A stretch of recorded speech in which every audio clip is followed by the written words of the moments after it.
Welcome to the VoxLore. Our channel produces immersive fantasy audiobooks for entertainment and storytelling enjoyment.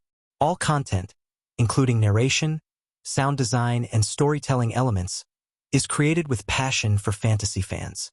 Previously in Frankenstein by Mary Shelley, Victor Frankenstein, a brilliant but tormented scientist, defied the boundaries of nature and created life from death. Horrified by his creation, he fled, leaving behind a creature abandoned and alone. Now, in Part 2, the consequences of Victor's actions begin to unfold. As the creature awakens to a world that fears and rejects him, both creator and creation are set on a tragic path neither can escape. You're listening to the VoxLore, where timeless stories come to life. Chapter 10. I spent the following day roaming through the valley. I stood beside the sources of the Arverne, which take their rise in a glacier that with slow pace is advancing down from the summit of the hills to barricade the valley. The abrupt sides of vast mountains were before me. The icy wall of the glacier overhung me. A few shattered pines were scattered around, and the solemn silence of this glorious presence chamber of imperial nature was broken only by the brawling waves or the fall of some vast fragment. The thunder sound of the avalanche or the cracking reverberated along the mountains of the accumulated ice, which, through the silent working of immutable laws, was ever and anon rent and torn, as if it had been but a plaything in their hands. These sublime and magnificent scenes afforded me the greatest consolation that I was capable of receiving. They elevated me from all littleness of feeling, and although they did not remove my grief, they subdued and tranquilized it. In some degree, also, they diverted my mind from the thoughts over which it had brooded for the last month. I retired to rest at night. My slumbers, as it were, waited on and ministered to by the assemblance of grand shapes which I had contemplated during the day. They congregated round me. The unstained snowy mountaintop, the glittering pinnacle, the pine woods and ragged bare ravine, the eagle soaring amidst the clouds. They all gathered round me and bade me be at peace. Where had they fled when the next morning I awoke? All of soul-inspiriting fled with sleep, and dark melancholy clouded every thought. The rain was pouring in torrents, and thick mists hid the summits of the mountains, so that I even saw not the faces of those mighty friends. Still I would penetrate their misty veil and seek them in their cloudy retreats. What were rain and storm to me? My mule was brought to the door, and I resolved to ascend to the summit of Montanvert. I remembered the effect that the view of the tremendous and ever-moving glacier had produced upon my mind when I first saw it. It had then filled me with a sublime ecstasy that gave wings to the soul and allowed it to soar from the obscure world to light and joy. The sight of the awful and majestic in nature had indeed always the effect of solemnizing my mind and causing me to forget the passing cares of life. I determined to go without a guide, for I was well acquainted with the path, and the presence of another would destroy the solitary grandeur of the scene. The ascent is precipitous, but the path is cut into continual and short windings, which enable you to surmount the perpendicularity of the mountain. It is a scene terrifically desolate. In 1,000 spots the traces of the winter avalanche may be perceived, where trees lie broken and strewed on the ground, some entirely destroyed, others bent, leaning upon the jutting rocks of the mountain or transversely upon other trees. The path, as you ascend higher, is intersected by ravines of snow, down which stones continually roll from above. One of them is particularly dangerous, as the slightest sound, such as even speaking in a loud voice, produces a concussion of air sufficient to draw destruction upon the head of the speaker. The pines are not tall or luxuriant, but they are somber and add an air of severity to the scene. I looked on the valley beneath. Vast mists were rising from the rivers which ran through it and curling in thick wreaths around the opposite mountains, whose summits were hid in the uniform clouds, while rain poured from the dark sky and added to the melancholy impression I received from the objects around me. Alas! Why does man boast of sensibilities superior to those apparent in the brute? It only renders them more necessary beings. If our impulses were confined to hunger, thirst, and desire, we might be nearly free. But now we are moved by every wind that blows and a chance word or scene that word may convey to us. We rest. A dream has power to poison sleep. We rise. One wandering thought pollutes the day. We feel, conceive or reason, laugh or weep, Embrace fond woe, or cast our cares away. It is the same. For, be it joy or sorrow, the path of its departure still is free. Man's yesterday may ne'er be like his morrow. Naught may endure but mutability. It was nearly noon when I arrived at the top of the ascent. For some time I sat upon the rock that overlooks the sea of ice. A mist covered both that and the surrounding mountains. Presently a breeze dissipated the cloud, and I descended upon the glacier. The surface is very uneven, rising like the waves of a troubled sea, descending low, and interspersed by rifts that sink deep. The field of ice is almost a league in width, but I spent nearly 2 hours in crossing it. The opposite mountain is a bare perpendicular rock. From the side where I now stood Montanvert was exactly opposite, at the distance of a league, and above it rose Mont Blanc in awful majesty. I remained in a recess of the rock, gazing on this wonderful and stupendous scene. The sea, or rather the vast river of ice, wound among its dependent mountains, whose aerial summits hung over its recesses. Their icy and glittering peaks shone in the sunlight over the clouds. My heart, which was before sorrowful, now swelled with something like joy. I exclaimed, "Wandering spirits, if indeed ye wander, and do not rest in your narrow beds, allow me this faint happiness, or take me, as your companion, away from the joys of life." As I said this, I suddenly beheld the figure of a man, at some distance, advancing towards me with superhuman speed. He bounded over the crevices in the ice, among which I had walked with caution. His stature also, as he approached, seemed to exceed that of man. I was troubled. A mist came over my eyes, and I felt a faintness seize me, but I was quickly restored by the cold gale of the mountains. I perceived, as the shape came nearer, sight tremendous and abhorred, that it was the wretch whom I had created. I trembled with rage and horror, resolving to wait his approach and then close with him in mortal combat. He approached. His countenance bespoke bitter anguish, combined with disdain and malignity, while its unearthly ugliness rendered it almost too horrible for human eyes. But I scarcely observed this. Rage and hatred had at first deprived me of utterance, and I recovered only to overwhelm him with words expressive of furious detestation and contempt. "Devil," I exclaimed, "do you dare approach me? And do not you fear the fierce vengeance of my arm wreaked on your miserable head? Begone, vile insect, or rather, stay, that I may trample you to dust, and oh, that I could, with the extinction of your miserable existence, restore those victims whom you have so diabolically murdered." "I expected this reception," said the demon. "All men hate the wretched. How then must I be hated, who am miserable beyond all living things? Yet you, my Creator, detest and spurn me, thy creature, to whom thou art bound by ties only dissoluble by the annihilation of one of us. You purpose to kill me. How dare you sport thus with life? Do your duty towards me, and I will do mine towards you and the rest of mankind. If you will comply with my conditions, I will leave them and you at peace. But if you refuse, I will glut the maw of death, until it be satiated with the blood of your remaining friends.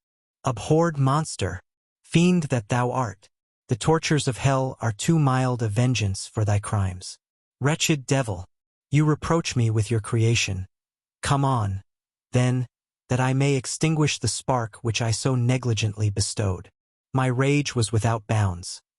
I sprang on him, impelled by all the feelings which can arm one being against the existence of another. He easily eluded me and said, "Be calm. I entreat you to hear me before you give vent to your hatred on my devoted head. Have I not suffered enough, that you seek to increase my misery? Life, although it may only be an accumulation of anguish, is dear to me, and I will defend it. Remember, thou hast made me more powerful than thyself. My height is superior to thine, my joints more supple. But I will not be tempted to set myself in opposition to thee.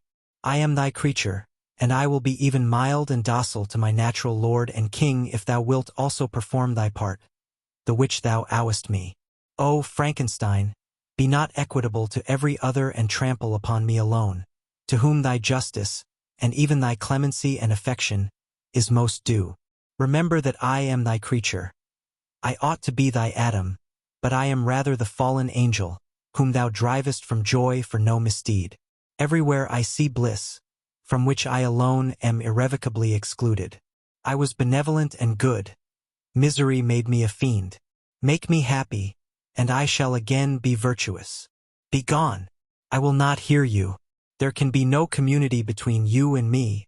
We are enemies. Begone, or let us try our strength in a fight, in which one must fall. How can I move thee? Will no entreaties cause thee to turn a favorable eye upon thy creature, who implores thy goodness and compassion?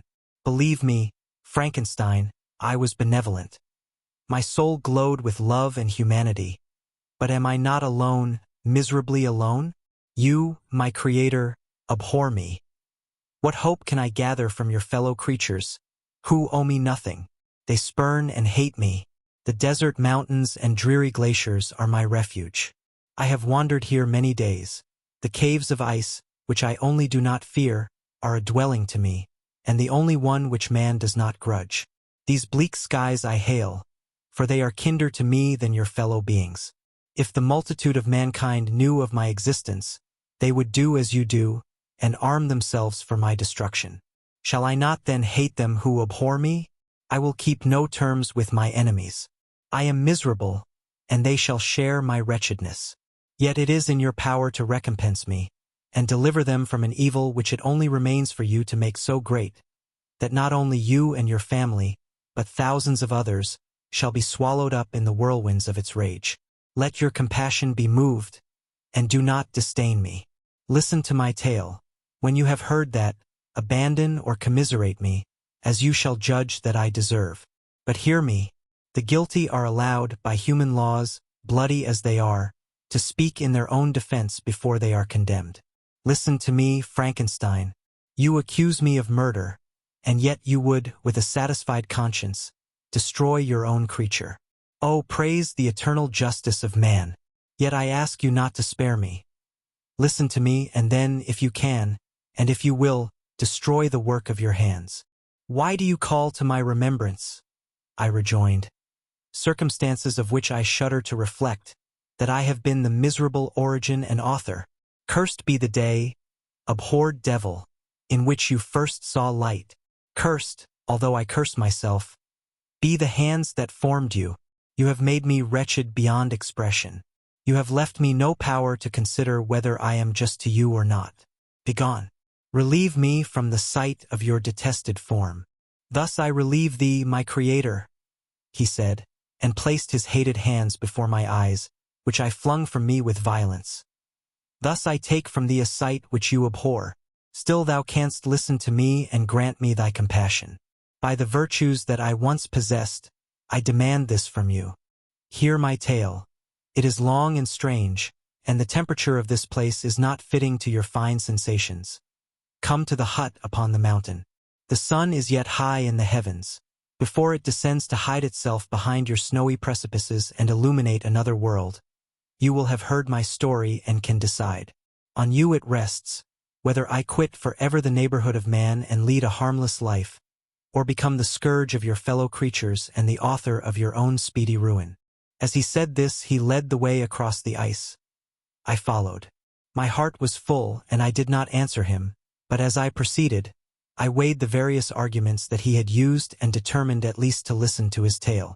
I was partly urged by curiosity, and compassion confirmed my resolution. I had hitherto supposed him to be the murderer of my brother, and I eagerly sought a confirmation or denial of this opinion. For the first time, also, I felt what the duties of a creator towards his creature were, and that I ought to render him happy before I complained of his wickedness. These motives urged me to comply with his demand. We crossed the ice, therefore, and ascended the opposite rock. The air was cold, and the rain again began to descend. We entered the hut, the fiend with an air of exultation, I with a heavy heart and depressed spirits. But I consented to listen, and seating myself by the fire which my odious companion had lighted, he thus began his tale. Chapter 11. It is with considerable difficulty that I remember the original era of my being. All the events of that period appear confused and indistinct. A strange multiplicity of sensations seized me, and I saw, felt, heard, and smelt at the same time. And it was, indeed, a long time before I learned to distinguish between the operations of my various senses. By degrees, I remember, a stronger light pressed upon my nerves, so that I was obliged to shut my eyes. Darkness then came over me and troubled me, but hardly had I felt this when, by opening my eyes, as I now suppose, the light poured in upon me again.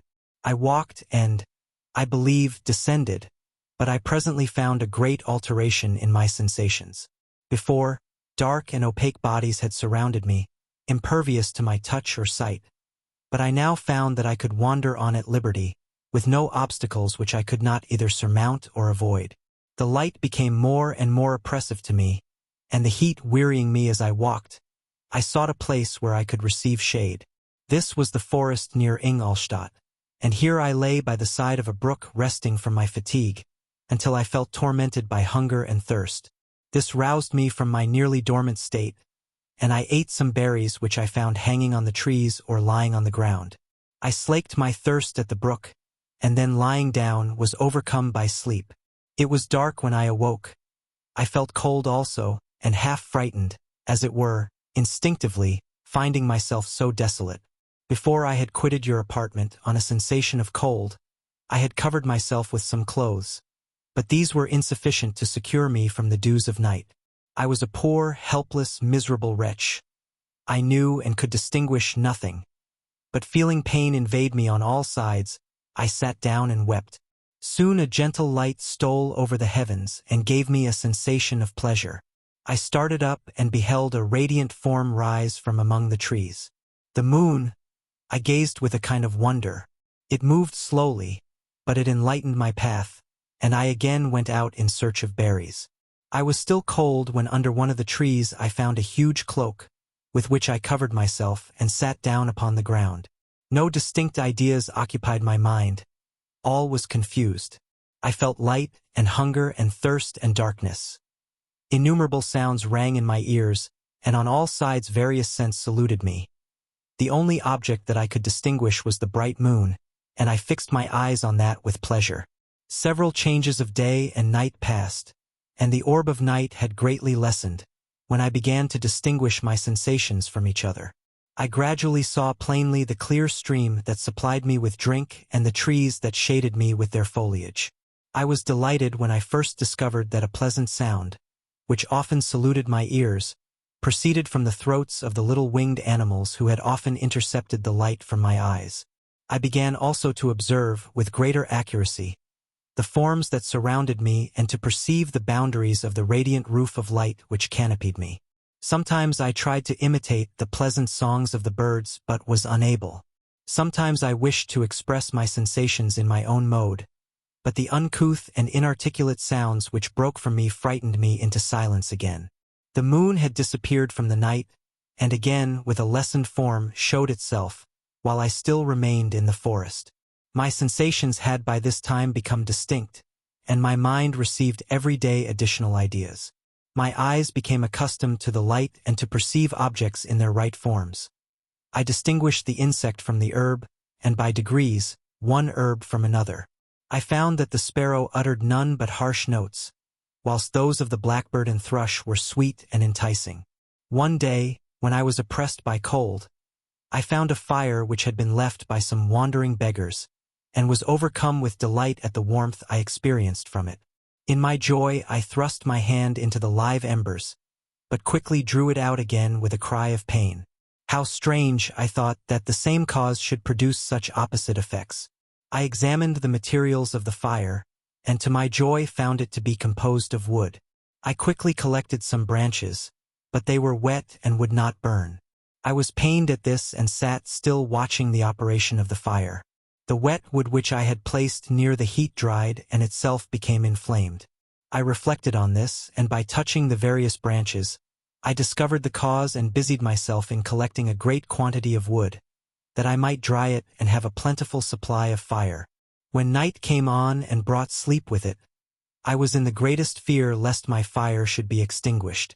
I covered it carefully with dry wood and leaves and placed wet branches upon it, and then, spreading my cloak, I lay on the ground and sank into sleep. It was morning when I awoke, and my first care was to visit the fire. I uncovered it, and a gentle breeze quickly fanned it into a flame. I observed this also and contrived a fan of branches, which roused the embers when they were nearly extinguished. When night came again I found, with pleasure, that the fire gave light as well as heat, and that the discovery of this element was useful to me in my food. For I found some of the offals that the travelers had left had been roasted, and tasted much more savory than the berries I gathered from the trees. I tried, therefore, to dress my food in the same manner, placing it on the live embers. I found that the berries were spoiled by this operation, and the nuts and roots much improved. Food, however, became scarce, and I often spent the whole day searching in vain for a few acorns to assuage the pangs of hunger. When I found this, I resolved to quit the place that I had hitherto inhabited, to seek for one where the few wants I experienced would be more easily satisfied. In this emigration I exceedingly lamented the loss of the fire which I had obtained through accident and knew not how to reproduce it. I gave several hours to the serious consideration of this difficulty, but I was obliged to relinquish all attempt to supply it, and wrapping myself up in my cloak, I struck across the wood towards the setting sun. I passed 3 days in these rambles and at length discovered the open country. A great fall of snow had taken place the night before, and the fields were of one uniform white. The appearance was disconsolate, and I found my feet chilled by the cold damp substance that covered the ground. It was about 7 in the morning, and I longed to obtain food and shelter. At length I perceived a small hut, on a rising ground, which had doubtless been built for the convenience of some shepherd. This was a new sight to me, and I examined the structure with great curiosity. Finding the door open, I entered. An old man sat in it, near a fire, over which he was preparing his breakfast. He turned on hearing a noise, and perceiving me, shrieked loudly, and quitting the hut, ran across the fields with a speed of which his debilitated form hardly appeared capable. His appearance, different from any I had ever before seen, and his flight somewhat surprised me. But I was enchanted by the appearance of the hut. Here the snow and rain could not penetrate, the ground was dry, and it presented to me then as exquisite and divine a retreat as pandemonium appeared to the demons of hell after their sufferings in the lake of fire. I greedily devoured the remnants of the shepherd's breakfast, which consisted of bread, cheese, milk, and wine. The latter, however, I did not like. Then, overcome by fatigue, I lay down among some straw and fell asleep. It was noon when I awoke, and allured by the warmth of the sun, which shone brightly on the white ground, I determined to recommence my travels, and, depositing the remains of the peasant's breakfast in a wallet I found, I proceeded across the fields for several hours, until at sunset I arrived at a village. How miraculous did this appear! The huts, the neater cottages, and stately houses engaged my admiration by turns. The vegetables in the gardens, the milk and cheese that I saw placed at the windows of some of the cottages, allured my appetite. One of the best of these I entered, but I had hardly placed my foot within the door before the children shrieked, and one of the women fainted. The whole village was roused. Some fled, some attacked me, until, grievously bruised by stones and many other kinds of missile weapons, I escaped to the open country and fearfully took refuge in a low hovel, quite bare, and making a wretched appearance after the palaces I had beheld in the village. This hovel, however, joined a cottage of a neat and pleasant appearance, but after my late dearly bought experience, I dared not enter it. My place of refuge was constructed of wood, but so low that I could with difficulty sit upright in it. No wood, however, was placed on the earth, which formed the floor, but it was dry, and although the wind entered it by innumerable chinks, I found it an agreeable asylum from the snow and rain. Here, then, I retreated and lay down happy to have found a shelter, however miserable, from the inclemency of the season, and still more from the barbarity of man. As soon as morning dawned I crept from my kennel, that I might view the adjacent cottage and discover if I could remain in the habitation I had found. It was situated against the back of the cottage and surrounded on the sides, which were exposed by a pigsty and a clear pool of water. One part was open, and by that I had crept in, but now I covered every crevice by which I might be perceived with stones and wood, yet in such a manner that I might move them on occasion to pass out. All the light I enjoyed came through the sty, and that was sufficient for me. Having thus arranged my dwelling and carpeted it with clean straw, I retired, for I saw the figure of a man at a distance, and I remembered too well my treatment the night before to trust myself in his power. I had first, however, provided for my sustenance for that day by a loaf of coarse bread, which I purloined, and a cup with which I could drink more conveniently than from my hand of the pure water which flowed by my retreat. The floor was a little raised, so that it was kept perfectly dry, and by its vicinity to the chimney of the cottage it was tolerably warm. Being thus provided, I resolved to reside in this hovel until something should occur which might alter my determination. It was indeed a paradise compared to the bleak forest, my former residence, the rain-dropping branches, and dank earth. I ate my breakfast with pleasure and was about to remove a plank to procure myself a little water when I heard a step, and looking through a small chink, I beheld a young creature, with a pail on her head, passing before my hovel. The girl was young and of gentle demeanor, unlike what I have since found cottagers and farmhouse servants to be. Yet she was meanly dressed, a coarse blue petticoat and a linen jacket being her only garb. Her fair hair was plaited but not adorned. She looked patient yet sad. I lost sight of her, and in about a quarter of an hour she returned bearing the pail, which was now partly filled with milk. As she walked along, seemingly incommoded by the burden, a young man met her, whose countenance expressed a deeper despondence. Uttering a few sounds with an air of melancholy, he took the pail from her head and bore it to the cottage himself. She followed, and they disappeared. Presently I saw the young man again, with some tools in his hand, cross the field behind the cottage, and the girl was also busied, sometimes in the house and sometimes in the yard. On examining my dwelling, I found that one of the windows of the cottage had formerly occupied a part of it, but the panes had been filled up with wood. In one of these was a small and almost imperceptible chink through which the eye could just penetrate. Through this crevice a small room was visible, whitewashed and clean but very bare of furniture. In one corner, near a small fire, sat an old man, leaning his head on his hands in a disconsolate attitude. The young girl was occupied in arranging the cottage, but presently she took something out of a drawer, which employed her hands, and she sat down beside the old man, who, taking up an instrument, began to play and to produce sounds sweeter than the voice of the thrush or the nightingale. It was a lovely sight, even to me, poor wretch who had never beheld aught beautiful before. The silver hair and benevolent countenance of the aged Katager won my reverence, while the gentle manners of the girl enticed my love. He played a sweet mournful air which I perceived drew tears from the eyes of his amiable companion, of which the old man took no notice, until she sobbed audibly. He then pronounced a few sounds, and the fair creature, leaving her work, knelt at his feet. He raised her and smiled with such kindness and affection that I felt sensations of a peculiar and overpowering nature.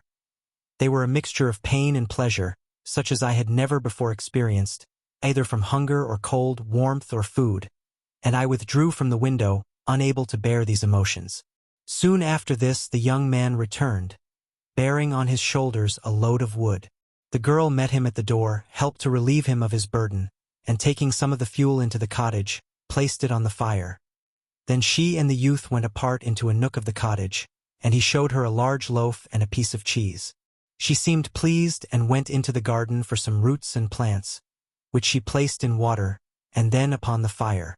She afterwards continued her work, whilst the young man went into the garden and appeared busily employed in digging and pulling up roots.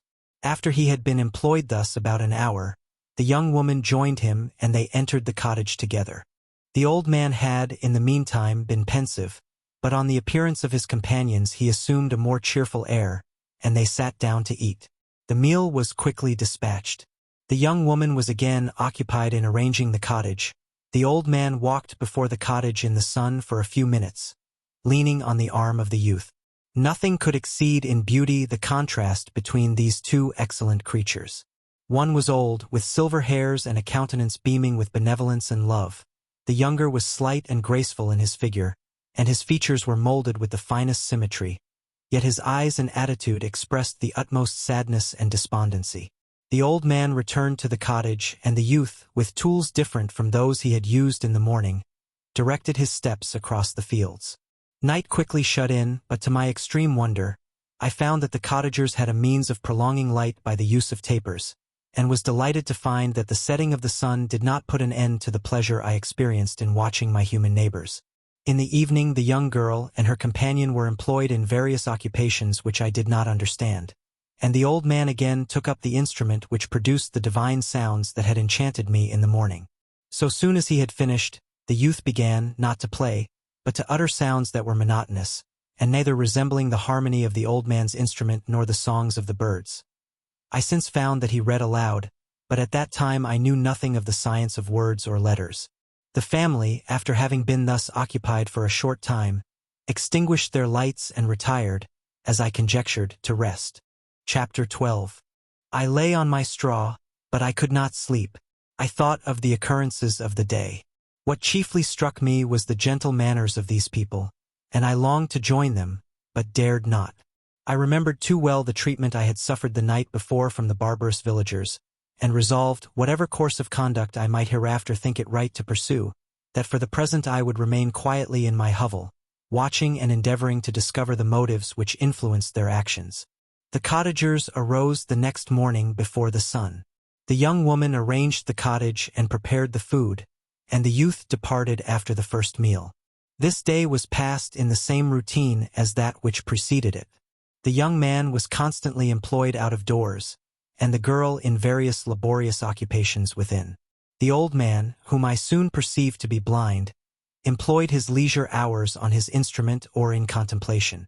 Nothing could exceed the love and respect which the younger cottagers exhibited towards their venerable companion. They performed towards him every little office of affection and duty with gentleness, and he rewarded them by his benevolent smiles. They were not entirely happy. The young man and his companion often went apart and appeared to weep. I saw no cause for their unhappiness, but I was deeply affected by it. If such lovely creatures were miserable, it was less strange that I, an imperfect and solitary being, should be wretched. Yet why were these gentle beings unhappy? They possessed a delightful house, for such it was in my eyes, and every luxury. They had a fire to warm them when chill and delicious viands when hungry. They were dressed in excellent clothes, and still more, they enjoyed one another's company and speech, interchanging each day looks of affection and kindness. What did their tears imply? Did they really express pain? I was at first unable to solve these questions, but perpetual attention and time explained to me many appearances which were at first enigmatic. A considerable period elapsed before I discovered one of the causes of the uneasiness of this amiable family. It was poverty, and they suffered that evil in a very distressing degree. Their nourishment consisted entirely of the vegetables of their garden and the milk of one cow, which gave very little during the winter, when its masters could scarcely procure food to support it. They often, I believe, suffered the pangs of hunger very poignantly, especially the two younger cottagers. For several times they placed food before the old man when they reserved none for themselves. This trait of kindness moved me sensibly. I had been accustomed, during the night, to steal a part of their store for my own consumption, but when I found that in doing this I inflicted pain on the cottagers, I abstained and satisfied myself with berries, nuts, and roots which I gathered from a neighboring wood. I discovered also another means through which I was enabled to assist their labors. I found that the youth spent a great part of each day in collecting wood for the family fire, and during the night I often took his tools, the use of which I quickly discovered, and brought home firing sufficient for the consumption of several days. I remember, the first time that I did this, the young woman, when she opened the door in the morning, appeared greatly astonished on seeing a great pile of wood on the outside. She uttered some words in a loud voice, and the youth joined her, who also expressed surprise. I observed, with pleasure, that he did not go to the forest that day, but spent it in repairing the cottage and cultivating the garden. By degrees I made a discovery of still greater moment. I found that these people possessed a method of communicating their experience and feelings to one another by articulate sounds. I perceived that the words they spoke sometimes produced pleasure or pain, smiles or sadness, in the minds and countenances of the hearers. This was indeed a godlike science, and I ardently desired to become acquainted with it. But I was baffled in every attempt I made for this purpose. Their pronunciation was quick, and the words they uttered, Not having any apparent connection with visible objects, I was unable to discover any clue by which I could unravel the mystery of their reference. By great application, however, and after having remained during the space of several revolutions of the moon in my hovel, I discovered the names that were given to some of the most familiar objects of discourse. I learned and applied the words fire, milk, bread, and wood. I learned also the names of the cottagers themselves. The youth and his companion had each of them several names, but the old man had only one, which was father. The girl was called sister or Agatha, and the youth Felix, brother or son. I cannot describe the delight I felt when I learned the ideas appropriated to each of these sounds and was able to pronounce them. I distinguished several other words without being able as yet to understand or apply them, such as good, dearest, unhappy. I spent the winter in this manner. The gentle manners and beauty of the cottagers greatly endeared them to me. When they were unhappy, I felt depressed. When they rejoiced, I sympathized in their joys. I saw few human beings besides them, and if any other happened to enter the cottage, their harsh manners and rude gait only enhanced to me the superior accomplishments of my friends. The old man, I could perceive, often endeavored to encourage his children, as sometimes I found that he called them, to cast off their melancholy. He would talk in a cheerful accent, with an expression of goodness that bestowed pleasure even upon me. Agatha listened with respect, her eyes sometimes filled with tears, which she endeavored to wipe away unperceived. But I generally found that her countenance and tone were more cheerful after having listened to the exhortations of her father. It was not thus with Felix. He was always the saddest of the group, and even to my unpracticed senses, he appeared to have suffered more deeply than his friends. But if his countenance was more sorrowful, his voice was more cheerful than that of his sister, especially when he addressed the old man. I could mention innumerable instances which, although slight, marked the dispositions of these amiable cottagers. In the midst of poverty and want, Felix carried with pleasure to his sister the first little white flower that peeped out from beneath the snowy ground. Early in the morning, before she had risen, he cleared away the snow that obstructed her path to the milk-house, drew water from the well, and brought the wood from the outhouse, where, to his perpetual astonishment, he found his store always replenished by an invisible hand. In the day, I believe, he worked sometimes for a neighboring farmer, because he often went forth and did not return until dinner, yet brought no wood with him. At other times he worked in the garden, but as there was little to do in the frosty season, he read to the old man and Agatha. This reading had puzzled me extremely at first, but by degrees I discovered that he uttered many of the same sounds when he read as when he talked. I conjectured, therefore, that he found on the paper signs for speech which he understood, and I ardently longed to comprehend these also. But how was that possible when I did not even understand the sounds for which they stood as signs? I improved, however, sensibly in this science, but not sufficiently to follow up any kind of conversation, although I applied my whole mind to the endeavor, for I easily perceived that, although I eagerly longed to discover myself to the cottagers, I ought not to make the attempt until I had first become master of their language, which knowledge might enable me to make them overlook the deformity of my figure, for with this also the contrast perpetually presented to my eyes had made me acquainted. I had admired the perfect forms of my cottagers, their grace, beauty, and delicate complexions. But how was I terrified when I viewed myself in a transparent pool? At first I started back, unable to believe that it was indeed I who was reflected in the mirror. And when I became fully convinced that I was in reality the monster that I am, I was filled with the bitterest sensations of despondence and mortification. Alas, I did not yet entirely know the fatal effects of this miserable deformity. As the sun became warmer and the light of day longer, the snow vanished, and I beheld the bare trees and the black earth. From this time Felix was more employed, and the heart-moving indications of impending famine disappeared. Their food, as I afterwards found, was coarse, but it was wholesome, and they procured a sufficiency of it. Several new kinds of plants sprang up in the garden, which they dressed, and these signs of comfort increased daily as the season advanced. The old man, leaning on his son, walked each day at noon, when it did not rain, as I found it was called when the heavens poured forth its waters. This frequently took place, but a high wind quickly dried the earth, and the season became far more pleasant than it had been. My mode of life in my hovel was uniform. During the morning I attended the motions of the cottagers, and when they were dispersed in various occupations, I slept. The remainder of the day was spent in observing my friends.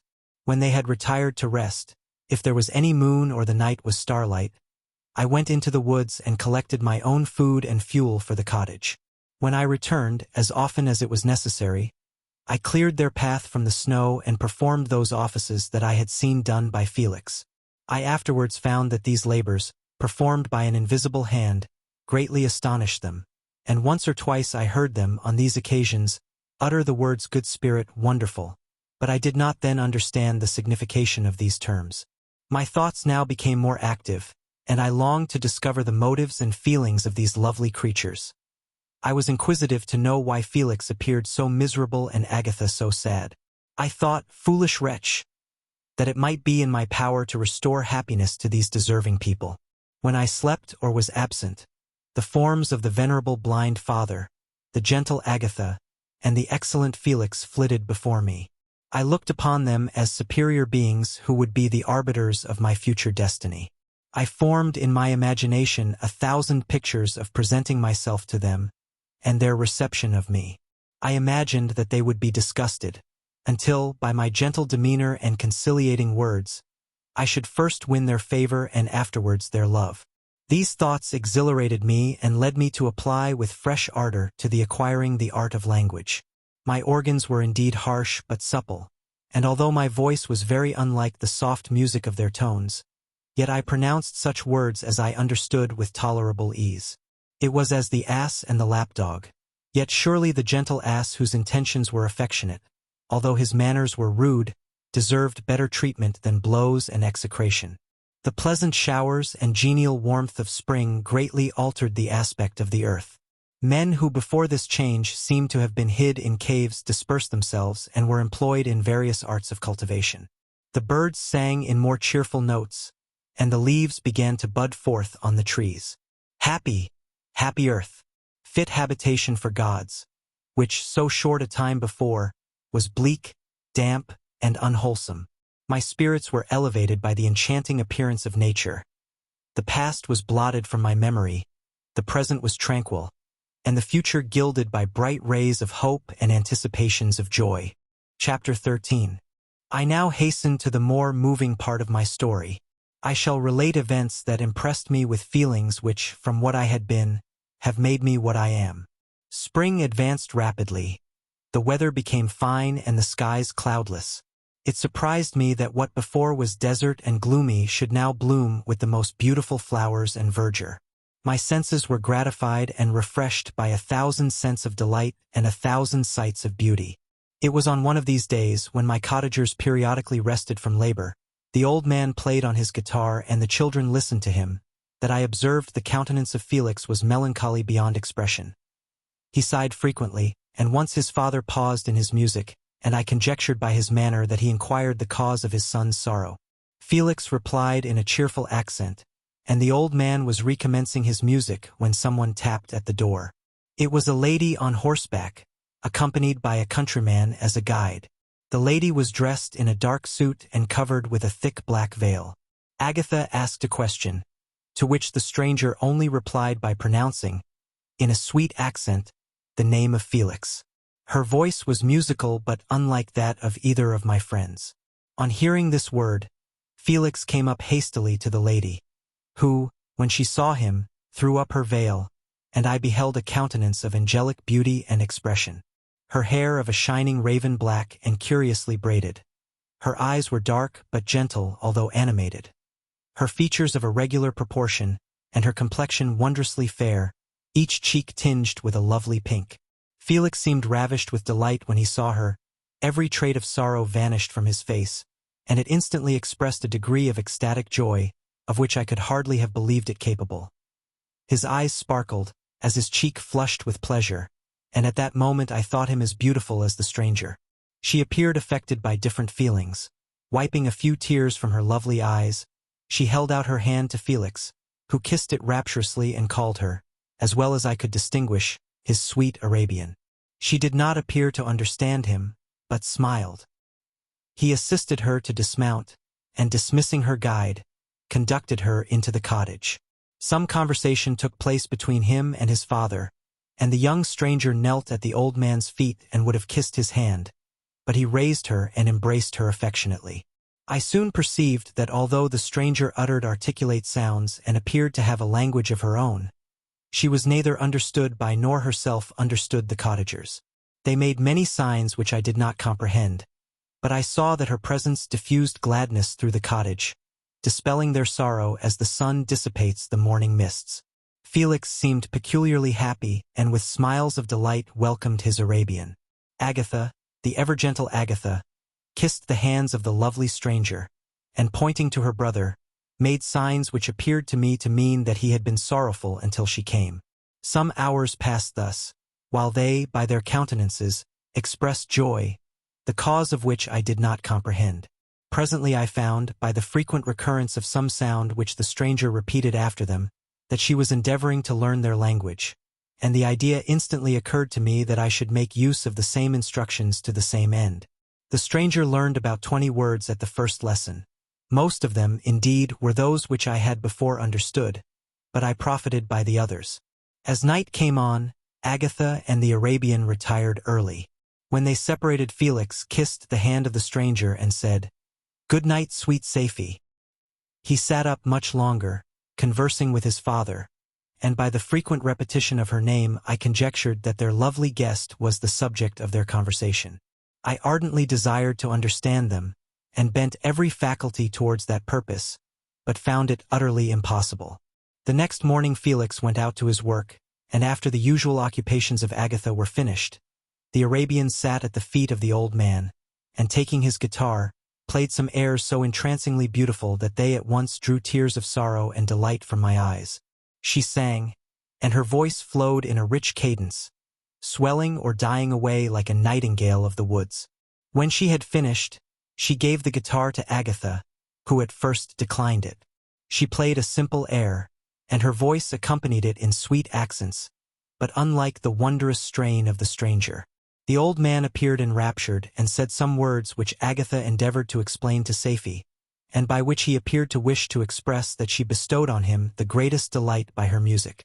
The days now passed as peaceably as before, with the sole alteration that joy had taken place of sadness in the countenances of my friends. Safie was always gay and happy.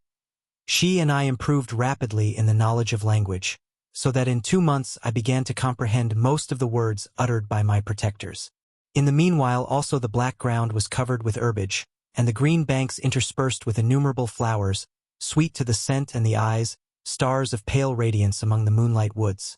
The sun became warmer, the nights clear and balmy, and my nocturnal rambles were an extreme pleasure to me, although they were considerably shortened by the late setting and early rising of the sun, for I never ventured abroad during daylight, fearful of meeting with the same treatment I had formerly endured in the first village which I entered. My days were spent in close attention, that I might more speedily master the language, and I may boast that I improved more rapidly than the Arabian, who understood very little and conversed in broken accents, whilst I comprehended and could imitate almost every word that was spoken. While I improved in speech, I also learned the science of letters as it was taught to the stranger, and this opened before me a wide field for wonder and delight. The book from which Felix instructed Safie was Volney's Ruins of Empires. I should not have understood the purport of this book had not Felix, in reading it, given very minute explanations. He had chosen this work, he said, because the declamatory style was framed in imitation of the Eastern authors. Through this work I obtained a cursory knowledge of history and a view of the several empires at present existing in the world. It gave me an insight into the manners, governments, and religions of the different nations of the earth. I heard of the slothful Asiatics, of the stupendous genius and mental activity of the Grecians, of the wars and wonderful virtue of the early Romans, of their subsequent degenerating, of the decline of that mighty empire, of chivalry, Christianity, and kings. I heard of the discovery of the American hemisphere and wept with Safie over the hapless fate of its original inhabitants. These wonderful narrations inspired me with strange feelings. Was man, indeed, at once so powerful, so virtuous and magnificent, yet so vicious and base? He appeared at one time a mere scion of the evil principle, and at another as all that can be conceived of noble and godlike. To be a great and virtuous man appeared the highest honor that can befall a sensitive being. To be base and vicious, as many on record have been, appeared the lowest degradation, a condition more abject than that of the blind mole or harmless worm.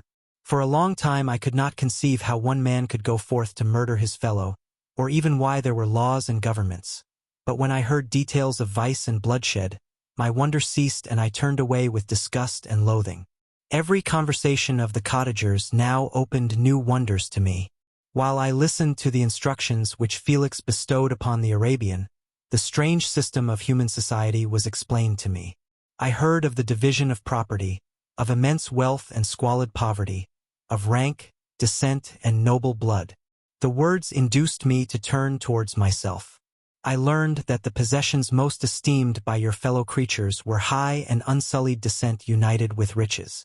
A man might be respected with only one of these advantages, but without either he was considered, except in very rare instances, as a vagabond and a slave, doomed to waste his powers for the profits of the chosen few.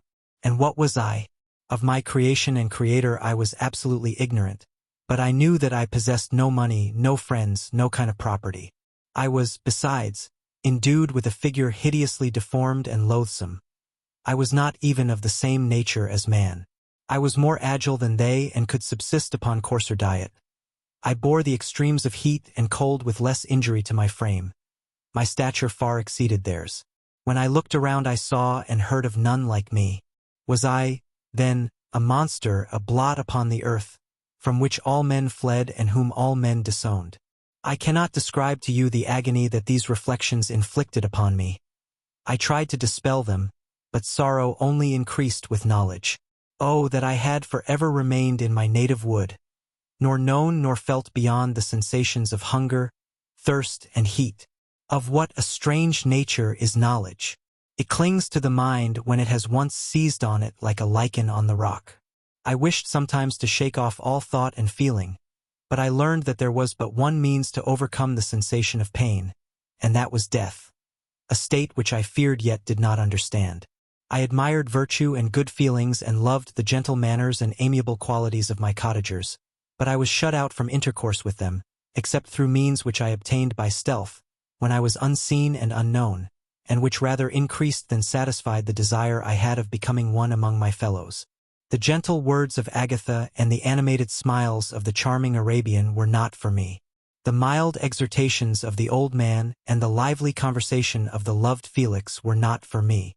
Miserable, unhappy wretch! Other lessons were impressed upon me even more deeply.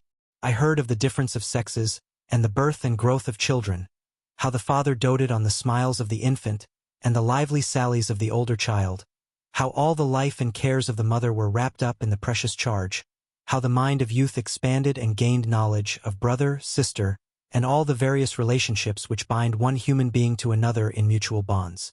But where were my friends and relations? No father had watched my infant days, no mother had blessed me with smiles and caresses. Or if they had, all my past life was now a blot, a blind vacancy in which I distinguished nothing. From my earliest remembrance I had been as I then was in height and proportion. I had never yet seen a being resembling me or who claimed any intercourse with me. What was I? The question again recurred, to be answered only with groans.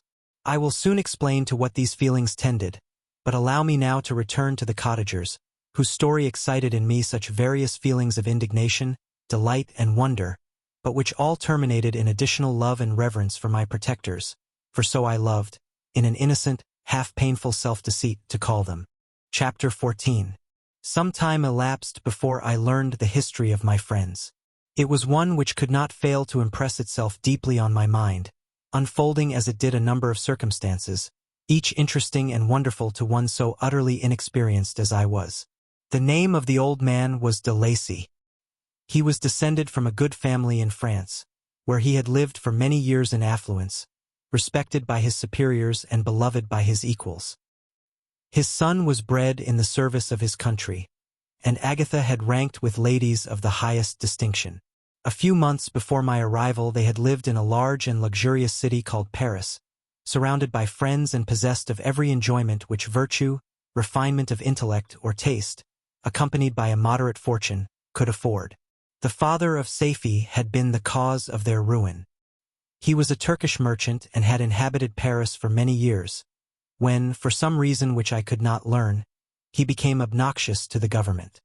He was seized and cast into prison the very day that Seyfi arrived from Constantinople to join him. He was tried and condemned to death.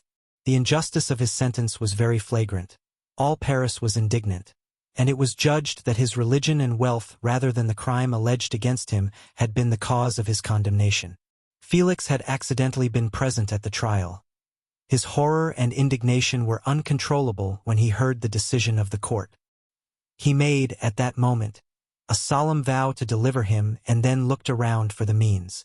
After many fruitless attempts to gain admittance to the prison, he found a strongly grated window in an unguarded part of the building, which lighted the dungeon of the unfortunate Mohammedan, who, loaded with chains, waited in despair the execution of the barbarous sentence.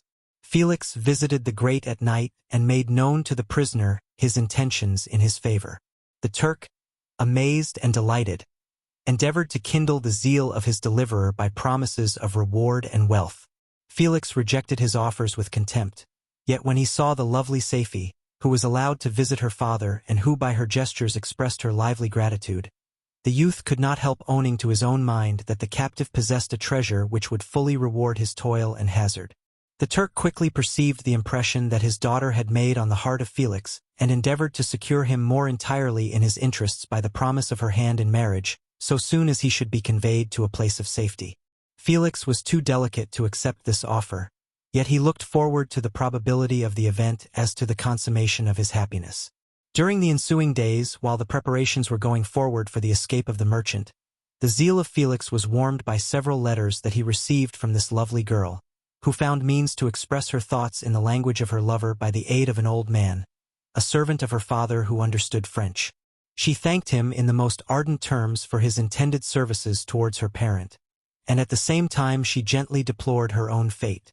I have copies of these letters, for I found means, during my residence in the hovel, to procure the implements of writing, and the letters were often in the hands of Felix or Agatha. Before I depart I will give them to you. They will prove the truth of my tale, but at present, as the sun is already far declined, I shall only have time to repeat the substance of them to you.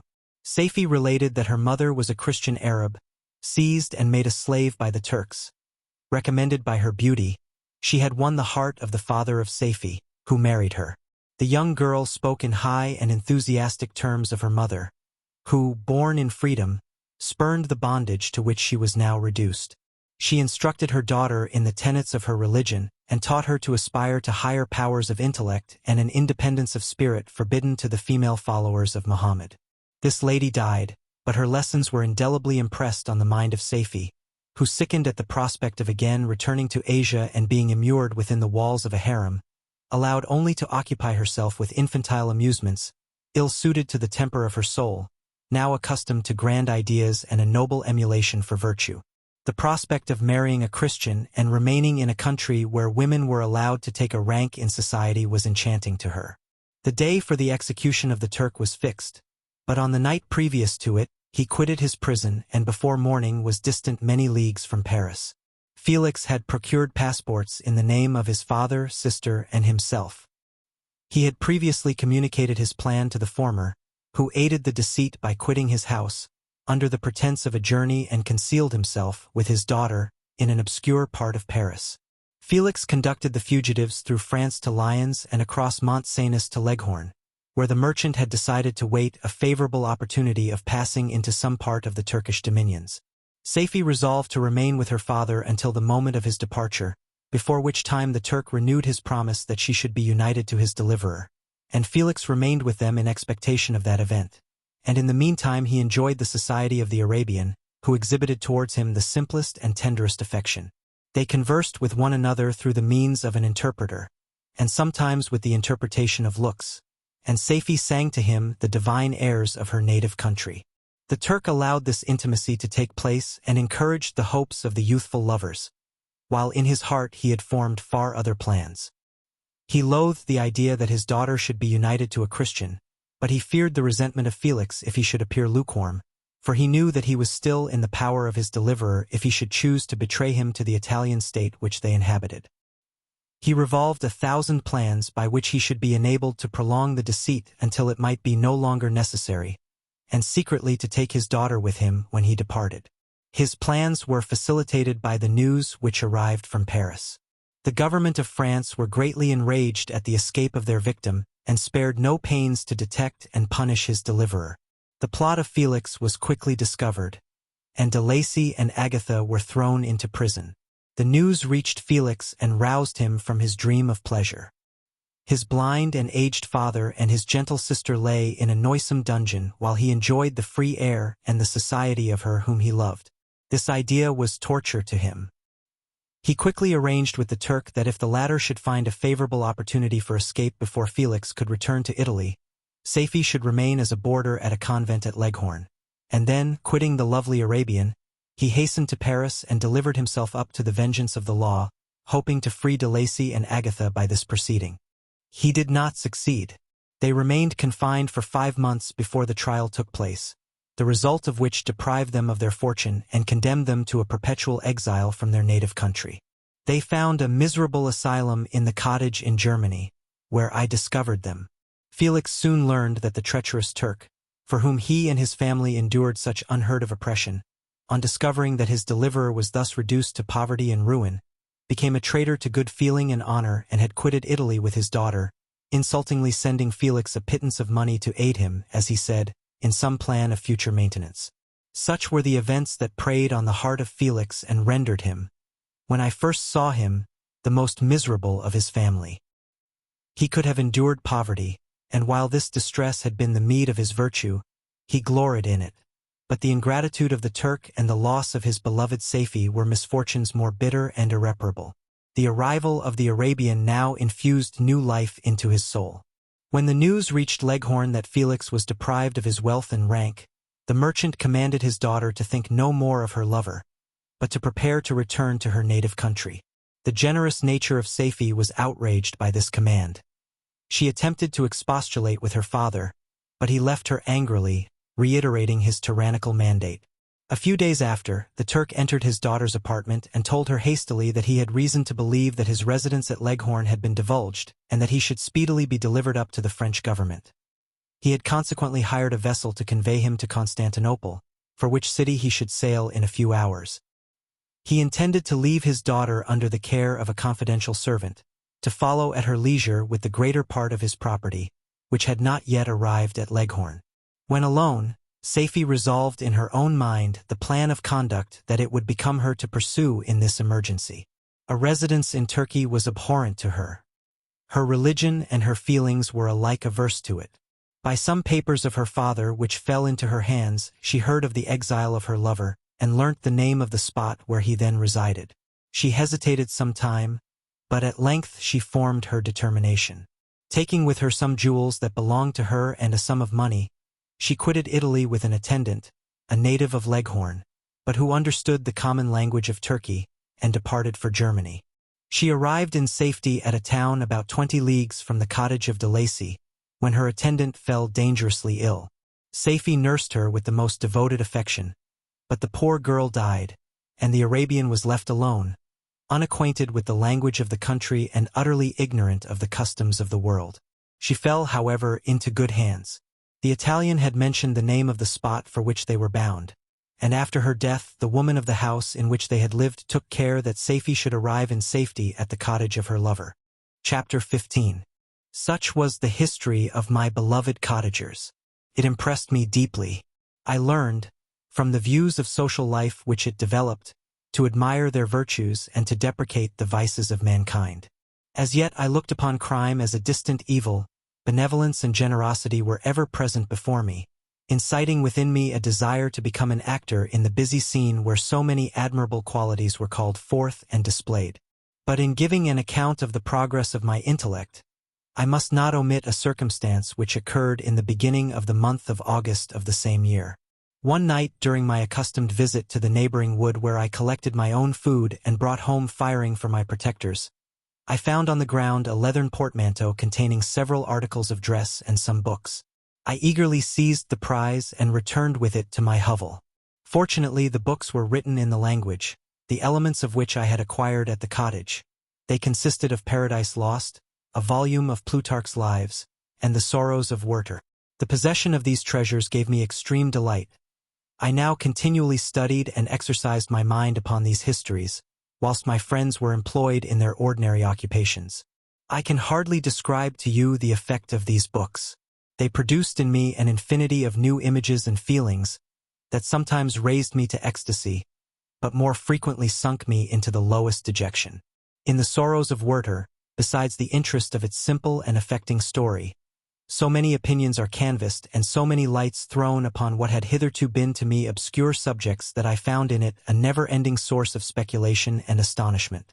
The gentle and domestic manners it described, combined with lofty sentiments and feelings, which had for their object something out of self, accorded well with my experience among my protectors and with the wants which were forever alive in my own bosom. But I thought Werther himself a more divine being than I had ever beheld or imagined. His character contained no pretension, but it sank deep. The disquisitions upon death and suicide were calculated to fill me with wonder. I did not pretend to enter into the merits of the case, yet I inclined towards the opinions of the hero, whose extinction I wept, without precisely understanding it. As I read, however, I applied much personally to my own feelings and condition. I found myself similar yet at the same time strangely unlike to the beings concerning whom I read and to whose conversation I was a listener. I sympathized with and partly understood them, but I was unformed in mind. I was dependent on none and related to none. The path of my departure was free, and there was none to lament my annihilation. My person was hideous and my stature gigantic.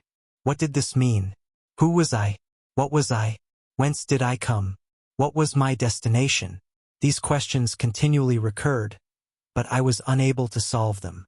The volume of Plutarch's Lives which I possessed contained the histories of the first founders of the ancient republics. This book had a far different effect upon me from the Sorrows of Werther.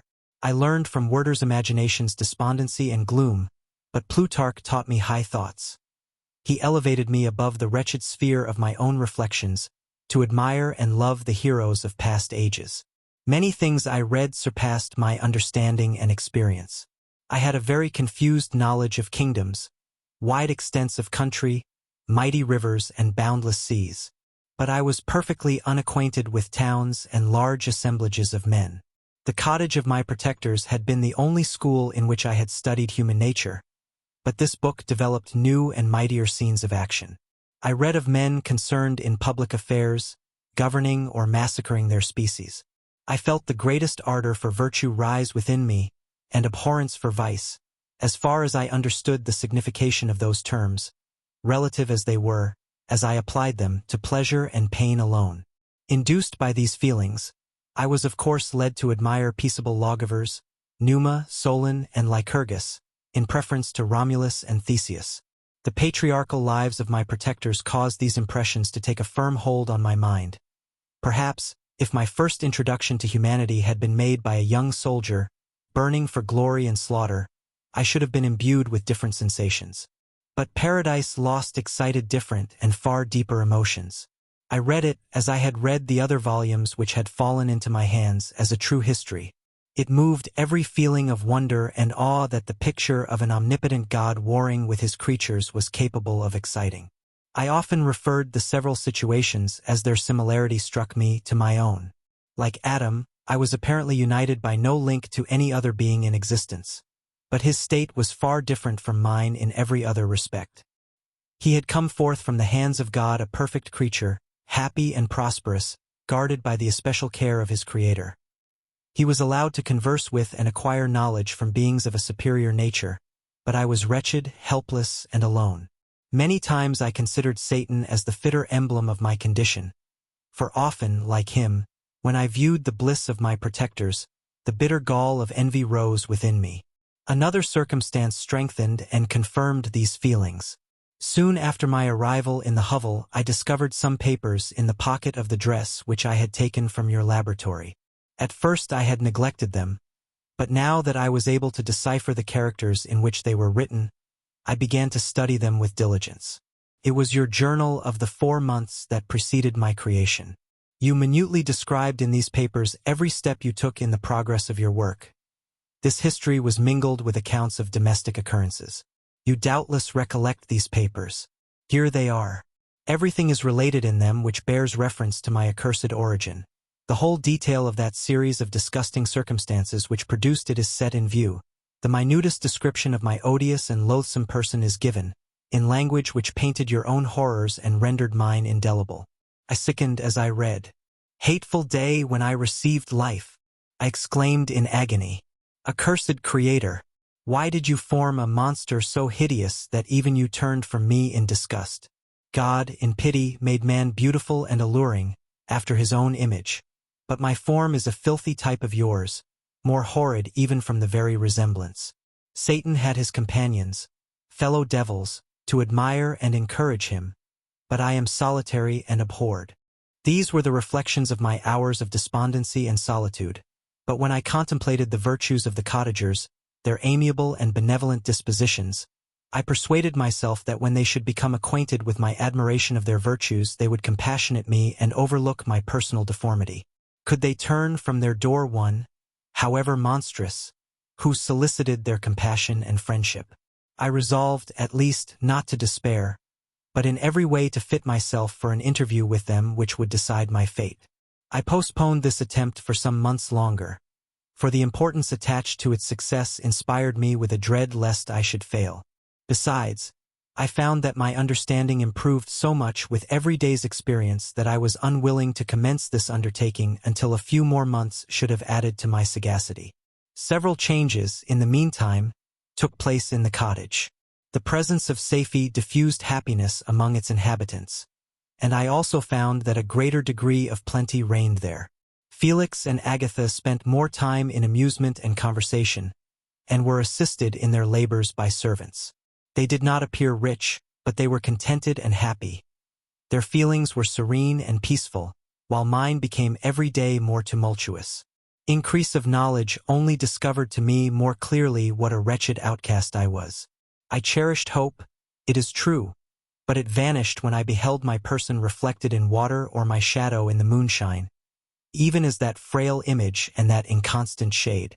I endeavored to crush these fears and to fortify myself for the trial which in a few months I resolved to undergo, and sometimes I allowed my thoughts, unchecked by reason, to ramble in the fields of paradise, and dared to fancy amiable and lovely creatures sympathizing with my feelings and cheering my gloom.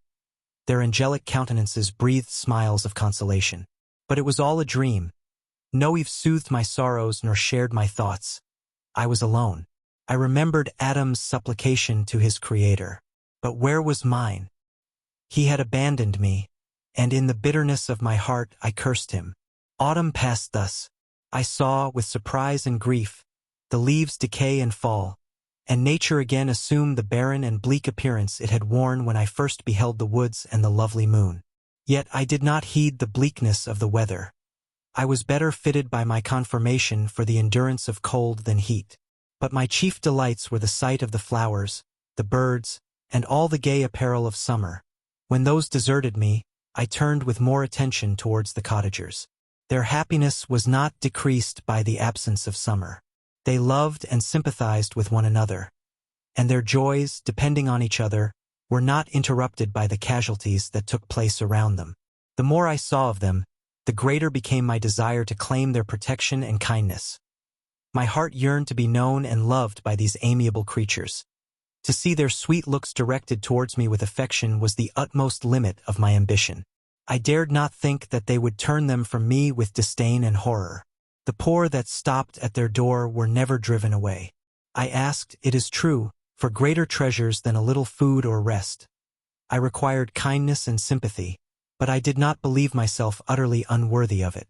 The winter advanced, and an entire revolution of the seasons had taken place since I awoke into life. My attention at this time was solely directed towards my plan of introducing myself into the cottage of my protectors. I revolved many projects, but that on which I finally fixed was to enter the dwelling when the blind old man should be alone. I had sagacity enough to discover that the unnatural hideousness of my person was the chief object of horror with those who had formerly beheld me. My voice, although harsh, had nothing terrible in it. I thought, therefore, that if in the absence of his children I could gain the goodwill and mediation of the old de Lacy, I might by his means be tolerated by my younger protectors. One day, when the sun shone on the red leaves that strewed the ground and diffused cheerfulness, although it denied warmth, Safie, Agatha, and Felix departed on a long country walk, and the old man, at his own desire, was left alone in the cottage. When his children had departed, he took up his guitar and played several mournful but sweet airs, more sweet and mournful than I had ever heard him play before. At first his countenance was illuminated with pleasure, but as he continued, thoughtfulness and sadness succeeded. At length, laying aside the instrument, he sat absorbed in reflection. My heart beat quick. This was the hour and moment of trial, which would decide my hopes or realize my fears. The servants were gone to a neighboring fair. All was silent in and around the cottage. It was an excellent opportunity. Yet, when I proceeded to execute my plan, my limbs failed me and I sank to the ground. Again I rose, and exerting all the firmness of which I was master, removed the planks which I had placed before my hovel to conceal my retreat. The fresh air revived me, and with renewed determination I approached the door of their cottage. I knocked. "Who is there?" said the old man. "Come in." I entered. "Pardon this intrusion," said I. "I am a traveler in want of a little rest. You would greatly oblige me if you would allow me to remain a few minutes before the fire." "Enter," said de Lacy, "and I will try in what manner I can to relieve your wants.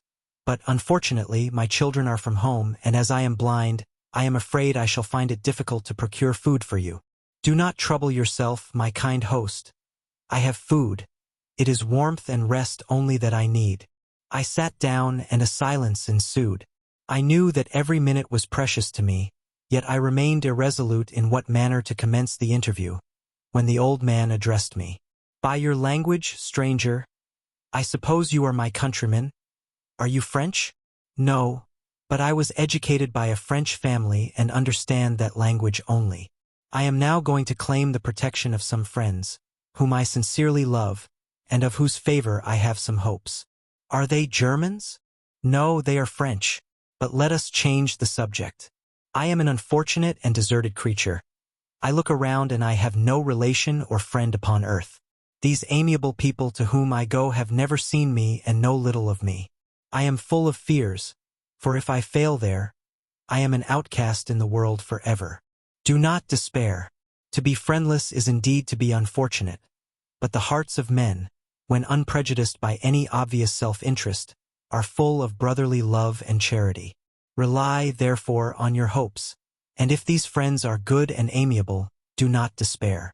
They are kind, they are the most excellent creatures in the world, but unfortunately they are prejudiced against me. I have good dispositions. My life has been hitherto harmless and in some degree beneficial, but a fatal prejudice clouds their eyes, and where they ought to see a feeling and kind friend, they behold only a detestable monster. That is indeed unfortunate. But if you are really blameless, cannot you undeceive them? I am about to undertake that task, and it is on that account that I feel so many overwhelming terrors. I tenderly love these friends. I have, unknown to them, been for many months in the habits of daily kindness towards them, but they believe that I wish to injure them, and it is that prejudice which I wish to overcome. Where do these friends reside? Near this spot. The old man paused and then continued. If you will unreservedly confide to me the particulars of your tale, I perhaps may be of use in undeceiving them. I am blind and cannot judge of your countenance, but there is something in your words which persuades me that you are sincere. I am poor and an exile, but it will afford me true pleasure to be in any way serviceable to a human creature. Excellent man! I thank you and accept your generous offer. You raise me from the dust by this kindness, and I trust that, by your aid, I shall not be driven from the society and sympathy of your fellow creatures. Heaven forbid! Even if you were really criminal, for that can only drive you to desperation, and not instigate you to virtue. I also am unfortunate. I and my family have been condemned, although innocent, Judge, therefore, if I do not feel for your misfortunes. How can I thank you, my best and only benefactor? From your lips first have I heard the voice of kindness directed towards me. I shall be forever grateful, and your present humanity assures me of success with those friends whom I am on the point of meeting. May I know the names and residence of those friends? I paused. This, I thought, was the moment of decision, which was to rob me of or bestow happiness on me forever. I struggled vainly for firmness sufficient to answer him, but the effort destroyed all my remaining strength. I sank on the chair and sobbed aloud. At that moment I heard the steps of my younger protectors. I had not a moment to lose, but seizing the hand of the old man, I cried, "Now is the time. Save and protect me. You and your family are the friends whom I seek. Do not you desert me in the hour of trial." "Great God!" exclaimed the old man. "Who are you?" At that instant the cottage door was opened, and Felix, Safie, and Agatha entered. Who can describe their horror and consternation on beholding me? Agatha fainted, and Safie, unable to attend to her friend, rushed out of the cottage. Felix darted forward, and with supernatural force tore me from his father, to whose knees I clung, in a transport of fury. He dashed me to the ground and struck me violently with a stick. I could have torn him limb from limb, as the lion rends the antelope. But my heart sank within me as with bitter sickness, and I refrained. I saw him on the point of repeating his blow, when, overcome by pain and anguish, I quitted the cottage, and in the general tumult escaped unperceived to my hovel. Chapter 16. Cursed, cursed Creator! Why did I live? Why, in that instant, did I not extinguish the spark of existence which you had so wantonly bestowed? I know not.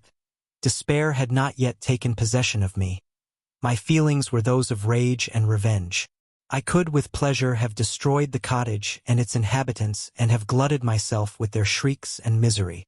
When night came I quitted my retreat and wandered in the wood, and now, no longer restrained by the fear of discovery, I gave vent to my anguish in fearful howlings. I was like a wild beast that had broken the toils, destroying the objects that obstructed me and ranging through the wood with a stag-like swiftness. Oh, what a miserable night I passed! The cold stars shone in mockery, and the bare trees waved their branches above me. Now and then the sweet voice of a bird burst forth amidst the universal stillness. All save I were at rest or in enjoyment. I, like the archfiend, bore a hell within me, and finding myself unsympathized with, wished to tear up the trees, spread havoc and destruction around me, and then to have sat down and enjoyed the ruin. But this was a luxury of sensation that could not endure. I became fatigued with excess of bodily exertion and sank on the damp grass in the sick impotence of despair. There was none among the myriads of men that existed who would pity or assist me, and should I feel kindness towards my enemies? No. From that moment I declared everlasting war against the species, and more than all, against him who had formed me and sent me forth to this insupportable misery. The sun rose. I heard the voices of men and knew that it was impossible to return to my retreat during that day.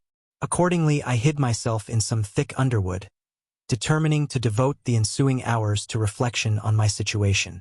The pleasant sunshine and the pure air of day restored me to some degree of tranquility, and when I considered what had passed at the cottage, I could not help believing that I had been too hasty in my conclusions. I had certainly acted imprudently. It was apparent that my conversation had interested the father in my behalf, and I was a fool in having exposed my person to the horror of his children. I ought to have familiarized the old de Lacy to me, and by degrees to have discovered myself to the rest of his family, when they should have been prepared for my approach. But I did not believe my errors to be irretrievable, and after much consideration I resolved to return to the cottage, seek the old man, and by my representations win him to my party. These thoughts calmed me, and in the afternoon I sank into a profound sleep, but the fever of my blood did not allow me to be visited by peaceful dreams. The horrible scene of the preceding day was forever acting before my eyes. The females were flying and the enraged Felix tearing me from his father's feet. I awoke exhausted, and finding that it was already night, I crept forth from my hiding place and went in search of food. When my hunger was appeased, I directed my steps towards the well-known path that conducted to the cottage. All there was at peace. I crept into my hovel and remained in silent expectation of the accustomed hour when the family arose. That hour passed. The sun mounted high in the heavens, but the cottagers did not appear. I trembled violently, apprehending some dreadful misfortune. The inside of the cottage was dark, and I heard no motion. I cannot describe the agony of this suspense.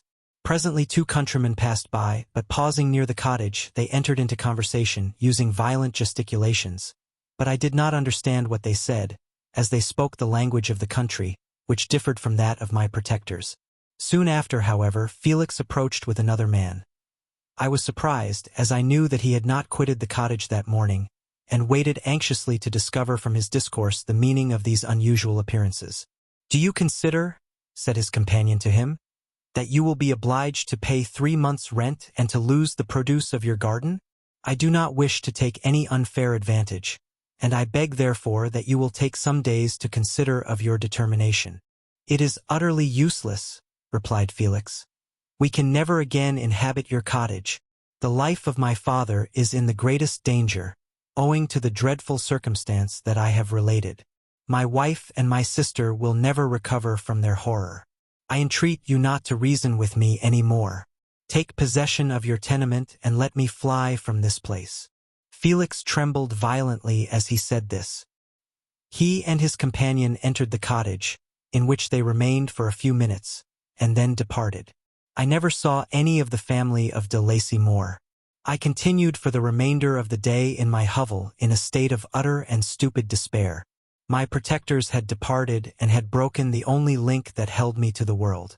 For the first time the feelings of revenge and hatred filled my bosom, and I did not strive to control them, but allowing myself to be borne away by the stream, I bent my mind towards injury and death.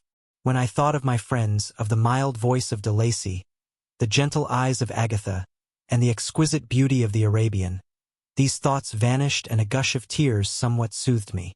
But again, when I reflected that they had spurned and deserted me, anger returned, a rage of anger, and unable to injure anything human, I turned my fury towards inanimate objects. As night advanced, I placed a variety of combustibles around the cottage, and after having destroyed every vestige of cultivation in the garden, I waited with forced impatience until the moon had sunk to commence my operations. As the night advanced, a fierce wind arose from the woods and quickly dispersed the clouds that had loitered in the heavens.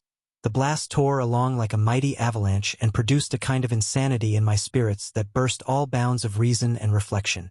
I lighted the dry branch of a tree and danced with fury around the devoted cottage, my eyes still fixed on the western horizon, the edge of which the moon nearly touched. A part of its orb was at length hid, and I waved my brand. It sank, and with a loud scream I fired the straw, and heath and bushes, which I had collected. The wind fanned the fire, and the cottage was quickly enveloped by the flames, which clung to it and licked it with their forked and destroying tongues.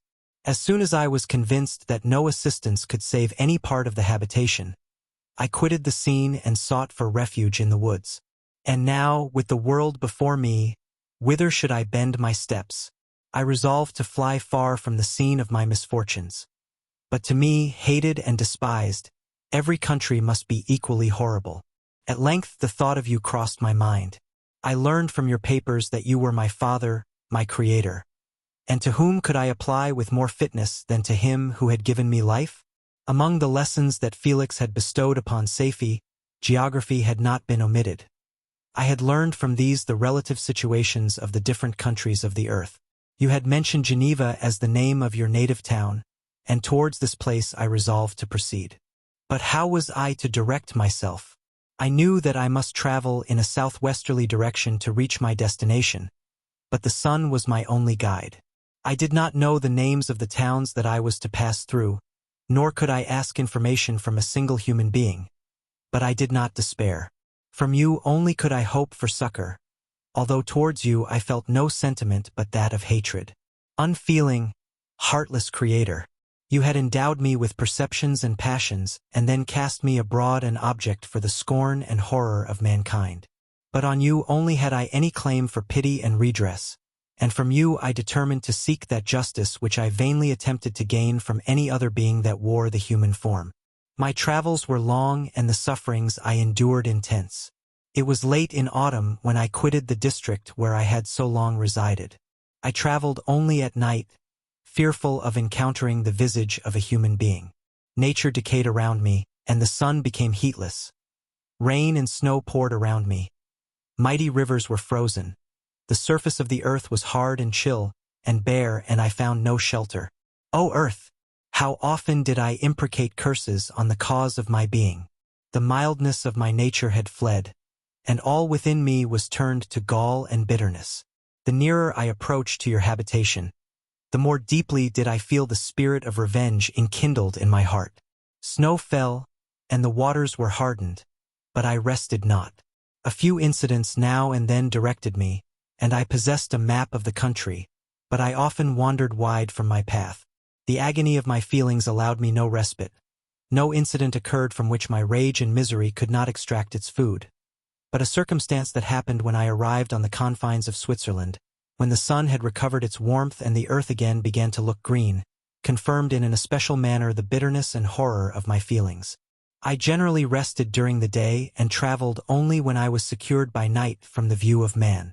One morning, however, finding that my path lay through a deep wood, I ventured to continue my journey after the sun had risen. The day, which was one of the first of spring, cheered even me by the loveliness of its sunshine and the balminess of the air. I felt emotions of gentleness and pleasure, that had long appeared dead, revive within me. Half surprised by the novelty of these sensations, I allowed myself to be borne away by them, and forgetting my solitude and deformity, dared to be happy. Soft tears again bedewed my cheeks, and I even raised my humid eyes with thankfulness towards the blessed sun, which bestowed such joy upon me. I continued to wind among the paths of the wood, until I came to its boundary, which was skirted by a deep and rapid river, into which many of the trees bent their branches, now budding with the fresh spring. Here I paused, not exactly knowing what path to pursue, when I heard the sound of voices that induced me to conceal myself under the shade of a cypress. I was scarcely hid when a young girl came running towards the spot where I was concealed, laughing, as if she ran from someone in sport. She continued her course along the precipitous sides of the river, when suddenly her foot slipped, and she fell into the rapid stream. I rushed from my hiding place and with extreme labor, from the force of the current, saved her and dragged her to shore. She was senseless, and I endeavored by every means in my power to restore animation, when I was suddenly interrupted by the approach of a rustic, who was probably the person from whom she had playfully fled. On seeing me, he darted towards me, and tearing the girl from my arms, hastened towards the deeper parts of the wood. I followed speedily, I hardly knew why, but when the man saw me draw near, he aimed a gun, which he carried, at my body and fired. I sank to the ground, and my injurer, with increased swiftness, escaped into the wood. This was then the reward of my benevolence. I had saved a human being from destruction, and as a recompense I now writhed under the miserable pain of a wound which shattered the flesh and bone. The feelings of kindness and gentleness which I had entertained but a few moments before gave place to hellish rage and gnashing of teeth. Inflamed by pain, I vowed eternal hatred and vengeance to all mankind. But the agony of my wound overcame me. My pulses paused, and I fainted. For some weeks I led a miserable life in the woods, endeavoring to cure the wound which I had received. The ball had entered my shoulder, and I knew not whether it had remained there or passed through. At any rate, I had no means of extracting it. My sufferings were augmented also by the oppressive sense of the injustice and ingratitude of their infliction. My daily vows rose for revenge, a deep and deadly revenge, such as would alone compensate for the outrages and anguish I had endured. After some weeks my wound healed, and I continued my journey. The labors I endured were no longer to be alleviated by the bright sun or gentle breezes of spring. All joy was but a mockery which insulted my desolate state and made me feel more painfully that I was not made for the enjoyment of pleasure. But my toils now drew near a close, and in 2 months from this time I reached the environs of Geneva. It was evening when I arrived, and I retired to a hiding place among the fields that surround it to meditate in what manner I should apply to you. I was oppressed by fatigue and hunger, and far too unhappy to enjoy the gentle breezes of evening or the prospect of the sun setting behind the stupendous mountains of Jura. At this time a slight sleep relieved me from the pain of reflection, which was disturbed by the approach of a beautiful child, who came running into the recess I had chosen, with all the sportiveness of infancy. Suddenly, as I gazed on him, an idea seized me that this little creature was unprejudiced and had lived too short a time to have imbibed a horror of deformity. If, therefore, I could seize him and educate him as my companion and friend, I should not be so desolate in this peopled earth. Urged by this impulse, I seized on the boy as he passed and drew him towards me. As soon as he beheld my form, he placed his hands before his eyes and uttered a shrill scream. I drew his hand forcibly from his face and said, "Child, what is the meaning of this? I do not intend to hurt you. Listen to me." He struggled violently. "Let me go," he cried. "Monster! Ugly wretch! You wish to eat me and tear me to pieces. You are an ogre. Let me go, or I will tell my papa. Boy, you will never see your father again. You must come with me. Hideous monster! Let me go. My papa is a syndic, he is Frankenstein, he will punish you. You dare not keep me. Frankenstein! You belong then to my enemy, to him towards whom I have sworn eternal revenge. You shall be my first victim." The child still struggled and loaded me with epithets which carried despair to my heart. I grasped his throat to silence him, and in a moment he lay dead at my feet. I gazed on my victim, and my heart swelled with exultation and hellish triumph. Clapping my hands, I exclaimed, "I too can create desolation. My enemy is not invulnerable. This death will carry despair to him, and 1,000 other miseries shall torment and destroy him." As I fixed my eyes on the child, I saw something glittering on his breast. I took it. It was a portrait of a most lovely woman. In spite of my malignity, it softened and attracted me. For a few moments I gazed with delight on her dark eyes, fringed by deep lashes, and her lovely lips, but presently my rage returned. I remembered that I was forever deprived of the delights that such beautiful creatures could bestow, and that she whose resemblance I contemplated would, in regarding me, have changed that air of divine benignity to one expressive of disgust and affright. Can you wonder that such thoughts transported me with rage? I only wonder that at that moment, instead of venting my sensations in exclamations and agony, I did not rush among mankind and perish in the attempt to destroy them. While I was overcome by these feelings, I left the spot where I had committed the murder, and seeking a more secluded hiding place, I entered a barn which had appeared to me to be empty. A woman was sleeping on some straw. She was young, not indeed so beautiful as her whose portrait I held, but of an agreeable aspect and blooming in the loveliness of youth and health. Here, I thought, is one of those whose joy-imparting smiles are bestowed on all but me. And then I bent over her and whispered, "Awake, fairest, thy lover is near. He who would give his life but to obtain one look of affection from thine eyes. My beloved, awake." The sleeper stirred. A thrill of terror ran through me. Should she indeed awake, and see me, and curse me, and denounce the murderer? Thus would she assuredly act if her darkened eyes opened and she beheld me. The thought was madness. It stirred the fiend within me. Not I, but she, shall suffer. The murder I have committed because I am forever robbed of all that she could give me, she shall atone. The crime had its source in her. Be hers the punishment. Thanks to the lessons of Felix and the sanguinary laws of man, I had learned now to work mischief. I bent over her and placed the portrait securely in one of the folds of her dress. She moved again and I fled. For some days I haunted the spot where these scenes had taken place, sometimes wishing to see you, sometimes resolved to quit the world and its miseries forever. At length I wandered towards these mountains, and have ranged through their immense recesses, consumed by a burning passion which you alone can gratify. We may not part until you have promised to comply with my requisition. I am alone and miserable. Man will not associate with me, but one as deformed and horrible as myself would not deny herself to me. My companion must be of the same species and have the same defects. this being you must create. Chapter 17. The being finished speaking and fixed his looks upon me in the expectation of a reply. But I was bewildered, perplexed, and unable to arrange my ideas sufficiently to understand the full extent of his proposition. He continued, "You must create a female for me with whom I can live in the interchange of those sympathies necessary for my being. This you alone can do, and I demand it of you as a right which you must not refuse to concede." The latter part of his tale had kindled anew in me the anger that had died away while he narrated his peaceful life among the cottagers. And as he said this, I could no longer suppress the rage that burned within me. "I do refuse it," I replied, "and no torture shall ever extort a consent from me. You may render me the most miserable of men, but you shall never make me base in my own eyes. Shall I create another like yourself, whose joint wickedness might desolate the world? Begone. I have answered you. You may torture me, but I will never consent." "You are in the wrong," replied the fiend, "and instead of threatening, I am content to reason with you. I am malicious because I am miserable. Am I not shunned and hated by all mankind?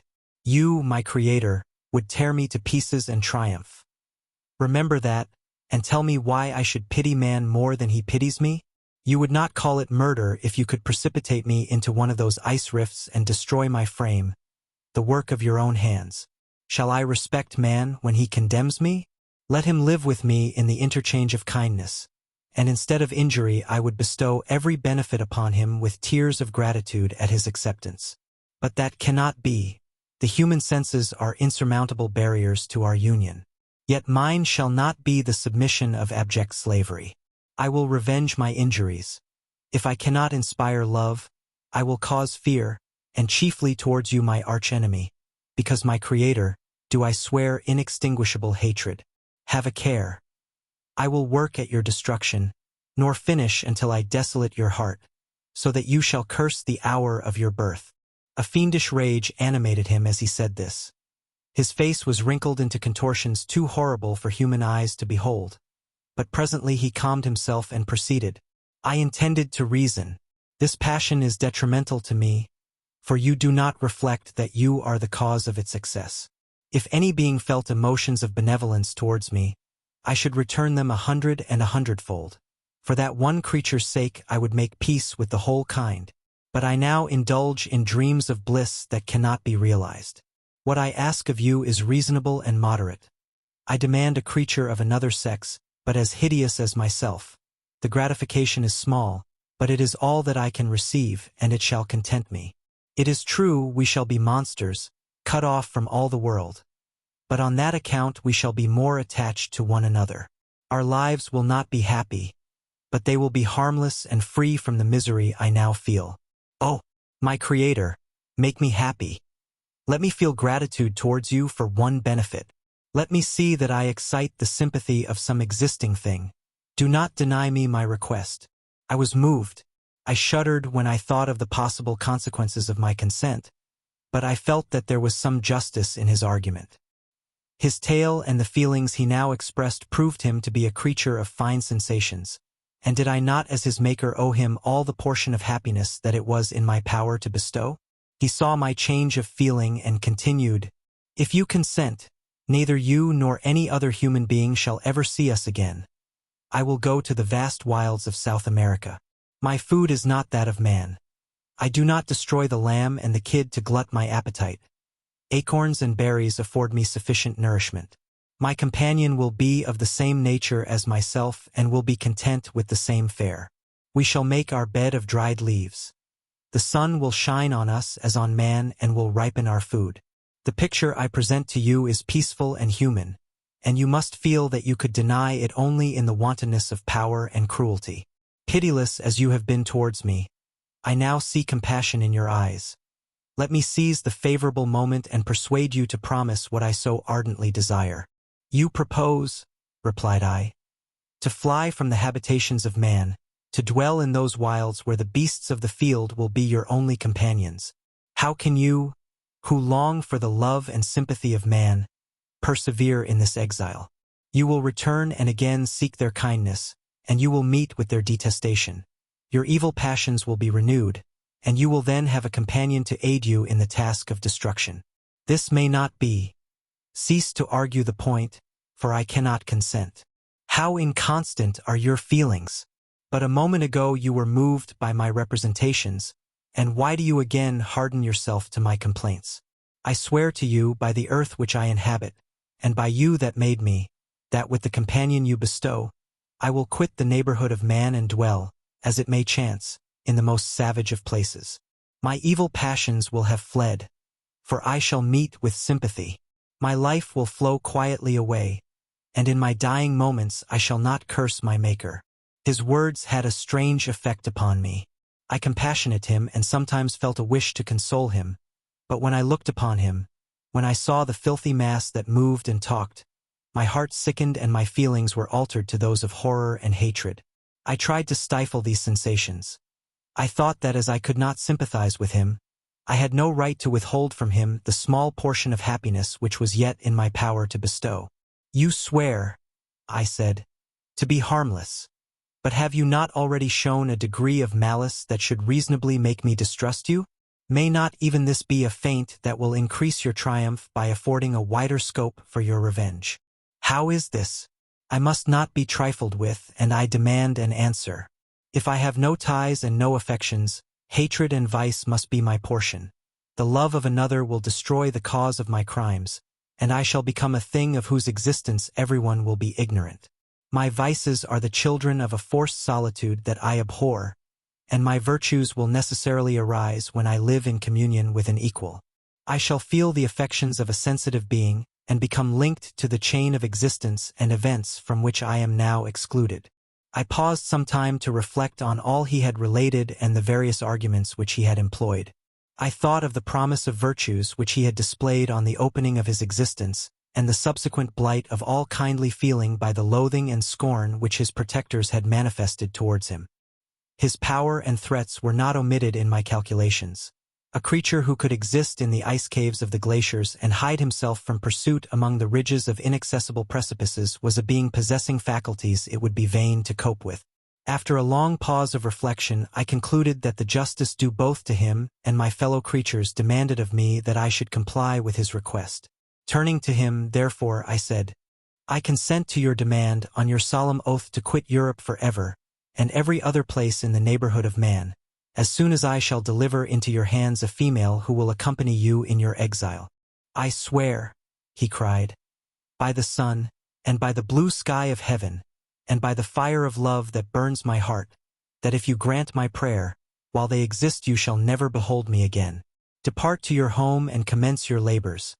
I shall watch their progress with unutterable anxiety, and fear not but that when you are ready I shall appear. Saying this, he suddenly quitted me, fearful, perhaps, of any change in my sentiments. I saw him descend the mountain with greater speed than the flight of an eagle, and quickly lost among the undulations of the sea of ice.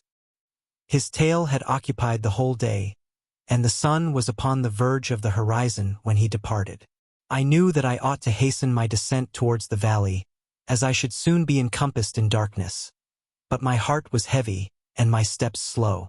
The labor of winding among the little paths of the mountain and fixing my feet firmly as I advanced perplexed me, occupied as I was by the emotions which the occurrences of the day had produced. Night was far advanced when I came to the halfway resting place and seated myself beside the fountain. The stars shone at intervals as the clouds passed from over them. The dark pines rose before me, and every here and there a broken tree lay on the ground. It was a scene of wonderful solemnity and stirred strange thoughts within me. I wept bitterly, and clasping my hands in agony, I exclaimed, "Oh, stars and clouds and winds, ye are all about to mock me. If ye really pity me, crush sensation and memory. Let me become as naught, but if not, depart, and leave me in darkness."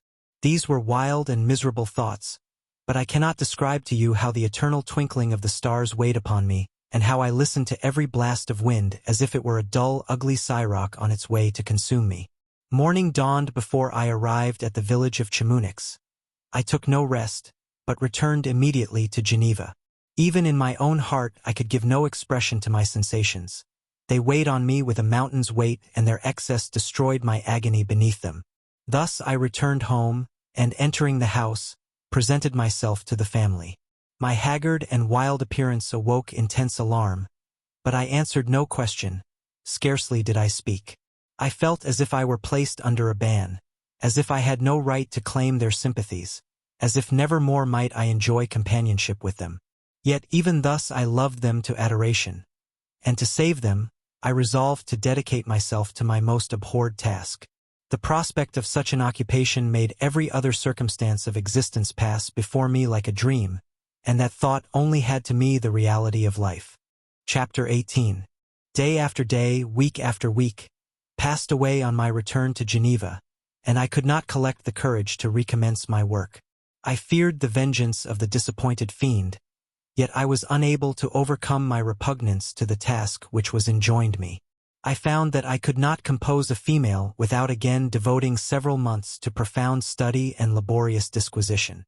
I had heard of some discoveries having been made by an English philosopher, the knowledge of which was material to my success, and I sometimes thought of obtaining my father's consent to visit England for this purpose.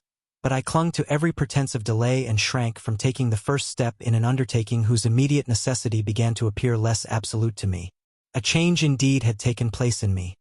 My health, which had hitherto declined, was now much restored, and my spirits, when unchecked by the memory of my unhappy promise, rose proportionably. My father saw this change with pleasure, and he turned his thoughts towards the best method of eradicating the remains of my melancholy, which every now and then would return by fits, and with a devouring blackness overcast the approaching sunshine. At these moments I took refuge in the most perfect solitude. I passed whole days on the lake alone in a little boat, watching the clouds and listening to the rippling of the waves, silent and listless. But the fresh air and bright sun seldom failed to restore me to some degree of composure, and on my return I met the salutations of my friends with a readier smile and a more cheerful heart. It was after my return from one of these rambles that my father, calling me aside, thus addressed me: "I am happy to remark, my dear son, that you have resumed your former pleasures and seem to be returning to yourself. And yet you are still unhappy and still avoid our society." For some time I was lost in conjecture as to the cause of this, but yesterday an idea struck me, and if it is well founded, I conjure you to avow it. Reserve on such a point would be not only useless, but draw down treble misery on us all. I trembled violently at his exordium, and my father continued: "I confess, my son, that I have always looked forward to your marriage with our dear Elizabeth as the tie of our domestic comfort and the stay of my declining years. You were attached to each other from your earliest infancy. You studied together, and appeared, in dispositions and tastes, entirely suited to one another. But so blind is the experience of man that what I conceived to be the best assistance to my plan may have entirely destroyed it. You, perhaps, regard her as your sister, without any wish that she might become your wife. Nay, you may have met with another whom you may love, and considering yourself as bound in honor to Elizabeth, this struggle may occasion the poignant misery which you appear to feel. My dear father, reassure yourself. I love my cousin tenderly and sincerely. I never saw any woman who excited, as Elizabeth does, my warmest admiration and affection. My future hopes and prospects are entirely bound up in the expectation of our union. The expression of your sentiments of this subject, my dear Victor, gives me more pleasure than I have for some time experienced. If you feel thus, we shall assuredly be happy, however present events may cast a gloom over us. But it is this gloom which appears to have taken so strong a hold of your mind that I wish to dissipate. Tell me, therefore, whether you object to an immediate solemnization of the marriage. We have been unfortunate, and recent events have drawn us from that everyday tranquility befitting my years and infirmities. You are younger, yet I do not suppose, possessed as you are of a competent fortune, that an early marriage would at all interfere with any future plans of honor and utility that you may have formed. Do not suppose, however, that I wish to dictate happiness to you or that a delay on your part would cause me any serious uneasiness. Interpret my words with candor and answer me, I conjure you, with confidence and sincerity. I listened to my father in silence and remained for some time incapable of offering any reply. I revolved rapidly in my mind a multitude of thoughts and endeavored to arrive at some conclusion. Alas! To me the idea of an immediate union with my Elizabeth was one of horror and dismay. I was bound by a solemn promise which I had not yet fulfilled and dared not break. Or if I did, what manifold miseries might not impend over me and my devoted family? Could I enter into a festival with this deadly weight yet hanging round my neck and bowing me to the ground? I must perform my engagement and let the monster depart with his mate before I allowed myself to enjoy the delight of a union from which I expected peace. I remembered also the necessity imposed upon me of either journeying to England or entering into a long correspondence with those philosophers of that country, whose knowledge and discoveries were of indispensable use to me in my present undertaking. The latter method of obtaining the desired intelligence was dilatory and unsatisfactory. Besides, I had an insurmountable aversion to the idea of engaging myself in my loathsome task in my father's house while in habits of familiar intercourse with those I loved. I knew that 1,000 fearful accidents might occur, the slightest of which would disclose a tale to thrill all connected with me with horror. I was aware also that I should often lose all self-command, all capacity of hiding the harrowing sensations that would possess me during the progress of my unearthly occupation. I must absent myself from all I loved while thus employed. Once commenced, it would quickly be achieved, and I might be restored to my family in peace and happiness. My promise fulfilled, the monster would depart forever. Or, so my fond fancy imaged. Some accident might meanwhile occur to destroy him and put an end to my slavery forever. These feelings dictated my answer to my father. I expressed a wish to visit England, but concealing the true reasons of this request, I clothed my desires under a guise which excited no suspicion, while I urged my desire with an earnestness that easily induced my father to comply. After so long a period of an absorbing melancholy that resembled madness in its intensity and effects, he was glad to find that I was capable of taking pleasure in the idea of such a journey, and he hoped that change of scene and varied amusement would, before my return, have restored me entirely to myself. The duration of my absence was left to my own choice. A few months, or at most a year, was the period contemplated. One paternal kind precaution he had taken to ensure my having a companion. Without previously communicating with me, he had, in concert with Elizabeth, arranged that Clerval should join me at Strasbourg. This interfered with the solitude I coveted for the prosecution of my task. Yet at the commencement of my journey the presence of my friend could in no way be an impediment, and truly I rejoiced that thus I should be saved many hours of lonely, maddening reflection. Nay, Henry might stand between me and the intrusion of my foe. If I were alone, would he not at times force his abhorred presence on me to remind me of my task or to contemplate its progress? To England, therefore, I was bound, and it was understood that my union with Elizabeth should take place immediately on my return. My father's age rendered him extremely averse to delay. For myself, there was one reward I promised myself for my detested toils, one consolation for my unparalleled sufferings. It was the prospect of that day when, enfranchised from my miserable slavery, I might claim Elizabeth and forget the past in my union with her. I now made arrangements for my journey, but one feeling haunted me which filled me with fear and agitation. During my absence I should leave my friends unconscious of the existence of their enemy and unprotected from his attacks, exasperated as he might be by my departure. But he had promised to follow me wherever I might go, and would he not accompany me to England? This imagination was dreadful in itself, but soothing inasmuch as it supposed the safety of my friends. I was agonized with the idea of the possibility that the reverse of this might happen. But through the whole period during which I was the slave of my creature I allowed myself to be governed by the impulses of the moment, and my present sensations strongly intimated that the fiend would follow me and exempt my family from the danger of his machinations. It was in the latter end of September that I again quitted my native country. My journey had been my own suggestion, and Elizabeth therefore acquiesced, but she was filled with disquiet at the idea of my suffering. Away from her, the inroads of misery and grief. It had been her care which provided me a companion in Clerval, and yet a man is blind to 1,000-minute circumstances which call forth a woman's sedulous attention. She longed to bid me hasten my return. 1,000 conflicting emotions rendered her mute as she bade me a tearful, silent farewell. I threw myself into the carriage that was to convey me away, hardly knowing whither I was going, and careless of what was passing around. I remembered only, and it was with a bitter anguish that I reflected on it, to order that my chemical instruments should be packed to go with me. Filled with dreary imaginations, I passed through many beautiful and majestic scenes, but my eyes were fixed and unobserving. I could only think of the bourne of my travels and the work which was to occupy me whilst they endured. After some days spent in listless indolence, during which I traversed many leagues, I arrived at Strasbourg, where I waited 2 days for Clerval. He came. Alas, how great was the contrast between us! He was alive to every new scene, joyful when he saw the beauties of the setting sun, and more happy when he beheld it rise and recommence a new day.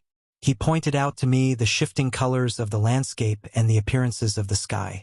"This is what it is to live," he cried. "Now I enjoy existence. But you, my dear Frankenstein, wherefore are you desponding and sorrowful?" In truth, I was occupied by gloomy thoughts and neither saw the descent of the evening star nor the golden sunrise reflected in the Rhine. And you, my friend, would be far more amused with the journal of Clerval, who observed the scenery with an eye of feeling and delight, than in listening to my reflections. I, a miserable wretch, haunted by a curse that shut up every avenue to enjoyment. We had agreed to descend the Rhine in a boat from Strasbourg to Rotterdam, whence we might take shipping for London. During this voyage we passed many willowy islands and saw several beautiful towns. We stayed a day at Mannheim, and on the 5th from our departure from Strasbourg, arrived at Mainz. The course of the Rhine below Mainz becomes much more picturesque.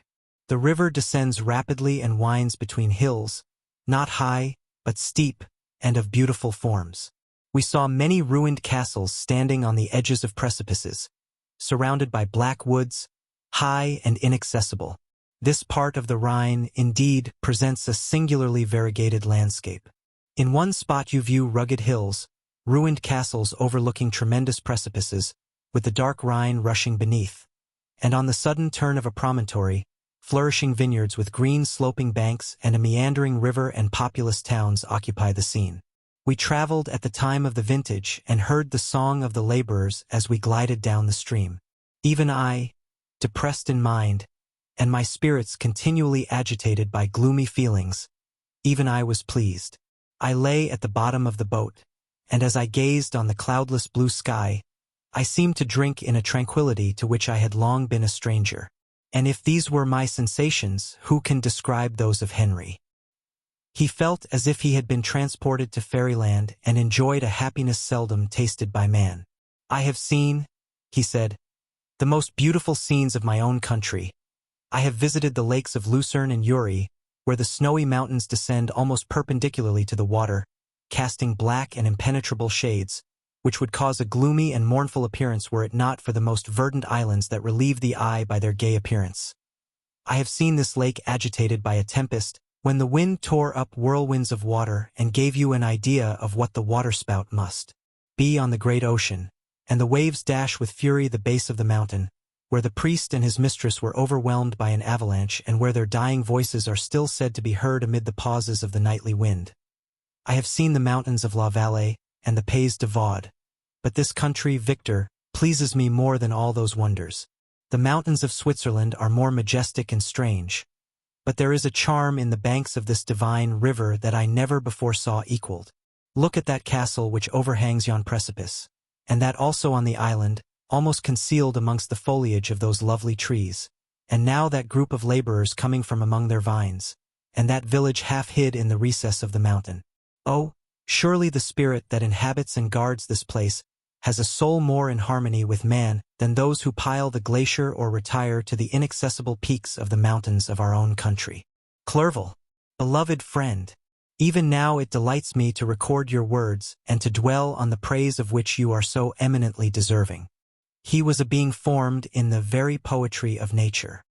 His wild and enthusiastic imagination was chastened by the sensibility of his heart. His soul overflowed with ardent affections, and his friendship was of that devoted and wondrous nature that the worldly minded teach us to look for only in the imagination. But even human sympathies were not sufficient to satisfy his eager mind. The scenery of external nature, which others regard only with admiration, he loved with ardor. The sounding cataract haunted him like a passion. The tall rock, the mountain, and the deep and gloomy wood, their colors and their forms were then to him an appetite, a feeling, and a love that had no need of a remoter charm, by thought supplied or any interest, unborrowed from the eye. And where does he now exist? Is this gentle and lovely being lost forever? Has this mind, so replete with ideas, imaginations fanciful and magnificent, which formed a world, whose existence depended on the life of its creator, has this mind perished? Does it now only exist in my memory? No, it is not thus. Your form so divinely wrought, and beaming with beauty, has decayed, but your spirit still visits and consoles your unhappy friend. Pardon this gush of sorrow. These ineffectual words are but a slight tribute to the unexampled worth of Henry, but they soothe my heart, overflowing with the anguish which his remembrance creates. I will proceed with my tale. Beyond Cologne we descended to the plains of Holland, and we resolved to post the remainder of our way, for the wind was contrary and the stream of the river was too gentle to aid us. Our journey here lost the interest arising from beautiful scenery, but we arrived in a few days at Rotterdam, whence we proceeded by sea to England. It was on a clear morning, in the latter days of December, that I first saw the white cliffs of Britain. The banks of the Thames presented a new scene. They were flat but fertile, and almost every town was marked by the remembrance of some story. We saw Tilbury Fort and remembered the Spanish Armada, Gravesend, Woolwich, and Greenwich, places which I had heard of even in my country. At length we saw the numerous steeples of London, St. Paul's towering above all, and the tower famed in English history. Chapter 19. London was our present point of rest. We determined to remain several months in this wonderful and celebrated city. Clerval desired the intercourse of the men of genius and talent who flourished at this time, but this was with me a secondary object. I was principally occupied with the means of obtaining the information necessary for the completion of my promise and quickly availed myself of the letters of introduction that I had brought with me, addressed to the most distinguished natural philosophers. If this journey had taken place during my days of study and happiness, it would have afforded me inexpressible pleasure. But a blight had come over my existence, and I only visited these people for the sake of the information they might give me on the subject in which my interest was so terribly profound. Company was irksome to me. When alone, I could fill my mind with the sights of heaven and earth. The voice of Henry soothed me, and I could thus cheat myself into a transitory peace. But busy, uninteresting, joyous faces brought back despair to my heart. I saw an insurmountable barrier placed between me and my fellow men. This barrier was sealed with the blood of William and Justine, and to reflect on the events connected with those names filled my soul with anguish. But in Clerval I saw the image of my former self. He was inquisitive and anxious to gain experience and instruction. The difference of manners which he observed was to him an inexhaustible source of instruction and amusement. He was also pursuing an object he had long had in view. His design was to visit India, in the belief that he had in his knowledge of its various languages, and in the views he had taken of its society, the means of materially assisting the progress of European colonization and trade. In Britain only could he further the execution of his plan. He was forever busy, and the only check to his enjoyments was my sorrowful and dejected mind. I tried to conceal this as much as possible, that I might not debar him from the pleasures natural to one who was entering on a new scene of life, undisturbed by any care or bitter recollection. I often refused to accompany him, alleging another engagement, that I might remain alone. I now also began to collect the materials necessary for my new creation, and this was to me like the torture of single drops of water continually falling on the head. Every thought that was devoted to it was an extreme anguish, and every word that I spoke in allusion to it caused my lips to quiver and my heart to palpitate. After passing some months in London, we received a letter from a person in Scotland who had formerly been our visitor at Geneva. He mentioned the beauties of his native country and asked us if those were not sufficient allurements to induce us to prolong our journey as far north as Perth, where he resided. Clerval eagerly desired to accept this invitation, and I, although I abhorred society, wished to view again mountains and streams and all the wondrous works with which nature adorns her chosen dwelling places. We had arrived in England at the beginning of October, and it was now February. We accordingly determined to commence our journey towards the north at the expiration of another month. In this expedition we did not intend to follow the great road to Edinburgh, but to visit Windsor, Oxford, Matlock, and the Cumberland Lakes, resolving to arrive at the completion of this tour about the end of July. I packed up my chemical instruments and the materials I had collected, resolving to finish my labors in some obscure nook in the northern highlands of Scotland. We quitted London on the 27th of March and remained a few days at Windsor, rambling in its beautiful forest. This was a new scene to us mountaineers. The majestic oaks, the quantity of game, and the herds of stately deer were all novelties to us. From thence we proceeded to Oxford.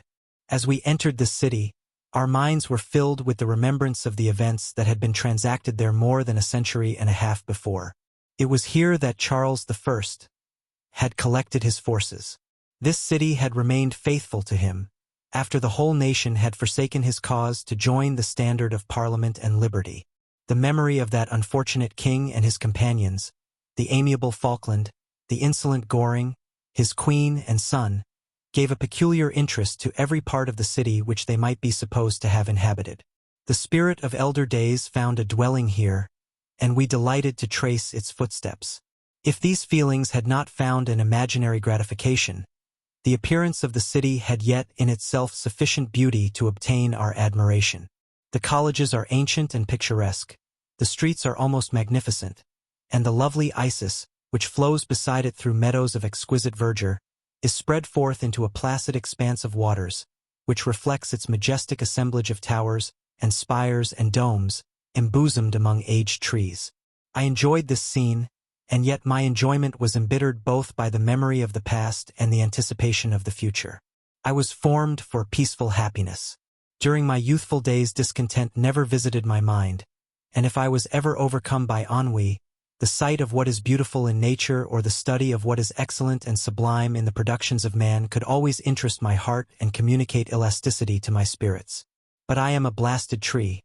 The bolt has entered my soul, and I felt then that I should survive to exhibit what I shall soon cease to be, a miserable spectacle of wrecked humanity, pitiable to others and intolerable to myself. We passed a considerable period at Oxford, rambling among its environs and endeavoring to identify every spot which might relate to the most animating epoch of English history.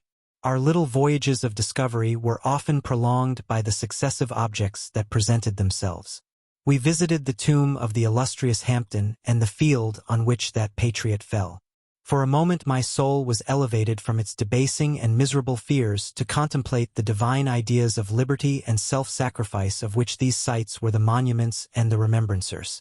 For an instant I dared to shake off my chains and look around me with a free and lofty spirit, but the iron had eaten into my flesh, and I sank again, trembling and hopeless, into my miserable self. We left Oxford with regret and proceeded to Matlock, which was our next place of rest. The country in the neighborhood of this village resembled, to a greater degree, the scenery of Switzerland. But everything is on a lower scale, and the green hills want the crown of distant white Alps which always attend on the piney mountains of my native country. We visited the wondrous cave and the little cabinets of natural history, where the curiosities are disposed in the same manner as in the collections at Servox and Chamonix. The latter name made me tremble when pronounced by Henry, and I hastened to quit Matlock, with which that terrible scene was thus associated. From Derby, still journeying northwards, we passed 2 months in Cumberland and Westmoreland. I could now almost fancy myself among the Swiss mountains. The little patches of snow which yet lingered on the northern sides of the mountains, the lakes, and the dashing of the rocky streams were all familiar and dear sights to me. Here also we made some acquaintances, who almost contrived to cheat me into happiness. The delight of Clerval was proportionably greater than mine. His mind expanded in the company of men of talent, and he found in his own nature greater capacities and resources than he could have imagined himself to have possessed while he associated with his inferiors. "I could pass my life here," said he to me, "and among these mountains I should scarcely regret Switzerland and the Rhine. but he found that a traveler's life is one that includes much pain amidst its enjoyments. His feelings are forever on the stretch, and when he begins to sink into repose, he finds himself obliged to quit that on which he rests in pleasure for something new, which again engages his attention, and which also he forsakes for other novelties. We had scarcely visited the various lakes of Cumberland and Westmoreland and conceived an affection for some of the inhabitants when the period of our appointment with our Scotch friend approached, and we left them to travel on. For my own part, one was not sorry. I had now neglected my promise for some time, and I feared the effects of the demon's disappointment. He might remain in Switzerland and wreak his vengeance on my relatives. This idea pursued me and tormented me at every moment from which I might otherwise have snatched repose and peace. I waited for my letters with feverish impatience. If they were delayed, I was miserable and overcome by 1,000 fears, and when they arrived and I saw the superscription of Elizabeth or my father, I hardly dared to read and ascertain my fate. Sometimes I thought that the fiend followed me and might expedite my remissness by murdering my companion. When these thoughts possessed me, I would not quit Henry for a moment, but followed him as his shadow, to protect him from the fancied rage of his destroyer. I felt as if I had committed some great crime, the consciousness of which haunted me. I was guiltless, but I had indeed drawn down a horrible curse upon my head, as mortal as that of crime. I visited Edinburgh with languid eyes and mind, and yet that city might have interested the most unfortunate being. Clerval did not like it so well as Oxford, for the antiquity of the latter city was more pleasing to him. But the beauty and regularity of the new town of Edinburgh, its romantic castle and its environs, the most delightful in the world, Arthur's Seat, St. Bernard's Well, and the Pentland Hills, compensated him for the change and filled him with cheerfulness and admiration. But I was impatient to arrive at the termination of my journey. We left Edinburgh in a week, passing through Cupar, St. Andrews, and along the banks of the Tay to Perth, where our friend expected us. But I was in no mood to laugh and talk with strangers or enter into their feelings or plans with the good humor expected from a guest, and accordingly I told Clerval that I wished to make the tour of Scotland alone. "Do you," said I, "enjoy yourself and let this be our rendezvous. I may be absent a month or two, but do not interfere with my motions, I entreat you. Leave me to peace and solitude for a short time, and when I return, I hope it will be with a lighter heart, more congenial to your own temper." Henry wished to dissuade me, but seeing me bent on this plan, ceased to remonstrate. He entreated me to write often. "I had rather be with you," he said, "in your solitary rambles than with these Scotch people whom I do not know. Hasten then, my dear friend, to return, that I may again feel myself somewhat at home, which I cannot do in your absence." Having parted from my friend, I determined to visit some remote spot of Scotland and finish my work in solitude. I did not doubt but that the monster followed me and would discover himself to me when I should have finished, that he might receive his companion. With this resolution I traversed the northern highlands and fixed on one of the remotest of the Orkneys as the scene of my labors. It was a place fitted for such a work, being hardly more than a rock whose high sides were continually beaten upon by the waves. The soil was barren, scarcely affording pasture for a few miserable cows, and oatmeal for its inhabitants, which consisted of 5 persons, whose gaunt and scraggy limbs gave tokens of their miserable fare. Vegetables and bread, when they indulged in such luxuries, and even fresh water, was to be procured from the mainland, which was about 5 miles distant. On the whole island there were but 3 miserable huts, and one of these was vacant when I arrived. This I hired. It contained but 2 rooms, and these exhibited all the squalidness of the most miserable penury. The thatch had fallen in, the walls were unplastered, and the door was off its hinges. I ordered it to be repaired, bought some furniture, and took possession, an incident which would doubtless have occasioned some surprise had not all the senses of the cottagers been benumbed by want and squalid poverty. As it was, I lived ungazed at and unmolested, hardly thanked for the pittance of food and clothes which I gave. So much does suffering blunt even the coarsest sensations of men. In this retreat I devoted the morning to labor, but in the evening, when the weather permitted, I walked on the stony beach of the sea to listen to the waves as they roared and dashed at my feet. It was a monotonous yet ever-changing scene.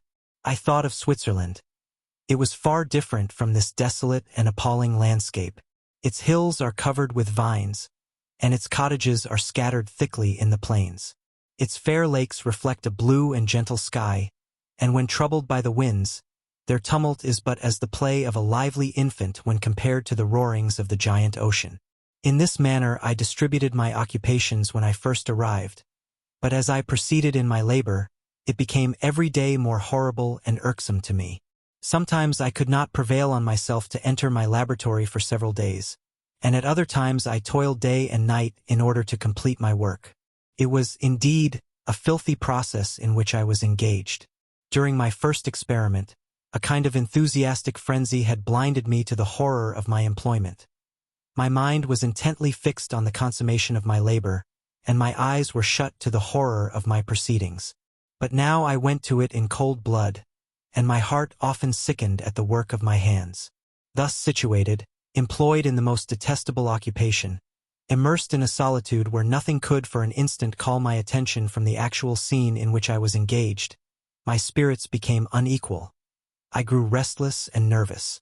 Every moment I feared to meet my persecutor. Sometimes I sat with my eyes fixed on the ground, fearing to raise them lest they should encounter the object which I so much dreaded to behold. I feared to wander from the sight of my fellow creatures lest when alone he should come to claim his companion. In the meantime I worked on, and my labor was already considerably advanced. I looked towards its completion with a tremulous and eager hope, which I dared not trust myself to question but which was intermixed with obscure forebodings of evil that made my heart sicken in my bosom. Chapter 20. I sat one evening in my laboratory. The sun had set and the moon was just rising from the sea. I had not sufficient light for my employment, and I remained idle, in a pause of consideration of whether I should leave my labor for the night or hasten its conclusion by an unremitting attention to it. As I sat, a train of reflection occurred to me which led me to consider the effects of what I was now doing. 3 years before, I was engaged in the same manner and had created a fiend whose unparalleled barbarity had desolated my heart and filled it forever with the bitterest remorse. I was now about to form another being of whose dispositions I was alike ignorant. She might become 10,000 times more malignant than her mate and delight, for its own sake in murder and wretchedness. He had sworn to quit the neighborhood of man and hide himself in deserts, but she had not, and she, who in all probability was to become a thinking and reasoning animal, might refuse to comply with a compact made before her creation. They might even hate each other. The creature who already lived loathed his own deformity, and might he not conceive a greater abhorrence for it when it came before his eyes in the female form? She also might turn with disgust from him to the superior beauty of man. She might quit him, and he be again alone, exasperated by the fresh provocation of being deserted by one of his own species. Even if they were to leave Europe and inhabit the deserts of the New World, yet one of the first results of those sympathies for which the demon thirsted would be children, and a race of devils would be propagated upon the earth who might make the very existence of the species of man a condition precarious and full of terror. Had I right, for my own benefit, to inflict this curse upon everlasting generations? I had before been moved by the sophisms of the being I had created. I had been struck senseless by his fiendish threats. But now, for the first time, the wickedness of my promise burst upon me. I shuddered to think that future ages might curse me as their pest, whose selfishness had not hesitated to buy its own peace at the price, perhaps, of the existence of the whole human race. I trembled and my heart failed within me, when, on looking up, I saw by the light of the moon the demon at the casement.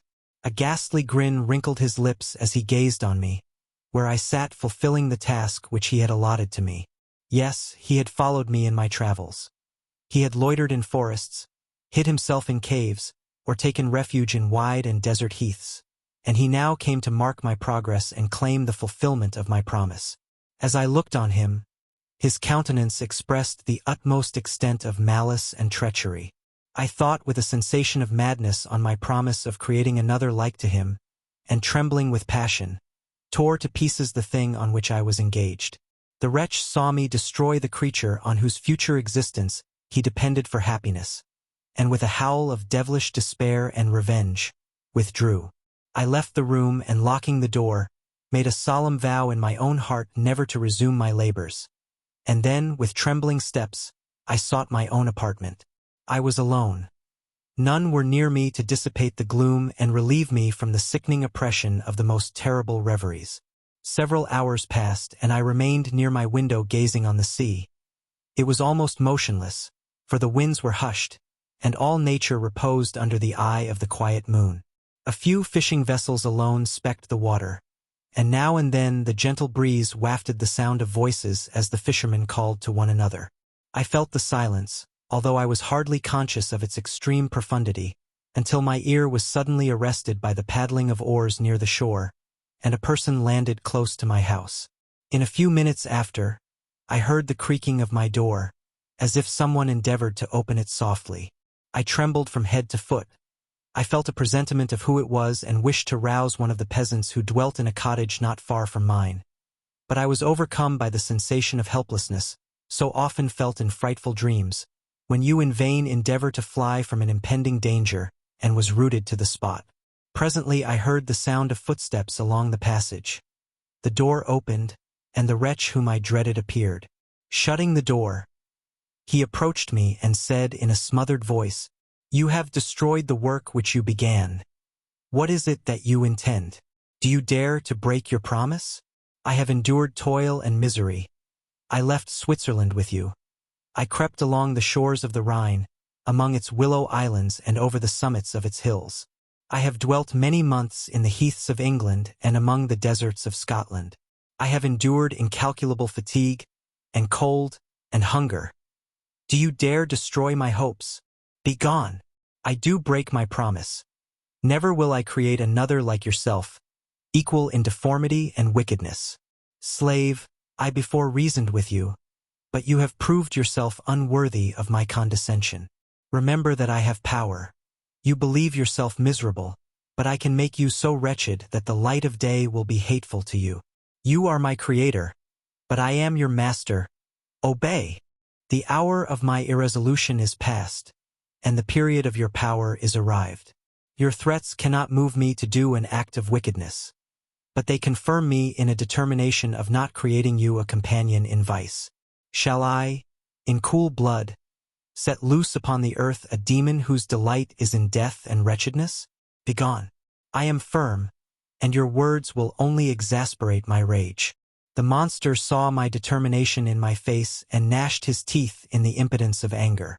Shall each man, cried he, find a wife for his bosom, and each beast have his mate, and I be alone? I had feelings of affection, and they were requited by detestation and scorn. Man, you may hate, but beware. Your hours will pass in dread and misery, and soon the bolt will fall which must ravish from you your happiness forever. Are you to be happy while I grovel in the intensity of my wretchedness? You can blast my other passions, but revenge remains. Revenge, henceforth dearer than light or food. I may die, but first you, my tyrant and tormentor, shall curse the sun that gazes on your misery. Beware, for I am fearless and therefore powerful. I will watch with the wheeliness of a snake, that I may sting with its venom. Man, you shall repent of the injuries you inflict. Devil, cease, and do not poison the air with these sounds of malice. I have declared my resolution to you, and I am no coward to bend beneath words. Leave me. I am inexorable. It is well. I go. But remember, I shall be with you on your wedding night. I started forward and exclaimed, Villain! Before you sign my death warrant, be sure that you are yourself safe. I would have seized him, but he eluded me and quitted the house with precipitation. In a few moments I saw him in his boat, which shot across the waters with an arrowy swiftness and was soon lost amidst the waves. All was again silent, but his words rang in my ears. I burned with rage to pursue the murderer of my peace and precipitate him into the ocean. I walked up and down my room hastily and perturbed, while my imagination conjured up 1,000 images to torment and sting me.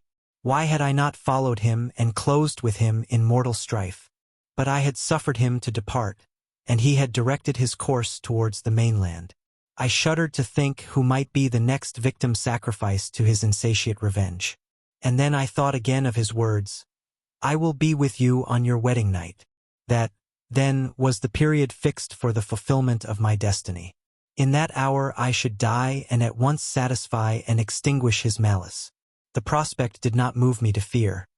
Yet when I thought of my beloved Elizabeth, of her tears and endless sorrow, when she should find her lover so barbarously snatched from her, tears, the first I had shed for many months, streamed from my eyes, and I resolved not to fall before my enemy without a bitter struggle.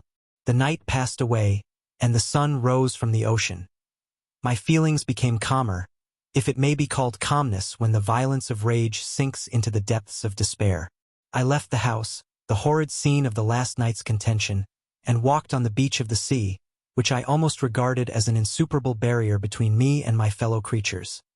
Nay, a wish that such should prove the fact stole across me. I desired that I might pass my life on that barren rock, wearily, it is true, but uninterrupted by any sudden shock of misery. If I returned, it was to be sacrificed or to see those whom I most loved die under the grasp of a demon whom I had myself created. I walked about the isle like a restless spectre, separated from all it loved and miserable in the separation. When it became noon, and the sun rose higher, I lay down on the grass and was overpowered by a deep sleep. I had been awake the whole of the preceding night, my nerves were agitated, and my eyes inflamed by watching and misery. The sleep into which I now sank refreshed me, and when I awoke, I again felt as if I belonged to a race of human beings like myself, and I began to reflect upon what had passed with greater composure. Yet still the words of the fiend rang in my ears like a death knell. They appeared like a dream, yet distinct and oppressive as a reality. The sun had far descended, and I still sat on the shore, satisfying my appetite, which had become ravenous, with an oaten cake, when I saw a fishing boat land close to me, and one of the men brought me a packet. It contained letters from Geneva, and one from Clerval entreating me to join him. He said that he was wearing away his time fruitlessly where he was, that letters from the friends he had formed in London desired his return to complete the negotiation they had entered into for his Indian enterprise.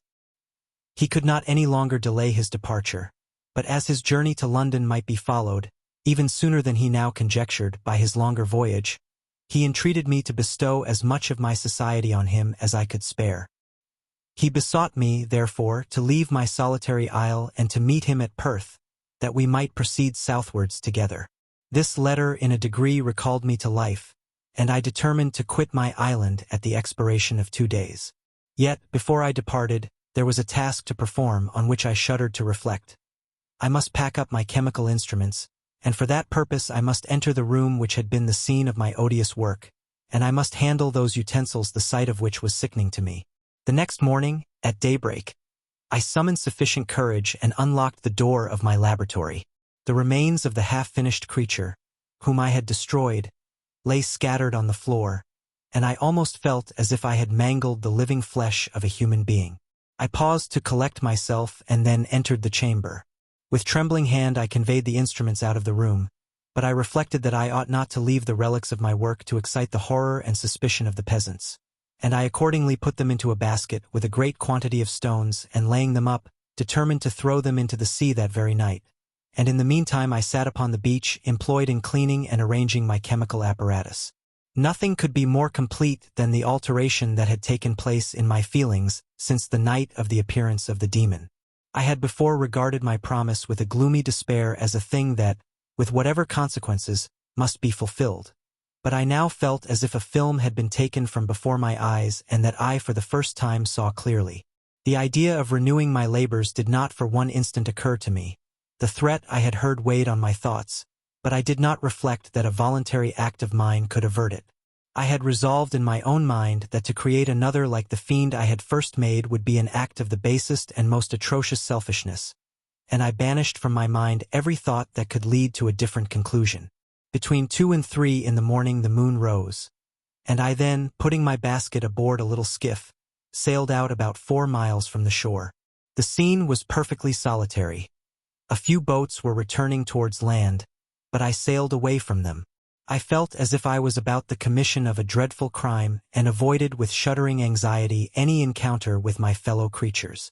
At one time the moon, which had before been clear, was suddenly overspread by a thick cloud, and I took advantage of the moment of darkness and cast my basket into the sea. I listened to the gurgling sound as it sank and then sailed away from the spot. The sky became clouded, but the air was pure, although chilled by the northeast breeze that was then rising. But it refreshed me and filled me with such agreeable sensations that I resolved to prolong my stay on the water, and fixing the rudder in a direct position, stretched myself at the bottom of the boat. Clouds hid the moon, everything was obscure, and I heard only the sound of the boat as its keel cut through the waves. The murmur lulled me, and in a short time I slept soundly. I do not know how long I remained in this situation, but when I awoke I found that the sun had already mounted considerably. The wind was high, and the waves continually threatened the safety of my little skiff. I found that the wind was northeast and must have driven me far from the coast from which I had embarked. I endeavored to change my course but quickly found that if I again made the attempt the boat would be instantly filled with water. Thus situated, my only resource was to drive before the wind. I confess that I felt a few sensations of terror. I had no compass with me and was so slenderly acquainted with the geography of this part of the world that the sun was of little benefit to me. I might be driven into the wide Atlantic and feel all the tortures of starvation or be swallowed up in the immeasurable waters that roared and buffeted around me. I had already been out many hours and felt the torment of a burning thirst, a prelude to my other sufferings. I looked on the heavens, which were covered by clouds that flew before the wind, only to be replaced by others. I looked upon the sea. It was to be my grave. "Fiend," I exclaimed, "your task is already fulfilled." I thought of Elizabeth, of my father, and of Clerval, all left behind, on whom the monster might satisfy his sanguinary and merciless passions. This idea plunged me into a reverie so despairing and frightful that even now, when the scene is on the point of closing before me forever, I shudder to reflect on it. Some hours passed thus, but by degrees, as the sun declined towards the horizon, the wind died away into a gentle breeze and the sea became free from breakers. But these gave place to a heavy swell. I felt sick and hardly able to hold the rudder, when suddenly I saw a line of high land towards the south. Almost spent, as I was, by fatigue and the dreadful suspense I endured for several hours, this sudden certainty of life rushed like a flood of warm joy to my heart, and tears gushed from my eyes. How mutable are our feelings, and how strange is that clinging love we have of life even in the excess of misery. I constructed another sail with a part of my dress and eagerly steered my course towards the land. It had a wild and rocky appearance, but as I approached nearer I easily perceived the traces of cultivation. I saw vessels near the shore and found myself suddenly transported back to the neighborhood of civilized man. I carefully traced the windings of the land and hailed a steeple which I at length saw issuing from behind a small promontory.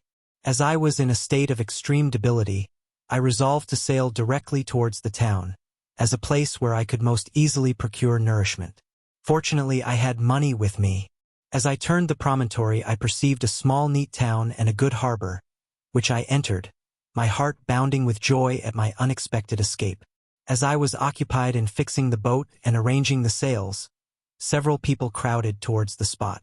They seemed much surprised at my appearance, but instead of offering me any assistance, whispered together with gestures that at any other time might have produced in me a slight sensation of alarm. As it was, I merely remarked that they spoke English, and I therefore addressed them in that language. "My good friends," said I, "will you be so kind as to tell me the name of this town and inform me where I am?" "You will know that soon enough," replied a man with a hoarse voice. "Maybe you are come to a place that will not prove much to your taste, but you will not be consulted as to your quarters, I promise you." I was exceedingly surprised on receiving so rude an answer from a stranger, and I was also disconcerted on perceiving the frowning and angry countenances of his companions. "Why do you answer me so roughly?" I replied. "Surely it is not the custom of Englishmen to receive strangers so inhospitably." "I do not know," said the man, "what the custom of the English may be, but it is the custom of the Irish to hate villains." While this strange dialogue continued, I perceived the crowd rapidly increase. Their faces expressed a mixture of curiosity and anger, which annoyed and in some degree alarmed me. I inquired the way to the inn, but no one replied. I then moved forward, and a murmuring sound arose from the crowd as they followed and surrounded me, when an ill-looking man approaching tapped me on the shoulder and said, "Come, sir, you must follow me to Mr. Kerwin's to give an account of yourself." Who is Mr. Kerwin? Why am I to give an account of myself? Is not this a free country? Aye, sir, free enough for honest folks. Mr. Kerwin is a magistrate, and you are to give an account of the death of a gentleman who was found murdered here last night. This answer startled me, but I presently recovered myself. I was innocent. That could easily be proved. Accordingly, I followed my conductor in silence and was led to one of the best houses in the town. I was ready to sink from fatigue and hunger, but being surrounded by a crowd, I thought it politic to rouse all my strength, that no physical debility might be construed into apprehension or conscious guilt. Little did I then expect the calamity that was in a few moments to overwhelm me and extinguish in horror and despair all fear of ignominy or death. I must pause here, for it requires all my fortitude to recall the memory of the frightful events which I am about to relate, in proper detail, to my recollection. Chapter 21. I was soon introduced into the presence of the magistrate, an old benevolent man with calm and mild manners. He looked upon me, however, with some degree of severity, and then, turning towards my conductors, he asked who appeared as witnesses on this occasion. About half a dozen men came forward, and, one being selected by the magistrate, he deposed that he had been out fishing the night before with his son and brother-in-law, Daniel Nugent, when, about 10 o'clock, they observed a strong northerly blast rising, and they accordingly put in for port. It was a very dark night, as the moon had not yet risen. They did not land at the harbor, but, as they had been accustomed, at a creek about 2 miles below. He walked on first, carrying a part of the fishing tackle, and his companions followed him at some distance. As he was proceeding along the sands, he struck his foot against something and fell at his length on the ground. His companions came up to assist him, and by the light of their lantern they found that he had fallen on the body of a man, who was to all appearance dead. Their first supposition was that it was the corpse of some person who had been drowned and was thrown on shore by the waves. But on examination they found that the clothes were not wet and even that the body was not then cold. They instantly carried it to the cottage of an old woman near the spot and endeavored, but in vain, to restore it to life. It appeared to be a handsome young man, about 25 years of age. He had apparently been strangled, for there was no sign of any violence except the black mark of fingers on his neck. The first part of this deposition did not in the least interest me, but when the mark of the fingers was mentioned I remembered the murder of my brother and felt myself extremely agitated. My limbs trembled and a mist came over my eyes, which obliged me to lean on a chair for support. The magistrate observed me with a keen eye and of course drew an unfavorable augury from my manner. The son confirmed his father's account, but when Daniel Nugent was called he swore positively that just before the fall of his companion, he saw a boat with a single man in it at a short distance from the shore, and as far as he could judge by the light of a few stars, it was the same boat in which I had just landed. A woman deposed that she lived near the beach and was standing at the door of her cottage, waiting for the return of the fishermen, about an hour before she heard of the discovery of the body, when she saw a boat with only one man in it push off from that part of the shore where the corpse was afterwards found. Another woman confirmed the account of the fishermen having brought the body into her house. It was not cold. They put it into a bed and rubbed it, and Daniel went to the town for an apothecary, but life was quite gone. Several other men were examined concerning my landing, and they agreed that, with the strong north wind that had arisen during the night, it was very probable that I had beaten about for many hours and had been obliged to return nearly to the same spot from which I had departed. Besides, they observed that it appeared that I had brought the body from another place, and it was likely that as I did not appear to know the shore, I might have put into the harbor ignorant of the distance of the town from the place where I had deposited the corpse. Mr. Kerwin, on hearing this evidence, desired that I should be taken into the room where the body lay for interment, that it might be observed what effect the sight of it would produce upon me. This idea was probably suggested by the extreme agitation I had exhibited when the mode of the murder had been described. I was accordingly conducted, by the magistrate and several other persons, to the inn. I could not help being struck by the strange coincidences that had taken place during this eventful night. But, knowing that I had been conversing with several persons in the island I had inhabited about the time that the body had been found, I was perfectly tranquil as to the consequences of the affair. I entered the room where the corpse lay and was led up to the coffin. How can I describe my sensations on beholding it? I feel yet parched with horror, nor can I reflect on that terrible moment without shuddering and agony. The examination, the presence of the magistrate and witnesses, passed like a dream from my memory when I saw the lifeless form of Henry Clerval stretched before me. I gasped for breath, and throwing myself on the body, I exclaimed, "Have my murderous machinations deprived you also, my dearest Henry, of life? 2 I have already destroyed. Other victims await their destiny. But you, Clerval, my friend, my benefactor." The human frame could no longer support the agonies that I endured, and I was carried out of the room in strong convulsions. A fever succeeded to this. I lay for 2 months on the point of death. My ravings, as I afterwards heard, were frightful. I called myself the murderer of William, of Justine, and of Clerval. Sometimes I entreated my attendants to assist me in the destruction of the fiend by whom I was tormented, and at others I felt the fingers of the monster already grasping my neck, and screamed aloud with agony and terror. Fortunately, as I spoke my native language, Mr. Kerwin alone understood me, but my gestures and bitter cries were sufficient to affright the other witnesses. Why did I not die? More miserable than man ever was before, why did I not sink into forgetfulness and rest? Death snatches away many blooming children, the only hopes of their doting parents. How many brides and youthful lovers have been one day in the bloom of health and hope, and the next a prey for worms and the decay of the tomb? Of what materials was I made that I could thus resist so many shocks, which, like the turning of the wheel, continually renewed the torture? But I was doomed to live, and in 2 months found myself as awaking from a dream, in a prison, stretched on a wretched bed, surrounded by jailers, turnkeys, bolts, and all the miserable apparatus of a dungeon. It was morning, I remember, when I thus awoke to understanding.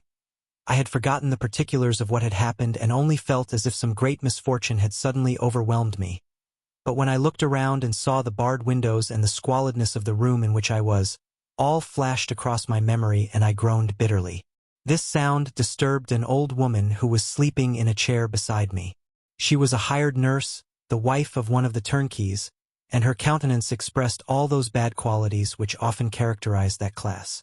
The lines of her face were hard and rude, like that of persons accustomed to see without sympathizing in sights of misery.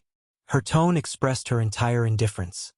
She addressed me in English, and the voice struck me as one that I had heard during my sufferings. "Are you better now, sir?" said she.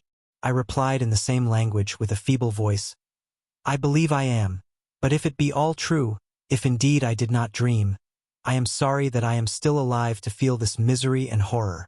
"For that matter," replied the old woman, "if you mean about the gentleman you murdered, I believe that it were better for you if you were dead, for I fancy it will go hard with you. However, that's none of my business. I am sent to nurse you and get you well. I do my duty with a safe conscience. It were well if everybody did the same." I turned with loathing from the woman who could utter so unfeeling a speech to a person just saved, on the very edge of death. But I felt languid and unable to reflect on all that had passed. The whole series of my life appeared to me as a dream. I sometimes doubted if indeed it were all true, for it never presented itself to my mind with the force of reality. As the images that floated before me became more distinct, I grew feverish. A darkness pressed around me. No one was near me who soothed me with the gentle voice of love. No dear hand supported me. The physician came and prescribed medicines, and the old woman prepared them for me, but utter carelessness was visible in the first, and the expression of brutality was strongly marked in the visage of the second. Who could be interested in the fate of a murderer but the hangman who would gain his fee? These were my first reflections, but I soon learned that Mr. Kerwin had shown me extreme kindness. He had caused the best room in the prison to be prepared for me, wretched indeed was the best, and it was he who had provided a physician and a nurse. It is true, he seldom came to see me, for although he ardently desired to relieve the sufferings of every human creature, he did not wish to be present at the agonies and miserable ravings of a murderer. He came, therefore, sometimes to see that I was not neglected, but his visits were short and with long intervals. One day, while I was gradually recovering, I was seated in a chair, my eyes half open and my cheeks livid like those in death. I was overcome by gloom and misery, and often reflected I had better seek death than desire to remain in a world which to me was replete with wretchedness. At one time I considered whether I should not declare myself guilty and suffer the penalty of the law, less innocent than poor Justine had been. Such were my thoughts when the door of my apartment was opened and Mr. Kerwin entered. His countenance expressed sympathy and compassion. He drew a chair close to mine and addressed me in French. "I fear that this place is very shocking to you. Can I do anything to make you more comfortable?" "I thank you, but all that you mention is nothing to me. On the whole earth there is no comfort which I am capable of receiving. I know that the sympathy of a stranger can be but of little relief to one borne down as you are by so strange a misfortune. But you will, I hope, soon quit this melancholy abode, for doubtless evidence can easily be brought to free you from the criminal charge. That is my least concern. I am, by a course of strange events, become the most miserable of mortals. Persecuted and tortured as I am and have been, can death be any evil to me? Nothing indeed could be more unfortunate and agonizing than the strange chances that have lately occurred. You were thrown, by some surprising accident, on this shore, renowned for its hospitality, seized immediately, and charged with murder. The first sight that was presented to your eyes was the body of your friend, murdered in so unaccountable a manner and placed, as it were, by some fiend across your path.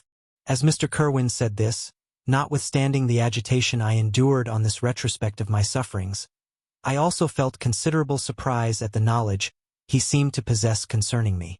I suppose some astonishment was exhibited in my countenance, for Mr. Kerwin hastened to say, "Immediately upon your being taken ill, all the papers that were on your person were brought me, and I examined them that I might discover some trace by which I could send to your relations an account of your misfortune and illness. I found several letters and, among others, one which I discovered from its commencement to be from your father. I instantly wrote to Geneva. Nearly 2 months have elapsed since the departure of my letter. But you are ill. Even now you tremble. You are unfit for agitation of any kind. This suspense is 1,000 times worse than the most horrible event. Tell me what new scene of death has been acted, and whose murder I am now to lament?" "Your family is perfectly well," said Mr. Kerwin with gentleness. "And someone, a friend, is come to visit you." I know not by what chain of thought the idea presented itself, but it instantly darted into my mind that the murderer had come to mock at my misery and taunt me with the death of Clerval, as a new incitement for me to comply with his hellish desires. I put my hand before my eyes, and cried out in agony, "Oh, take him away. I cannot see him. For God's sake, do not let him enter." Mr. Kerwin regarded me with a troubled countenance. He could not help regarding my exclamation as a presumption of my guilt, and said in rather a severe tone, "I should have thought, young man, that the presence of your father would have been welcome instead of inspiring such violent repugnance." "My father!" cried I, while every feature and every muscle was relaxed from anguish to pleasure. "Is my father indeed come? How kind, how very kind! But where is he? Why does he not hasten to me?" My change of manner surprised and pleased the magistrate. Perhaps he thought that my former exclamation was a momentary return of delirium, and now he instantly resumed his former benevolence. He rose and quitted the room with my nurse, and in a moment my father entered it. Nothing, at this moment, could have given me greater pleasure than the arrival of my father. I stretched out my hand to him and cried, "Are you then safe? And Elizabeth and Ernest?" My father calmed me with assurances of their welfare and endeavored, by dwelling on these subjects so interesting to my heart, to raise my desponding spirits. But he soon felt that a prison cannot be the abode of cheerfulness. "What a place is this that you inhabit, my son?" said he, looking mournfully at the barred windows and wretched appearance of the room.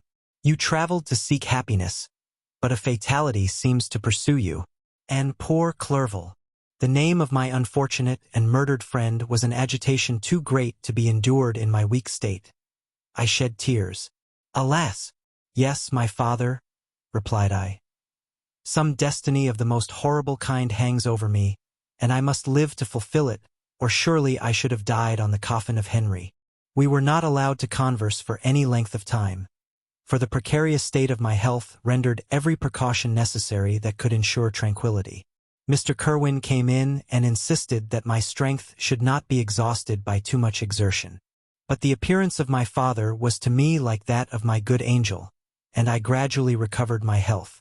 As my sickness quitted me, I was absorbed by a gloomy and black melancholy that nothing could dissipate. The image of Clerval was forever before me, ghastly and murdered. More than once the agitation into which these reflections threw me made my friends dread a dangerous relapse. Alas, why did they preserve so miserable and detested a life? It was surely that I might fulfill my destiny, which is now drawing to a close. Soon, oh very soon, will death extinguish these throbbings and relieve me from the mighty weight of anguish that bears me to the dust. And, in executing the award of justice, I shall also sink to rest. Then the appearance of death was distant, although the wish was ever present to my thoughts, and I often sat for hours motionless and speechless, wishing for some mighty revolution that might bury me and my destroyer in its ruins. The season of the assizes approached. I had already been 3 months in prison, and although I was still weak and in continual danger of a relapse, I was obliged to travel nearly 100 miles to the country town where the court was held. Mr. Kerwin charged himself with every care of collecting witnesses and arranging my defense. I was spared the disgrace of appearing publicly as a criminal, as the case was not brought before the court that decides on life and death. The grand jury rejected the bill, on its being proved that I was on the Orkney Islands at the hour the body of my friend was found, and a fortnight after my removal I was liberated from prison. My father was enraptured on finding me freed from the vexations of a criminal charge, that I was again allowed to breathe the fresh atmosphere and permitted to return to my native country. I did not participate in these feelings, for to me the walls of a dungeon or a palace were alike hateful. The cup of life was poisoned forever, and although the sun shone upon me, as upon the happy and gay of heart, I saw around me nothing but a dense and frightful darkness, penetrated by no light but the glimmer of 2 eyes that glared upon me. Sometimes they were the expressive eyes of Henry, languishing in death, the dark orbs nearly covered by the lids and the long black lashes that fringed them. Sometimes it was the watery, clouded eyes of the monster, as I first saw them in my chamber at Ingolstadt. My father tried to awaken in me the feelings of affection. He talked of Geneva, which I should soon visit, of Elizabeth and Ernest. But these words only drew deep groans from me. Sometimes, indeed, I felt a wish for happiness and thought with melancholy delight of my beloved cousin, or longed, with a devouring malady du pays, to see once more the blue lake and rapid Rhone, that had been so dear to me in early childhood.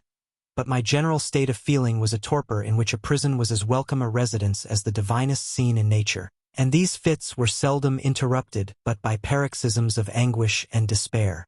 At these moments I often endeavored to put an end to the existence I loathed, and it required unceasing attendance and vigilance to restrain me from committing some dreadful act of violence. Yet one duty remained to me, the recollection of which finally triumphed over my selfish despair. It was necessary that I should return without delay to Geneva, there to watch over the lives of those I so fondly loved and to lie in wait for the murderer, that if any chance led me to the place of his concealment, or if he dared again to blast me by his presence, I might, with unfailing aim, put an end to the existence of the monstrous image which I had endued with the mockery of a soul still more monstrous. My father still desired to delay our departure, fearful that I could not sustain the fatigues of a journey, for I was a shattered wreck, the shadow of a human being. My strength was gone. I was a mere skeleton, and fever night and day preyed upon my wasted frame. Still, as I urged our leaving Ireland with such inquietude and impatience, my father thought it best to yield. We took our passage on board a vessel bound for Havre de Grace and sailed with a fair wind from the Irish shores. It was midnight. I lay on the deck looking at the stars and listening to the dashing of the waves. I hailed the darkness that shut Ireland from my sight, and my pulse beat with a feverish joy when I reflected that I should soon see Geneva. The past appeared to me in the light of a frightful dream, yet the vessel in which I was, the wind that blew me from the detested shore of Ireland, and the sea which surrounded me, told me too forcibly that I was deceived by no vision and that Clerval, my friend and dearest companion, had fallen a victim to me and the monster of my creation. I repassed, in my memory, my whole life. My quiet happiness while residing with my family in Geneva, the death of my mother, and my departure for Ingolstadt. I remembered, shuddering, the mad enthusiasm that hurried me on to the creation of my hideous enemy, and I called to mind the night in which he first lived. I was unable to pursue the train of thought. 1,000 feelings pressed upon me, and I wept bitterly. Ever since my recovery from the fever, I had been in the custom of taking every night a small quantity of laudanum, for it was by means of this drug only that I was enabled to gain the rest necessary for the preservation of life. Oppressed by the recollection of my various misfortunes, I now swallowed double my usual quantity and soon slept profoundly. But sleep did not afford me respite from thought and misery. My dreams presented 1,000 objects that scared me. Towards morning I was possessed by a kind of nightmare. I felt the fiend's grasp in my neck and could not free myself from it. Groans and cries rang in my ears. My father, who was watching over me, perceiving my restlessness, awoke me. The dashing waves were around, the cloudy sky above, the fiend was not here. A sense of security, a feeling that a truce was established between the present hour and the irresistible, disastrous future imparted to me a kind of calm forgetfulness, of which the human mind is by its structure peculiarly susceptible. Chapter 22. The voyage came to an end. We landed, and proceeded to Paris.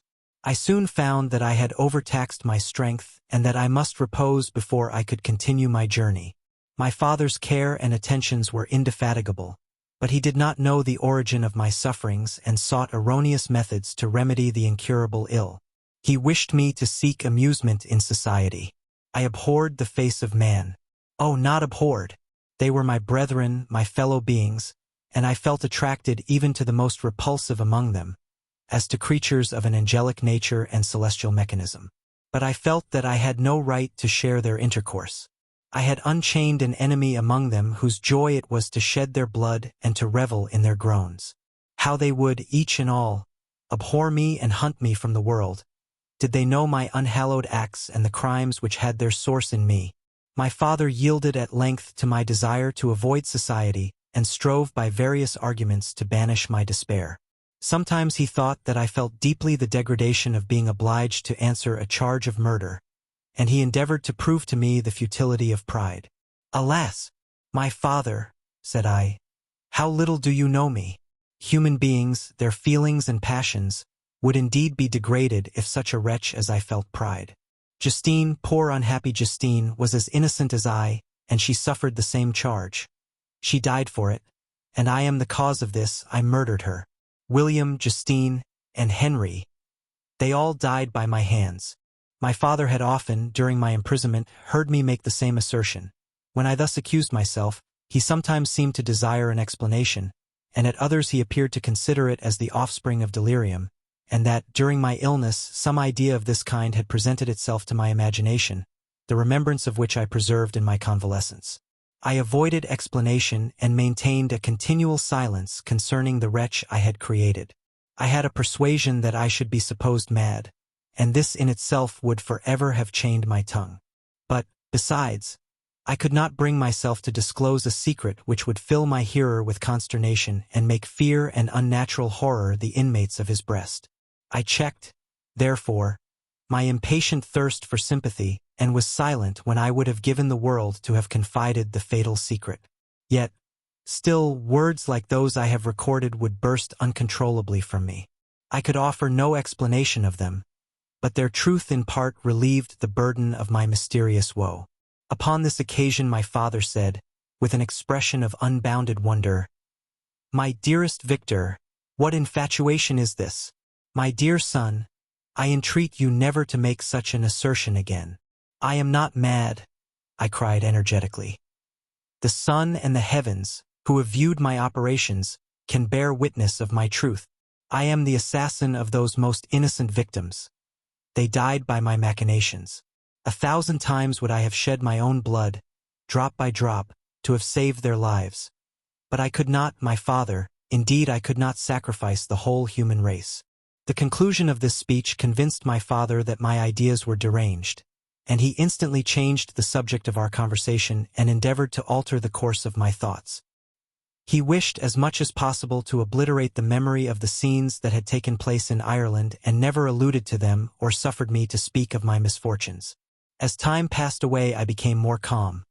Misery had her dwelling in my heart, but I no longer talked in the same incoherent manner of my own crimes. Sufficient for me was the consciousness of them. By the utmost self-violence I curbed the imperious voice of wretchedness, which sometimes desired to declare itself to the whole world, and my manners were calmer and more composed than they had ever been since my journey to the Sea of Ice. A few days before we left Paris on our way to Switzerland, I received the following letter from Elizabeth. My dear friend, it gave me the greatest pleasure to receive a letter from my uncle dated at Paris. You are no longer at a formidable distance, and I may hope to see you in less than a fortnight. My poor cousin, how much you must have suffered. I expect to see you looking even more ill than when you quitted Geneva. This winter has been passed most miserably, tortured as I have been by anxious suspense. Yet I hope to see peace in your countenance and to find that your heart is not totally void of comfort and tranquility. Yet I fear that the same feelings now exist that made you so miserable a year ago, even perhaps augmented by time. I would not disturb you at this period, when so many misfortunes weigh upon you, but a conversation that I had with my uncle previous to his departure renders some explanation necessary before we meet. Explanation?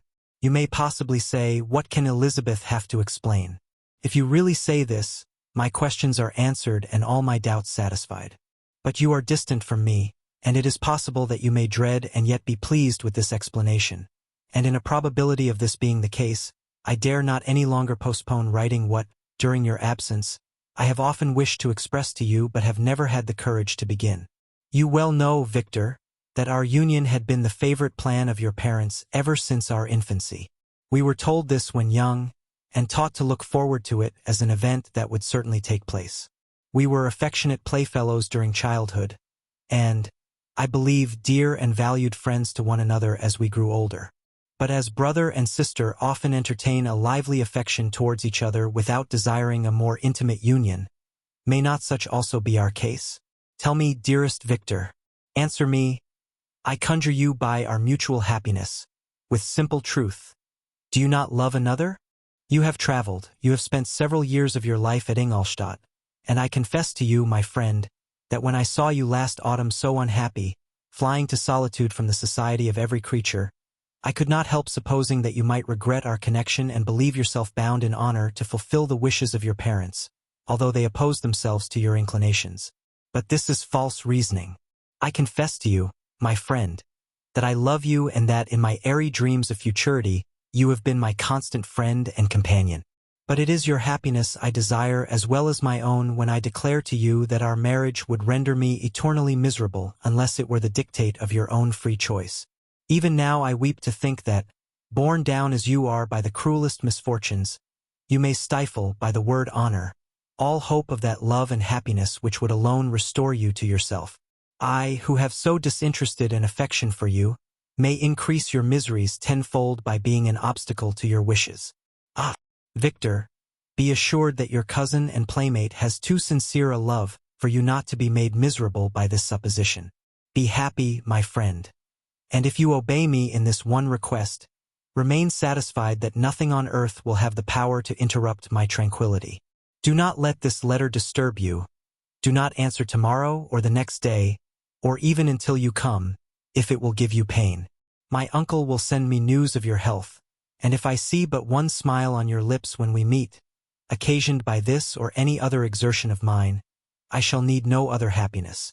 Elizabeth Lavenza, Geneva, May 18th, 17. This letter revived in my memory what I had before forgotten, the threat of the fiend. I will be with you on your wedding night. Such was my sentence. And on that night would the demon employ every art to destroy me and tear me from the glimpse of happiness which promised partly to console my sufferings. On that night he had determined to consummate his crimes by my death. Well, be it so. A deadly struggle would then assuredly take place, in which if he were victorious I should be at peace and his power over me be at an end. If he were vanquished I should be a free man. Alas, what freedom! such as the peasant enjoys when his family have been massacred before his eyes, his cottage burnt, his lands laid waste, and he is turned adrift, homeless, penniless, and alone but free. Such would be my liberty, except that in my Elizabeth the first possessed a treasure, alas, balanced by those horrors of remorse and guilt which would pursue me until death. Sweet and beloved Elizabeth! I read and reread her letter, and some softened feelings stole into my heart and dared to whisper paradisiacal dreams of love and joy. But the apple was already eaten, and the angel's arm bared to drive me from all hope. Yet I would die to make her happy.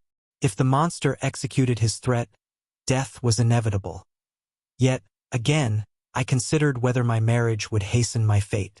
My destruction might indeed arrive a few months sooner, but if my torturer should suspect that I postponed it, influenced by his menaces, he would surely find other and perhaps more dreadful means of revenge. He had vowed to be with me on my wedding night, yet he did not consider that threat as binding him to peace in the meantime, for as if to show me that he was not yet satiated with blood, he had murdered Clerval immediately after the enunciation of his threats. I resolved, therefore, that if my immediate union with my cousin would conduce either to hers or my father's happiness, my adversary's designs against my life should not retard it a single hour. In this state of mind I wrote to Elizabeth. My letter was calm and affectionate. "I fear, my beloved girl," I said, "little happiness remains for us on earth. Yet all that I may one day enjoy is centered in you. Chase away your idle fears. To you alone do I consecrate my life and my endeavors for contentment. I have one secret, Elizabeth, a dreadful one. When revealed to you, it will chill your frame with horror, and then, far from being surprised at my misery, you will only wonder that I survive what I have endured. I will confide this tale of misery and terror to you the day after our marriage shall take place. For, my sweet cousin, there must be perfect confidence between us. But until then, I conjure you, do not mention or allude to it. This I most earnestly entreat, and I know you will comply." In about a week after the arrival of Elizabeth's letter, we returned to Geneva. The sweet girl welcomed me with warm affection, yet tears were in her eyes as she beheld my emaciated frame and feverish cheeks. I saw a change in her also. She was thinner and had lost much of that heavenly vivacity that had before charmed me. But her gentleness and soft looks of compassion made her a more fit companion for one blasted and miserable as I was. The tranquility which I now enjoyed did not endure. Memory brought madness with it, and when I thought of what had passed, a real insanity possessed me. Sometimes I was furious and burnt with rage, sometimes low and despondent. I neither spoke nor looked at anyone, but sat motionless, bewildered by the multitude of miseries that overcame me. Elizabeth alone had the power to draw me from these fits. Her gentle voice would soothe me when transported by passion and inspire me with human feelings when sunk in torpor. She wept with me and for me. When reason returned, she would remonstrate and endeavor to inspire me with resignation. Ah, it is well for the unfortunate to be resigned, but for the guilty there is no peace. The agonies of remorse poison the luxury there is otherwise sometimes found in indulging the excess of grief. Soon after my arrival, my father spoke of my immediate marriage with Elizabeth. I remained silent. "Have you, then, some other attachment?" "None on earth. I love Elizabeth and look forward to our union with delight. Let the day therefore be fixed, and on it I will consecrate myself in life or death to the happiness of my cousin." "My dear Victor, do not speak thus. Heavy misfortunes have befallen us, but let us only cling closer to what remains and transfer our love for those whom we have lost to those who yet live. Our circle will be small but bound close by the ties of affection and mutual misfortune. And when time shall have softened your despair, new and dear objects of care will be born to replace those of whom we have been so cruelly deprived." Such were the lessons of my father. But to me the remembrance of the threat returned. Nor can you wonder that, omnipotent as the fiend had yet been in his deeds of blood, I should almost regard him as invincible, and that when he had pronounced the words, "I shall be with you on your wedding night," I should regard the threatened fate as unavoidable. But death was no evil to me if the loss of Elizabeth were balanced with it, and I therefore, with a contented and even cheerful countenance, agreed with my father that if my cousin would consent, The ceremony should take place in 10 days, and thus put, as I imagined, the seal to my fate. Great God! If for one instant I had thought what might be the hellish intention of my fiendish adversary, I would rather have banished myself forever from my native country and wandered a friendless outcast over the earth than have consented to this miserable marriage. But, as if possessed of magic powers, the monster had blinded me to his real intentions, and when I thought that I had prepared only my own death, I hastened that of a far dearer victim. As the period fixed for our marriage drew nearer, whether from cowardice or a prophetic feeling, I felt my heart sink within me. But I concealed my feelings by an appearance of hilarity that brought smiles and joy to the countenance of my father, but hardly deceived the ever-watchful and nicer eye of Elizabeth. She looked forward to our union with placid contentment, not unmingled with a little fear, which past misfortunes had impressed, that what now appeared certain and tangible happiness might soon dissipate into an airy dream and leave no trace but deep and everlasting regret. Preparations were made for the event, congratulatory visits were received, and all wore a smiling appearance. I shut up, as well as I could, in my own heart the anxiety that prayed there and entered with seeming earnestness into the plans of my father, although they might only serve as the decorations of my tragedy. Through my father's exertions, a part of the inheritance of Elizabeth had been restored to her by the Austrian government. A small possession on the shores of Como belonged to her. It was agreed that, immediately after our union, we should proceed to Villa Lavenza and spend our first days of happiness beside the beautiful lake near which it stood. In the meantime, I took every precaution to defend my person in case the fiend should openly attack me. I carried pistols and a dagger constantly about me and was ever on the watch to prevent artifice, and by these means gained a greater degree of tranquility.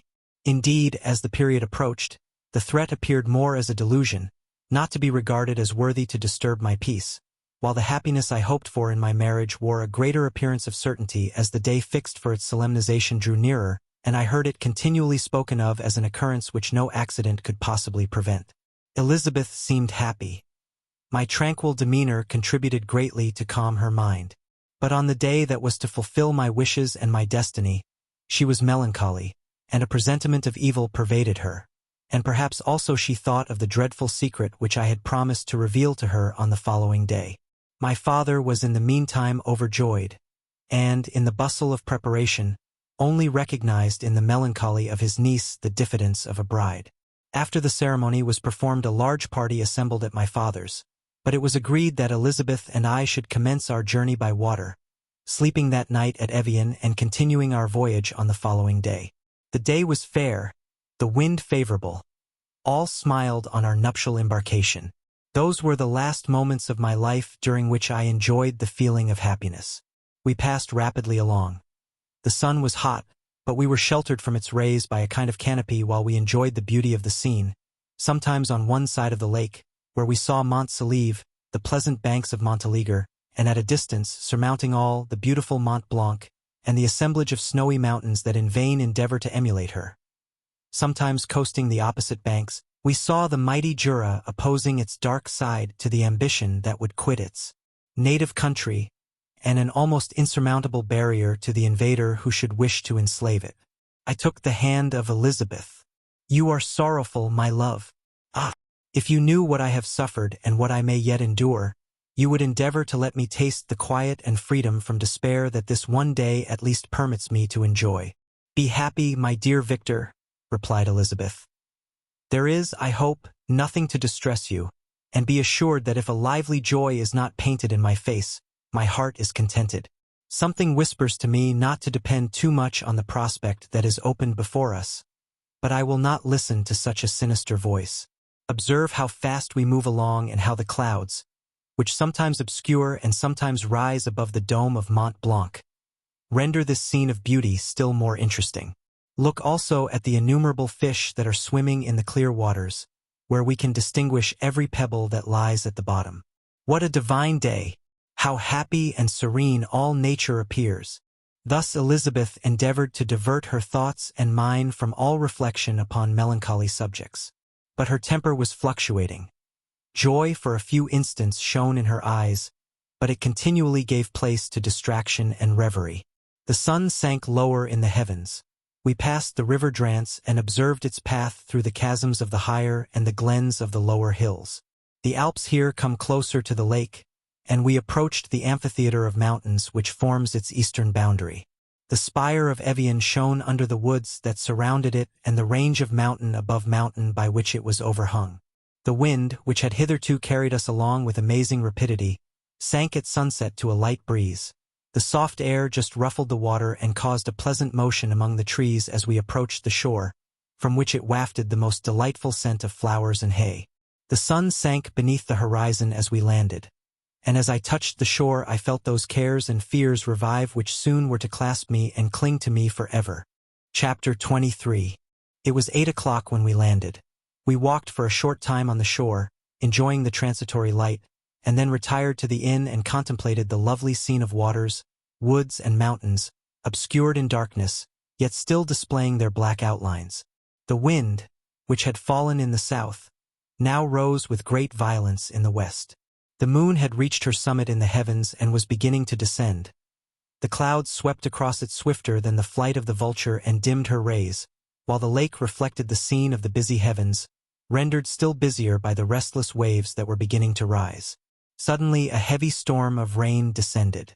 I had been calm during the day, but so soon as night obscured the shapes of objects, 1,000 fears arose in my mind. I was anxious and watchful, while my right hand grasped a pistol which was hidden in my bosom. Every sound terrified me, but I resolved that I would sell my life dearly and not shrink from the conflict until my own life or that of my adversary was extinguished. Elizabeth observed my agitation for some time in timid and fearful silence, but there was something in my glance which communicated terror to her, and trembling, she asked, "What is it that agitates you, my dear Victor? What is it you fear?" "Oh, peace, peace, my love," replied I. "This night and all will be safe, but this night is dreadful, very dreadful." I passed an hour in this state of mind, when suddenly I reflected how fearful the combat which I momentarily expected would be to my wife, and I earnestly entreated her to retire, resolving not to join her until I had obtained some knowledge as to the situation of my enemy. She left me, and I continued some time walking up and down the passages of the house and inspecting every corner that might afford a retreat to my adversary.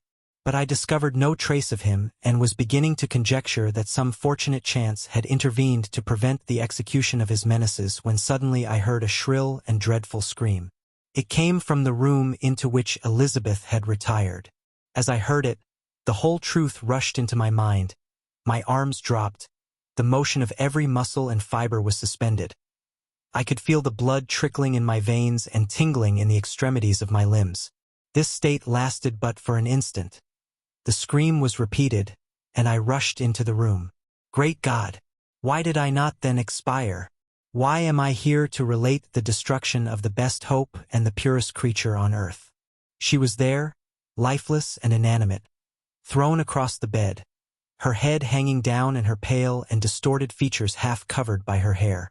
Everywhere I turn I see the same figure, her bloodless arms and relaxed form flung by the murderer on its bridal bier. Could I behold this and live? Alas! Life is obstinate and clings closest where it is most hated. For a moment only did I lose recollection. I fell senseless on the ground. When I recovered I found myself surrounded by the people of the inn. Their countenances expressed a breathless terror, but the horror of others appeared only as a mockery, a shadow of the feelings that oppressed me. I escaped from them to the room where lay the body of Elizabeth, my love, my wife, so lately living, so dear, so worthy. She had been moved from the posture in which I had first beheld her, and now, as she lay, her head upon her arm and a handkerchief thrown across her face and neck, I might have supposed her asleep. I rushed towards her and embraced her with ardor, but the deadly languor and coldness of the limbs told me that what I now held in my arms had ceased to be the Elizabeth whom I had loved and cherished. The murderous mark of the fiend's grasp was on her neck, and the breath had ceased to issue from her lips. While I still hung over her in the agony of despair, I happened to look up. The windows of the room had before been darkened, and I felt a kind of panic on seeing the pale yellow light of the moon illuminate the chamber.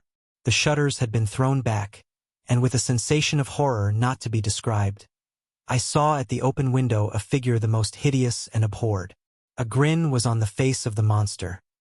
He seemed to jeer, as with his fiendish finger he pointed towards the corpse of my wife. I rushed towards the window, and drawing a pistol from my bosom, fired.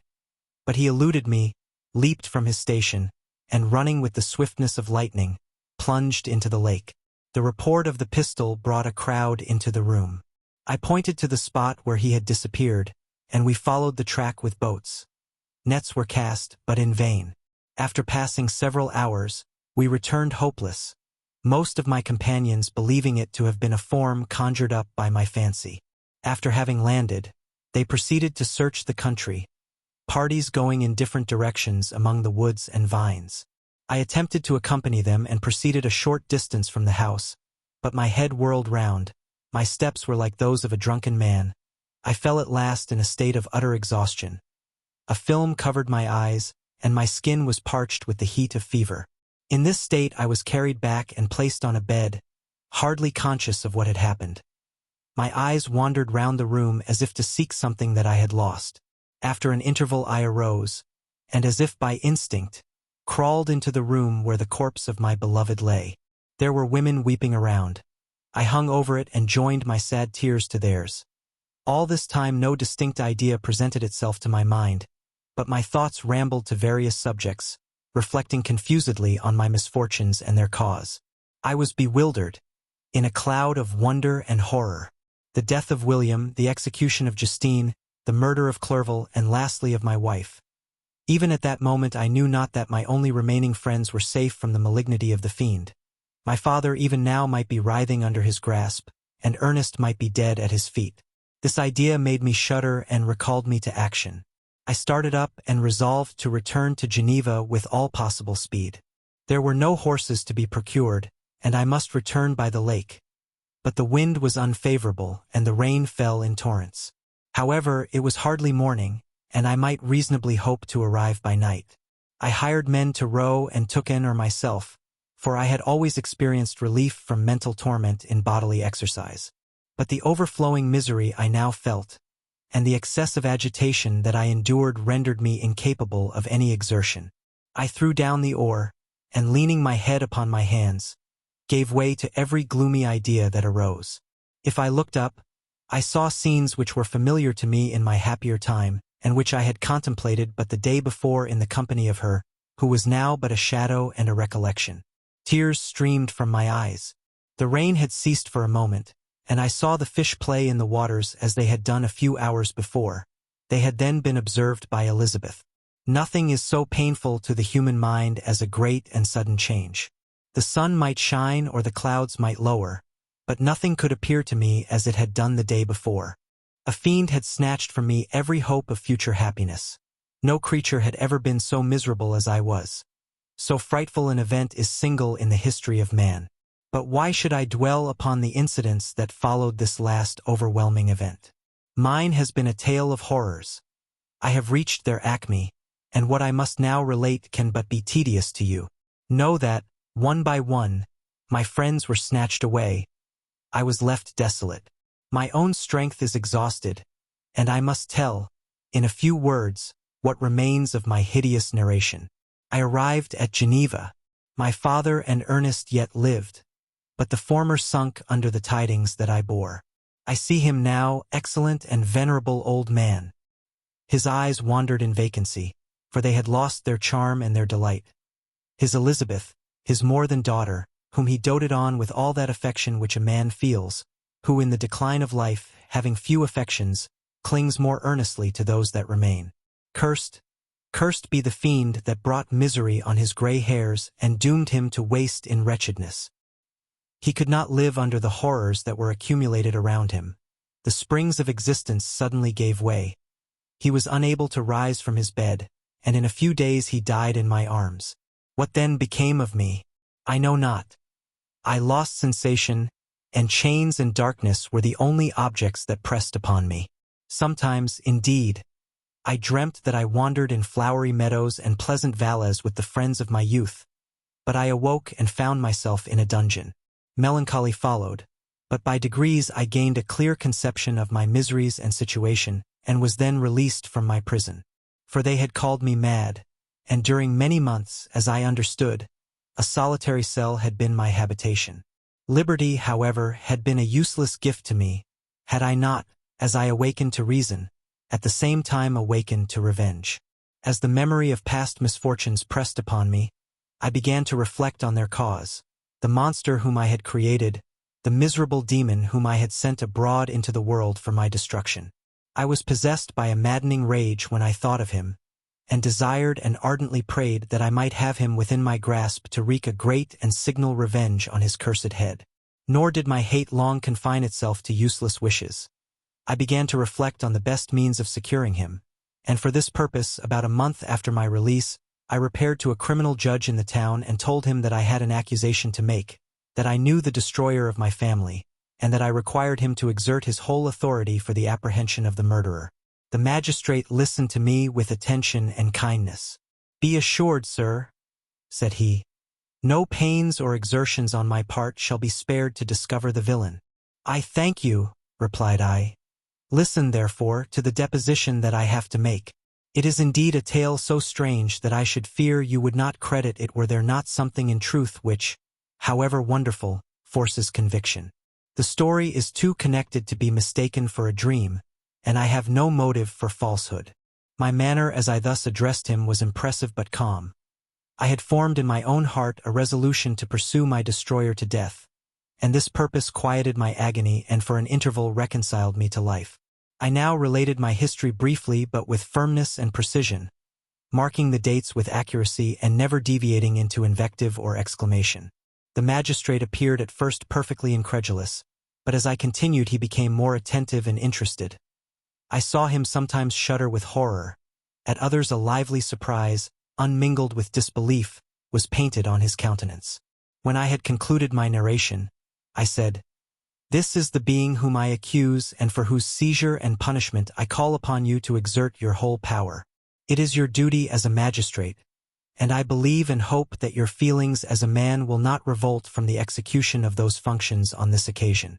This address caused a considerable change in the physiognomy of my own auditor. He had heard my story with that half kind of belief that is given to a tale of spirits and supernatural events. But when he was called upon to act officially in consequence, the whole tide of his incredulity returned. He, however, answered mildly, "I would willingly afford you every aid in your pursuit, but the creature of whom you speak appears to have powers which would put all my exertions to defiance. Who can follow an animal which can traverse the sea of ice and inhabit caves and dens where no man would venture to intrude? Besides, some months have elapsed since the commission of his crimes, and no one can conjecture to what place he has wandered or what region he may now inhabit. I do not doubt that he hovers near the spot which I inhabit, and if he has indeed taken refuge in the Alps, he may be hunted like the chamois and destroyed as a beast of prey. But I perceive your thoughts. You do not credit my narrative and do not intend to pursue my enemy with the punishment which is his desert." As I spoke, rage sparkled in my eyes. The magistrate was intimidated. "You are mistaken," said he. "I will exert myself, and if it is in my power to seize the monster, be assured that he shall suffer punishment proportionate to his crimes. But I fear, from what you have yourself described to be his properties, that this will prove impracticable. And thus, while every proper measure is pursued, you should make up your mind to disappointment. That cannot be, but all that I can say will be of little avail. My revenge is of no moment to you. Yet, while I allow it to be a vice, I confess that it is the devouring and only passion of my soul. My rage is unspeakable when I reflect that the murderer, whom I have turned loose upon society, still exists. You refuse my just demand. I have but one resource, and I devote myself, either in my life or death, to his destruction." I trembled with excessive agitation as I said this. There was a frenzy in my manner, and something, I doubt not, of that haughty fierceness which the martyrs of old are said to have possessed. But to a Jean Van magistrate, whose mind was occupied by far other ideas than those of devotion and heroism, this elevation of mind had much the appearance of madness. He endeavored to soothe me as a nurse does a child and reverted to my tale as the effects of delirium. "Man," I cried, "how ignorant art thou in thy pride of wisdom! Cease, you know not what it is you say." I broke from the house angry and disturbed and retired to meditate on some other mode of action. Chapter 24. My present situation was one in which all voluntary thought was swallowed up and lost. I was hurried away by fury. Revenge alone endowed me with strength and composure. It molded my feelings and allowed me to be calculating and calm at periods when otherwise delirium or death would have been my portion. My first resolution was to quit Geneva forever. My country, which, when I was happy and beloved, was dear to me, now, in my adversity, became hateful. I provided myself with a sum of money, together with a few jewels which had belonged to my mother, and departed. And now my wanderings began which are to cease but with life. I have traversed a vast portion of the earth and have endured all the hardships which travelers in deserts and barbarous countries are wont to meet. How I have lived I hardly know. Many times have I stretched my failing limbs upon the sandy plain and prayed for death. But revenge kept me alive. I dared not die and leave my adversary in being. When I quitted Geneva, my first labor was to gain some clue by which I might trace the steps of my fiendish enemy. But my plan was unsettled, and I wandered many hours round the confines of the town, uncertain what path I should pursue. As night approached, I found myself at the entrance of the cemetery where William, Elizabeth, and my father reposed. I entered it and approached the tomb which marked their graves. Everything was silent except the leaves of the trees, which were gently agitated by the wind. The night was nearly dark, and the scene would have been solemn and affecting even to an uninterested observer. The spirits of the departed seemed to flit around and to cast a shadow, which was felt but not seen, around the head of the mourner. The deep grief which this scene had at first excited quickly gave way to rage and despair. They were dead, and I lived. Their murderer also lived, and to destroy him I must drag out my weary existence. I knelt on the grass and kissed the earth and with quivering lips exclaimed, "By the sacred earth on which I kneel, by the shades that wander near me, by the deep and eternal grief that I feel, I swear. And by thee, O night, and the spirits that preside over thee, to pursue the demon who caused this misery, until he or I shall perish in mortal conflict. For this purpose I will preserve my life. To execute this dear revenge will I again behold the sun and tread the green herbage of earth, which otherwise should vanish from my eyes forever. And I call on you, spirits of the dead, and on you, wandering ministers of vengeance, to aid and conduct me in my work. Let the cursed and hellish monster drink deep of agony. Let him feel the despair that now torments me." I had begun my adjuration with solemnity and an awe which almost assured me that the shades of my murdered friends heard and approved my devotion. But the furies possessed me as I concluded, and rage choked my utterance. I was answered through the stillness of night by a loud and fiendish laugh. It rang on my ears long and heavily. The mountains re-echoed it, and I felt as if all hell surrounded me with mockery and laughter. Surely in that moment I should have been possessed by frenzy and have destroyed my miserable existence, but that my vow was heard and that I was reserved for vengeance. The laughter died away, when a well-known and abhorred voice, apparently close to my ear, addressed me in an audible whisper. "I am satisfied, miserable wretch. You have determined to live, and I am satisfied." I darted towards the spot from which the sound proceeded, but the devil eluded my grasp. Suddenly the broad disk of the moon arose and shone full upon his ghastly and distorted shape as he fled with more than mortal speed. I pursued him, and for many months this has been my task. Guided by a slight clue, I followed the windings of the Rhone, but vainly. The blue Mediterranean appeared, and by a strange chance, I saw the fiend enter by night and hide himself in a vessel bound for the Black Sea. I took my passage in the same ship, but he escaped I know not how. Amidst the wilds of Tartary and Russia, although he still evaded me, I have ever followed in his track. Sometimes the peasants, scared by this horrid apparition, informed me of his path. Sometimes he himself, who feared that if I lost all trace of him I should despair and die, left some mark to guide me. The snows descended on my head, and I saw the print of his huge step on the white plain. To you first entering on life, to whom care is new and agony unknown, how can you understand what I have felt and still feel? Cold, want, and fatigue were the least pains which I was destined to endure. I was cursed by some devil and carried about with me my eternal hell. Yet still a spirit of good followed and directed my steps, and when I most murmured would suddenly extricate me from seemingly insurmountable difficulties. Sometimes, when nature, overcome by hunger, sank under the exhaustion, a repast was prepared for me in the desert that restored and inspirited me. The fare was, indeed, coarse, such as the peasants of the country ate, but I will not doubt that it was set there by the spirits that I had invoked to aid me. Often, when all was dry, the heavens cloudless, and I was parched by thirst, a slight cloud would bedim the sky, shed the few drops that revived me, and vanish. I followed, when I could, the courses of the rivers, but the demon generally avoided these, as it was here that the population of the country chiefly collected. In other places human beings were seldom seen, and I generally subsisted on the wild animals that crossed my path. I had money with me and gained the friendship of the villagers by distributing it, or I brought with me some food that I had killed, which, after taking a small part, I always presented to those who had provided me with fire and utensils for cooking.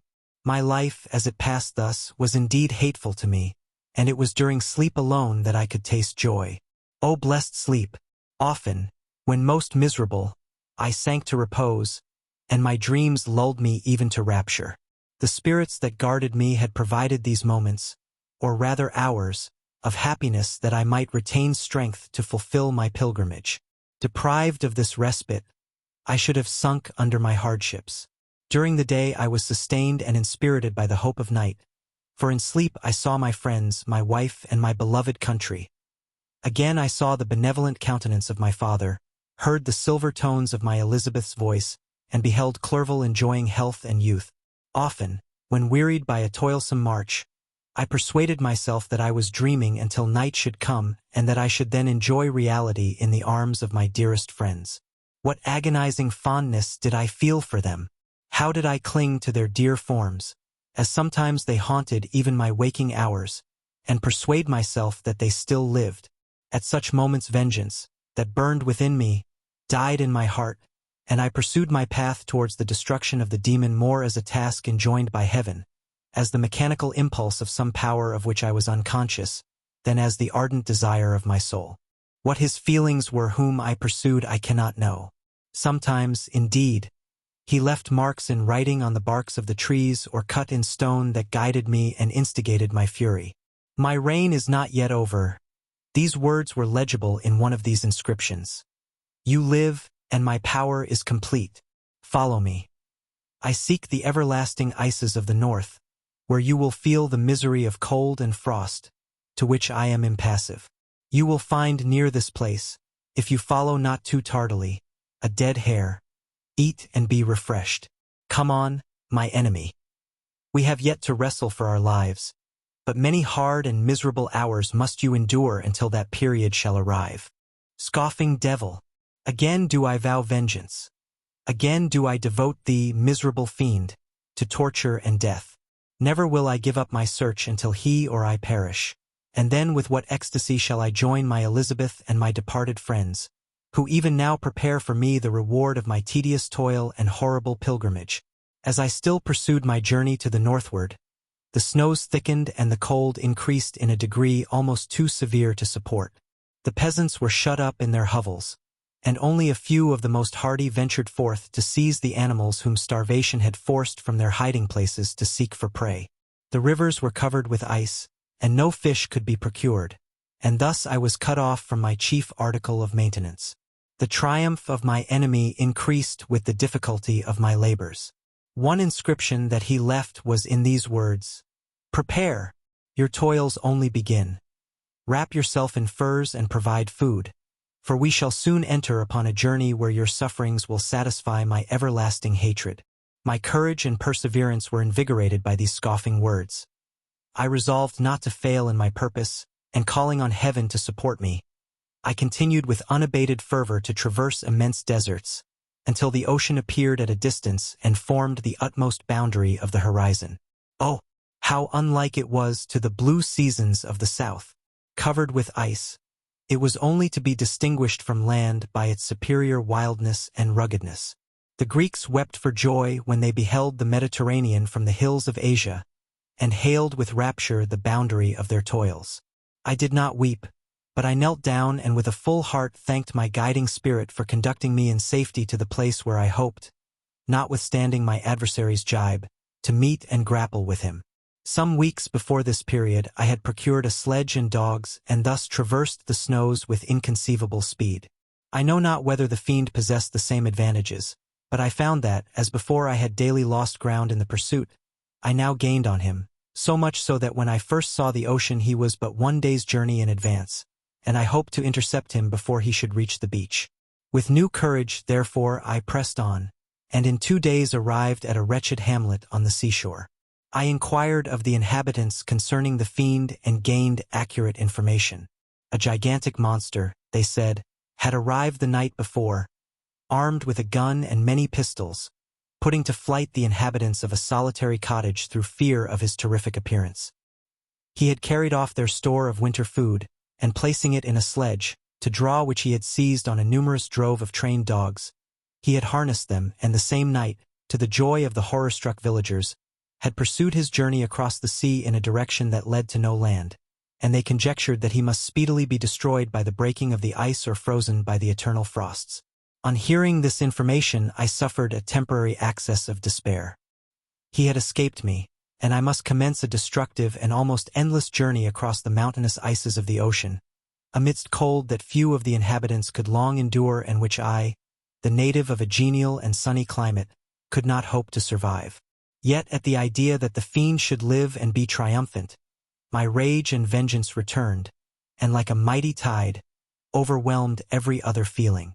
After a slight repose, during which the spirits of the dead hovered round and instigated me to toil and revenge, I prepared for my journey. I exchanged my land sledge for one fashioned for the inequalities of the frozen ocean, and purchasing a plentiful stock of provisions, I departed from land. I cannot guess how many days have passed since then, but I have endured misery which nothing but the eternal sentiment of a just retribution burning within my heart could have enabled me to support. Immense and rugged mountains of ice often barred up my passage, and I often heard the thunder of the ground sea, which threatened my destruction. But again the frost came and made the paths of the sea secure. By the quantity of provision which I had consumed, I should guess that I had passed 3 weeks in this journey, and the continual protraction of hope, returning back upon the heart, often wrung bitter drops of despondency and grief from my eyes. Despair had indeed almost secured her prey, and I should soon have sunk beneath this misery. Once, after the poor animals that conveyed me had with incredible toil gained the summit of a sloping ice mountain, and one, sinking under his fatigue, died, I viewed the expanse before me with anguish, when suddenly my eye caught a dark speck upon the dusky plain. I strained my sight to discover what it could be and uttered a wild cry of ecstasy when I distinguished a sledge and the distorted proportions of a well-known form within. Oh! With what a burning gush did hope revisit my heart. Warm tears filled my eyes, which I hastily wiped away, that they might not intercept the view I had of the demon. But still my sight was dimmed by the burning drops, until, giving way to the emotions that oppressed me, I wept aloud. But this was not the time for delay. I disencumbered the dogs of their dead companion, gave them a plentiful portion of food, and after an hour's rest, which was absolutely necessary, and yet which was bitterly irksome to me, I continued my route. The sledge was still visible, nor did I again lose sight of it except at the moments when for a short time some ice rock concealed it with its intervening crags. I indeed perceptibly gained on it, and when, after nearly 2 days' journey, I beheld my enemy at no more than a mile distant, my heart bounded within me. But now, when I appeared almost within grasp of my foe, my hopes were suddenly extinguished, and I lost all trace of him more utterly than I had ever done before. A ground sea was heard. The thunder of its progress, as the waters rolled and swelled beneath me, became every moment more ominous and terrific. I pressed on, but in vain. The wind arose, the sea roared, and, as with the mighty shock of an earthquake, it split and cracked with a tremendous and overwhelming sound. The work was soon finished. In a few minutes a tumultuous sea rolled between me and my enemy, and I was left drifting on a scattered piece of ice that was continually lessening and thus preparing for me a hideous death. In this manner many appalling hours passed. Several of my dogs died, and I myself was about to sink under the accumulation of distress when I saw your vessel riding at anchor and holding forth to me hopes of succor and life. I had no conception that vessels ever came so far north and was astounded at the sight. I quickly destroyed part of my sledge to construct oars, and by these means was enabled, with infinite fatigue, to move my ice raft in the direction of your ship. I had determined, if you were going southwards, still to trust myself to the mercy of the seas rather than abandon my purpose. I hoped to induce you to grant me a boat with which I could pursue my enemy. But your direction was northwards. You took me on board when my vigor was exhausted, and I should soon have sunk under my multiplied hardships into a death which I still dread, for my task is unfulfilled. Oh, when will my guiding spirit, in conducting me to the demon, allow me the rest I so much desire, or must I die and he yet live? If I do, swear to me, Walton, that he shall not escape, that you will seek him and satisfy my vengeance in his death. And do I dare to ask of you to undertake my pilgrimage, to endure the hardships that I have undergone? No, I am not so selfish. Yet, when I am dead, if he should appear, if the ministers of vengeance should conduct him to you, swear that he shall not live. Swear that he shall not triumph over my accumulated woes and survive to add to the list of his dark crimes. He is eloquent and persuasive, and once his words had even power over my heart. But trust him not. His soul is as hellish as his form, full of treachery and fiend-like malice. Hear him not. Call on the names of William, Justine, Clerval, Elizabeth, my father, and of the wretched Victor, and thrust your sword into his heart. I will hover near and direct the steel aright. Walton, in continuation. August 26, 17. You have read the strange and terrific story, Margaret, and do you not feel your blood congeal with horror, like that which even now curdles mine? Sometimes, seized with sudden agony, he could not continue his tale. At others, his voice broken, yet piercing, uttered with difficulty the words so replete with anguish. His fine and lovely eyes were now lighted up with indignation, now subdued to downcast sorrow and quenched in infinite wretchedness. Sometimes he commanded his countenance and tones and related the most horrible incidents with a tranquil voice, suppressing every mark of agitation.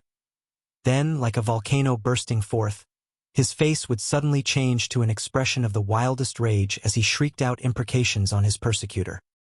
His tale is connected and told with an appearance of the simplest truth, yet I own to you that the letters of Felix and Safie, which he showed me, and the apparition of the monster seen from our ship, brought to me a greater conviction of the truth of his narrative than his asseverations, however earnest and connected. Such a monster has, then, really existence. I cannot doubt it, yet I am lost in surprise and admiration. Sometimes I endeavored to gain from Frankenstein the particulars of his creature's formation, but on this point he was impenetrable. "Are you mad, my friend?" said he. "Or whither does your senseless curiosity lead you? Would you also create for yourself and the world a demoniacal enemy? Peace, peace. Learn my miseries and do not seek to increase your own." Frankenstein discovered that I made notes concerning his history. He asked to see them and then himself corrected and augmented them in many places, but principally in giving the life and spirit to the conversations he held with his enemy. "Since you have preserved my narration," said he, "I would not that a mutilated one should go down to posterity. Thus has a week passed away, while I have listened to the strangest tale that ever imagination formed. My thoughts and every feeling of my soul have been drunk up by the interest for my guest which this tale and his own elevated and gentle manners have created. I wish to soothe him, yet can I counsel one so infinitely miserable, so destitute of every hope of consolation, to live? Oh no! The only joy that he can now know will be when he composes his shattered spirit to peace and death. Yet he enjoys one comfort, the offspring of solitude and delirium. He believes that when in dreams he holds converse with his friends and derives from that communion consolation for his miseries or excitements to his vengeance, that they are not the creations of his fancy, but the beings themselves who visit him from the regions of a remote world. This faith gives a solemnity to his reveries that render them to me almost as imposing and interesting as truth. Our conversations are not always confined to his own history and misfortunes. On every point of general literature, he displays unbounded knowledge and a quick and piercing apprehension. His eloquence is forcible and touching, nor can I hear him, when he relates a pathetic incident or endeavors to move the passions of pity or love, without tears. What a glorious creature must he have been in the days of his prosperity, when he is thus noble and godlike in ruin. He seems to feel his own worth and the greatness of his fall. When younger, said he, I believed myself destined for some great enterprise. My feelings are profound, but I possessed a coolness of judgment that fitted me for illustrious achievements. This sentiment of the worth of my nature supported me when others would have been oppressed, for I deemed it criminal to throw away in useless grief those talents that might be useful to my fellow creatures. When I reflected on the work I had completed, no less a one than the creation of a sensitive and rational animal, I could not rank myself with the herd of common projectors. But this thought, which supported me in the commencement of my career, now serves only to plunge me lower in the dust.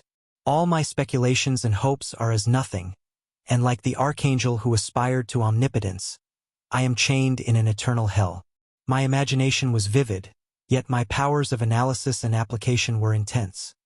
By the union of these qualities I conceived the idea and executed the creation of a man. Even now I cannot recollect without passion my reveries while the work was incomplete. I trod heaven in my thoughts, now exulting in my powers, now burning with the idea of their effects. From my infancy I was imbued with high hopes and a lofty ambition. But how am I sunk? Oh, my friend, if you had known me as I once was, you would not recognize me in this state of degradation. Despondency rarely visited my heart. A high destiny seemed to bear me on, until I fell never, never again to rise. Must I then lose this admirable being? I have longed for a friend. I have sought one who would sympathize with and love me. Behold, on these desert seas I have found such a one. But I fear I have gained him only to know his value and lose him. I would reconcile him to life, but he repulses the idea. I thank you, Walton, he said, for your kind intentions towards so miserable a wretch. But when you speak of new ties and fresh affections, think you that any can replace those who are gone? Can any man be to me as Clerval was? Or any woman another Elizabeth? Even where the affections are not strongly moved by any superior excellence, the companions of our childhood always possess a certain power over our minds which hardly any later friend can obtain. They know our infantine dispositions, which, however they may be afterwards modified, are never eradicated, and they can judge of our actions with more certain conclusions as to the integrity of our motives. A sister or a brother can never, unless indeed such symptoms have been shown early, suspect the other of fraud or false dealing, when another friend, however strongly he may be attached, may, in spite of himself, be contemplated with suspicion.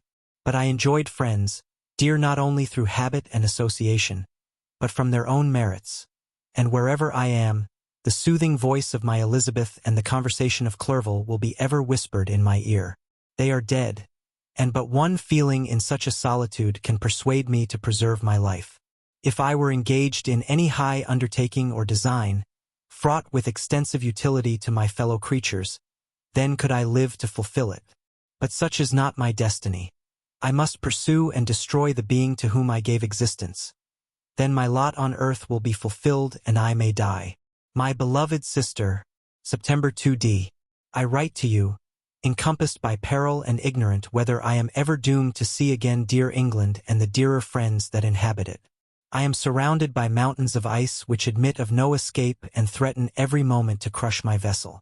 The brave fellows whom I have persuaded to be my companions look towards me for aid, but I have none to bestow. There is something terribly appalling in our situation, yet my courage and hopes do not desert me.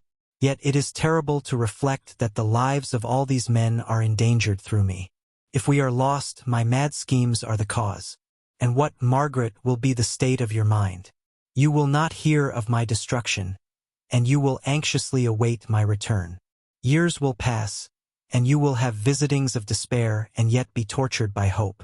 Oh, my beloved sister, the sickening failing of your heartfelt expectations is, in prospect, more terrible to me than my own death. But you have a husband and lovely children. You may be happy. Heaven bless you and make you so. My unfortunate guest regards me with the tenderest compassion. He endeavors to fill me with hope and talks as if life were a possession which he valued. He reminds me how often the same accidents have happened to other navigators who have attempted this sea, and in spite of myself, he fills me with cheerful auguries. Even the sailors feel the power of his eloquence. When he speaks, they no longer despair. He rouses their energies, and while they hear his voice they believe these vast mountains of ice are molehills which will vanish before the resolutions of man. These feelings are transitory. Each day of expectation delayed fills them with fear, and I almost dread a mutiny caused by this despair. September 5th. A scene has just passed of such uncommon interest that, although it is highly probable that these papers may never reach you, yet I cannot forbear recording it. We are still surrounded by mountains of ice, still in imminent danger of being crushed in their conflict. The cold is excessive, and many of my unfortunate comrades have already found a grave amidst this scene of desolation. Frankenstein has daily declined in health.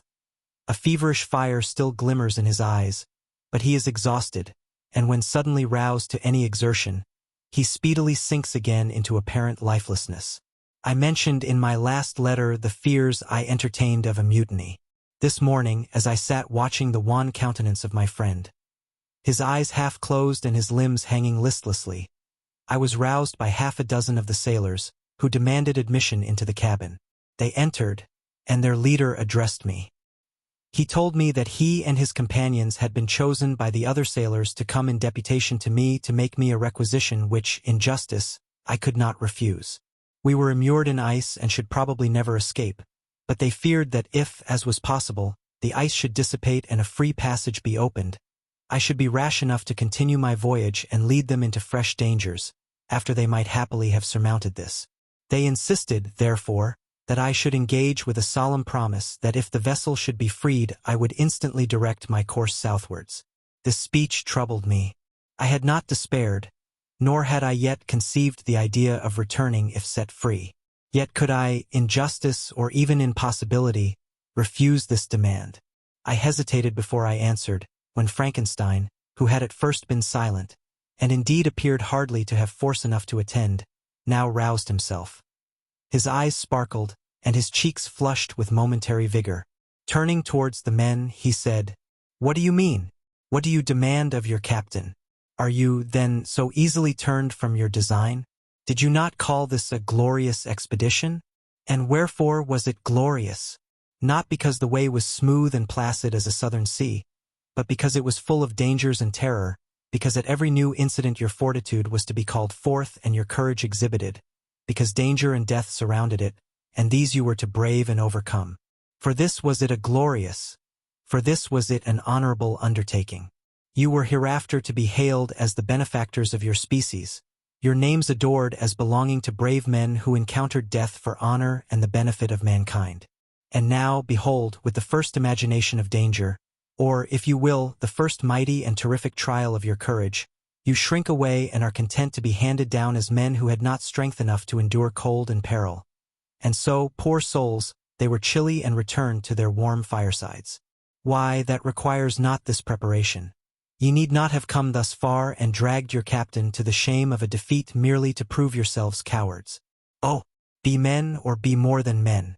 Be steady to your purposes and firm as a rock. This ice is not made of such stuff as your hearts may be. It is mutable and cannot withstand you if you say that it shall not. Do not return to your families with the stigma of disgrace marked on your brows. Return as heroes who have fought and conquered and who know not what it is to turn their backs on the foe." He spoke this with a voice so modulated to the different feelings expressed in his speech, with an eye so full of lofty design and heroism, that can you wonder that these men were moved? They looked at one another and were unable to reply. I spoke. I told them to retire and consider of what had been said, that I would not lead them farther north if they strenuously desired the contrary, but that I hoped that, with reflection, their courage would return. They retired and I turned towards my friend, but he was sunk in languor and almost deprived of life. How all this will terminate, I know not, but I had rather die than return shamefully, my purpose unfulfilled. Yet I fear such will be my fate. The men, unsupported by ideas of glory and honor, can never willingly continue to endure their present hardships.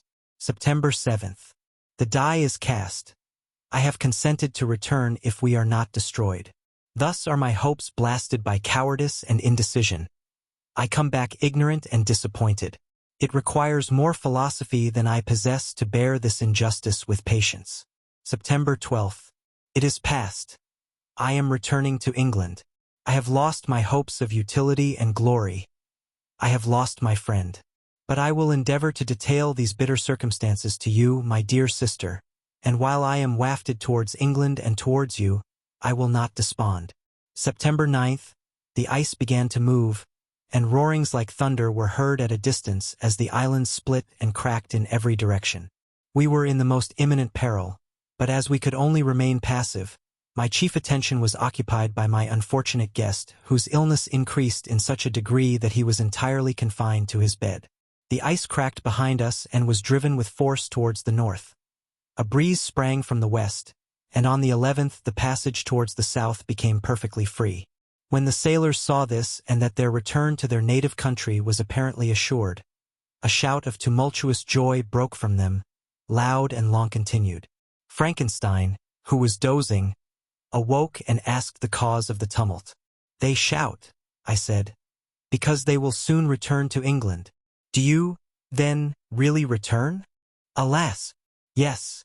I cannot withstand their demands. I cannot lead them unwillingly to danger, and I must return. Do so if you will, but I will not. You may give up your purpose, but mine is assigned to me by heaven, and I dare not. I am weak, but surely the spirits who assist my vengeance will endow me with sufficient strength." Saying this, he endeavored to spring from the bed, but the exertion was too great for him. He fell back and fainted. It was long before he was restored, and I often thought that life was entirely extinct. At length he opened his eyes. He breathed with difficulty and was unable to speak. The surgeon gave him a composing draught and ordered us to leave him undisturbed.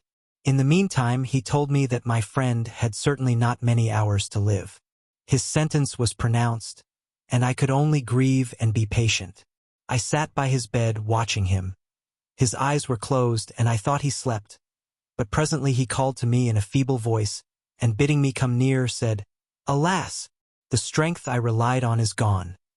I feel that I shall soon die, and he, my enemy and persecutor, may still be in being.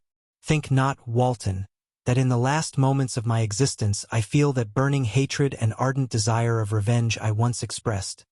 But I feel myself justified in desiring the death of my adversary. During these last days I have been occupied in examining my past conduct, nor do I find it blamable. In a fit of enthusiastic madness I created a rational creature and was bound towards him to assure, as far as was in my power, his happiness and well-being. This was my duty, but there was another still paramount to that. My duties towards the beings of my own species had greater claims to my attention because they included a greater proportion of happiness or misery. Urged by this view, I refused, and I did right in refusing, to create a companion for the first creature. He showed unparalleled malignity and selfishness in evil. He destroyed my friends. He devoted to destruction beings who possessed exquisite sensations, happiness, and wisdom. Nor do I know where this thirst for vengeance may end. Miserable himself that he may render no other wretched, he ought to die. The task of his destruction was mine, but I have failed. When actuated by selfish and vicious motives, I asked you to undertake my unfinished work, and I renew this request now, when I am only induced by reason and virtue. Yet I cannot ask you to renounce your country and friends to fulfill this task, and now that you are returning to England, you will have little chance of meeting with him. But the consideration of these points, and the well-balancing of what you may esteem your duties, I leave to you. My judgment and ideas are already disturbed by the near approach of death. I dare not ask you to do what I think right, for I may still be misled by passion. That he should live to be an instrument of mischief disturbs me. In other respects, this hour, when I momentarily expect my release, is the only happy one which I have enjoyed for several years. The forms of the beloved dead flit before me, and I hastened to their arms. Farewell, Walton. Seek happiness in tranquility and avoid ambition, even if it be only the apparently innocent one of distinguishing yourself in science and discoveries. Yet why do I say this? I have myself been blasted in these hopes, yet another may succeed. His voice became fainter as he spoke, and at length, exhausted by his effort, he sank into silence. About half an hour afterwards he attempted again to speak but was unable. He pressed my hand feebly, and his eyes closed forever, while the irradiation of a gentle smile passed away from his lips. Margaret, what comment can I make on the untimely extinction of this glorious spirit? What can I say that will enable you to understand the depth of my sorrow? All that I should express would be inadequate and feeble. My tears flow. My mind is overshadowed by a cloud of disappointment. But I journey towards England, and I may there find consolation. I am interrupted. What do these sounds portend? It is midnight. The breeze blows fairly, and the watch on deck scarcely stir. Again there is a sound as of a human voice, but hoarser. It comes from the cabin where the remains of Frankenstein still lie. I must arise and examine. Good night, my sister. Great God, what a scene has just taken place. I am yet dizzy with the remembrance of it. I hardly know whether I shall have the power to detail it. Yet the tale which I have recorded would be incomplete without this final and wonderful catastrophe. I entered the cabin where lay the remains of my ill-fated and admirable friend. Over him hung a form which I cannot find words to describe, gigantic in stature, yet uncouth and distorted in its proportions. As he hung over the coffin, his face was concealed by long locks of ragged hair. But one vast hand was extended, in color and apparent texture like that of a mummy. When he heard the sound of my approach, he ceased to utter exclamations of grief and horror and sprung towards the window. Never did I behold a vision so horrible as his face, of such loathsome yet appalling hideousness. I shut my eyes involuntarily and endeavored to recollect what were my duties with regard to this destroyer. I called on him to stay. He paused, looking on me with wonder, and again turning towards the lifeless form of his creator. He seemed to forget my presence, and every feature and gesture seemed instigated by the wildest rage of some uncontrollable passion. "That is also my victim," he exclaimed. "In his murder my crimes are consummated. The miserable series of my being is wound to its close. O Frankenstein, generous and self-devoted being, what does it avail that I now ask thee to pardon me? I who irretrievably destroyed thee by destroying all thou lovedst. Alas! He is cold, he cannot answer me." His voice seemed suffocated, and my first impulses, which had suggested to me the duty of obeying the dying request of my friend in destroying his enemy, were now suspended by a mixture of curiosity and compassion. I approached this tremendous being. I dared not again raise my eyes to his face. There was something so scaring and unearthly in his ugliness. I attempted to speak, but the words died away on my lips. The monster continued to utter wild and incoherent self-reproaches. At length I gathered resolution to address him in a pause of the tempest of his passion. "Your repentance," I said, "is now superfluous. If you had listened to the voice of conscience and heeded the stings of remorse before you had urged your diabolical vengeance to this extremity, Frankenstein would yet have lived." "And do you dream?" said the demon. "Do you think that I was then dead to agony and remorse? He continued, pointing to the corpse. "He suffered not in the consummation of the deed. Oh, not the 10,000th portion of the anguish that was mine during the lingering detail of its execution. A frightful selfishness hurried me on, while my heart was poisoned with remorse. Think you that the groans of Clerval were music to my ears? My heart was fashioned to be susceptible of love and sympathy, and when wrenched by misery to vice and hatred, it did not endure the violence of the change without torture such as you cannot even imagine. After the murder of Clerval, I returned to Switzerland, heartbroken and overcome. I pitied Frankenstein. My pity amounted to horror.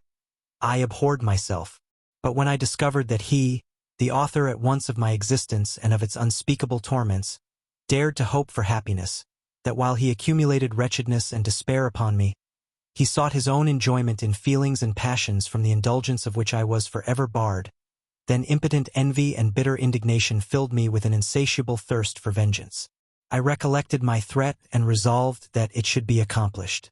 I knew that I was preparing for myself a deadly torture, but I was the slave, not the master, of an impulse which I detested yet could not disobey. Yet when she died, nay, then I was not miserable. I had cast off all feeling, subdued all anguish, to riot in the excess of my despair. Evil thenceforth became my good. Urged thus far, I had no choice but to adapt my nature to an element which I had willingly chosen. The completion of my demoniacal design became an insatiable passion. And now it is ended. There is my last victim. I was at first touched by the expressions of his misery. Yet, when I called to mind what Frankenstein had said of his powers of eloquence and persuasion, and when I again cast my eyes on the lifeless form of my friend, indignation was rekindled within me. "Wretch," I said, "it is well that you come here to whine over the desolation that you have made. You throw a torch into a pile of buildings, and when they are consumed, you sit among the ruins and lament the fall. Hypocritical fiend! If he whom you mourn still lived, still would he be the object, again would he become the prey, of your accursed vengeance. It is not pity that you feel. You lament only because the victim of your malignity is withdrawn from your power." "Oh, it is not thus," interrupted the being. "Yet such must be the impression conveyed to you by what appears to be the purport of my actions.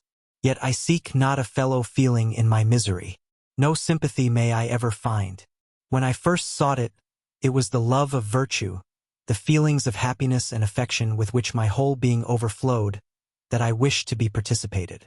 But now that virtue has become to me a shadow, and that happiness and affection are turned into bitter and loathing despair, in what should I seek for sympathy? I am content to suffer alone while my sufferings shall endure. When I die, I am well satisfied that abhorrence and opprobrium should load my memory. Once my fancy was soothed with dreams of virtue, of fame, and of enjoyment. Once I falsely hoped to meet with beings who, pardoning my outward form, would love me for the excellent qualities which I was capable of unfolding. I was nourished with high thoughts of honor and devotion. But now crime has degraded me beneath the meanest animal. No guilt, no mischief, no malignity, no misery can be found comparable to mine. When I run over the frightful catalogue of my sins, I cannot believe that I am the same creature whose thoughts were once filled with sublime and transcendent visions of the beauty and the majesty of goodness. But it is even so, the fallen angel becomes a malignant devil. Yet even that enemy of God and man had friends and associates in his desolation. I am alone. You, who call Frankenstein your friend, seem to have a knowledge of my crimes and his misfortunes. But in the detail which he gave you of them, he could not sum up the hours and months of misery which I endured wasting in impotent passions. For while I destroyed his hopes, I did not satisfy my own desires. They were forever ardent and craving. Still I desired love and fellowship, and I was still spurned. Was there no injustice in this? Am I to be thought the only criminal when all humankind sinned against me? Why do you not hate Felix, who drove his friend from his door with contumely? Why do you not execrate the rustic who sought to destroy the savior of his child? Nay, these are virtuous and immaculate beings. I, the miserable and the abandoned, am an abortion to be spurned at and kicked and trampled on. Even now my blood boils at the recollection of this injustice. But it is true that I am a wretch. I have murdered the lovely and the helpless. I have strangled the innocent as they slept and grasped to death his throat who never injured me or any other living thing. I have devoted my Creator, the select specimen of all that is worthy of love and admiration among men, to misery. I have pursued him even to that irremediable ruin. There he lies white and cold in death. You hate me, but your abhorrence cannot equal that with which I regard myself. I look on the hands which executed the deed. I think on the heart in which the imagination of it was conceived and long for the moment when these hands will meet my eyes, when that imagination will haunt my thoughts no more. Fear not that I shall be the instrument of future mischief. My work is nearly complete. Neither yours nor any man's death is needed to consummate the series of my being and accomplish that which must be done, but it requires my own. Do not think that I shall be slow to perform this sacrifice. I shall quit your vessel on the ice raft which brought me thither and shall seek the most northern extremity of the globe. I shall collect my funeral pile and consume to ashes this miserable frame, that its remains may afford no light to any curious and unhallowed wretch who would create such another as I have been. I shall die. I shall no longer feel the agonies which now consume me or be the prey of feelings unsatisfied, yet unquenched. He is dead who called me into being, and when I shall be no more, the very remembrance of us both will speedily vanish. I shall no longer see the sun or stars or feel the winds play on my cheeks. Light, feeling, and sense will pass away, and in this condition must I find my happiness. Some years ago, when the images which this world affords first opened upon me, when I felt the cheering warmth of summer and heard the rustling of the leaves and the warbling of the birds, and these were all to me, I should have wept to die. Now it is my only consolation. Polluted by crimes and torn by the bitterest remorse, where can I find rest but in death? Farewell. I leave you, and in you the last of humankind whom these eyes will ever behold. Farewell, Frankenstein. If thou wert yet alive and yet cherished a desire of revenge against me, it would be better satiated in my life than in my destruction. But it was not so. Thou didst seek my extinction, that I might not cause greater wretchedness. And if yet, in some mode unknown to me, thou hadst not ceased to think and feel, thou wouldst not desire against me a vengeance greater than that which I feel. Blasted as thou wert, my agony was still superior to thine. For the bitter sting of remorse will not cease to rankle in my wounds until death shall close them forever. But soon, he cried with sad and solemn enthusiasm, I shall die, and what I now feel be no longer felt. Soon these burning miseries will be extinct. I shall ascend my funeral pile triumphantly and exult in the agony of the torturing flames. The light of that conflagration will fade away. My ashes will be swept into the sea by the winds. My spirit will sleep in peace, or if it thinks, it will not surely think thus. Farewell. He sprang from the cabin window as he said this, upon the ice raft which lay close to the vessel. He was soon borne away by the waves and lost in darkness and distance. And that concludes this book of adventure. If you enjoyed the story, don't forget to hit that like button. It really helps the channel grow. Share this audiobook with fellow fantasy lovers.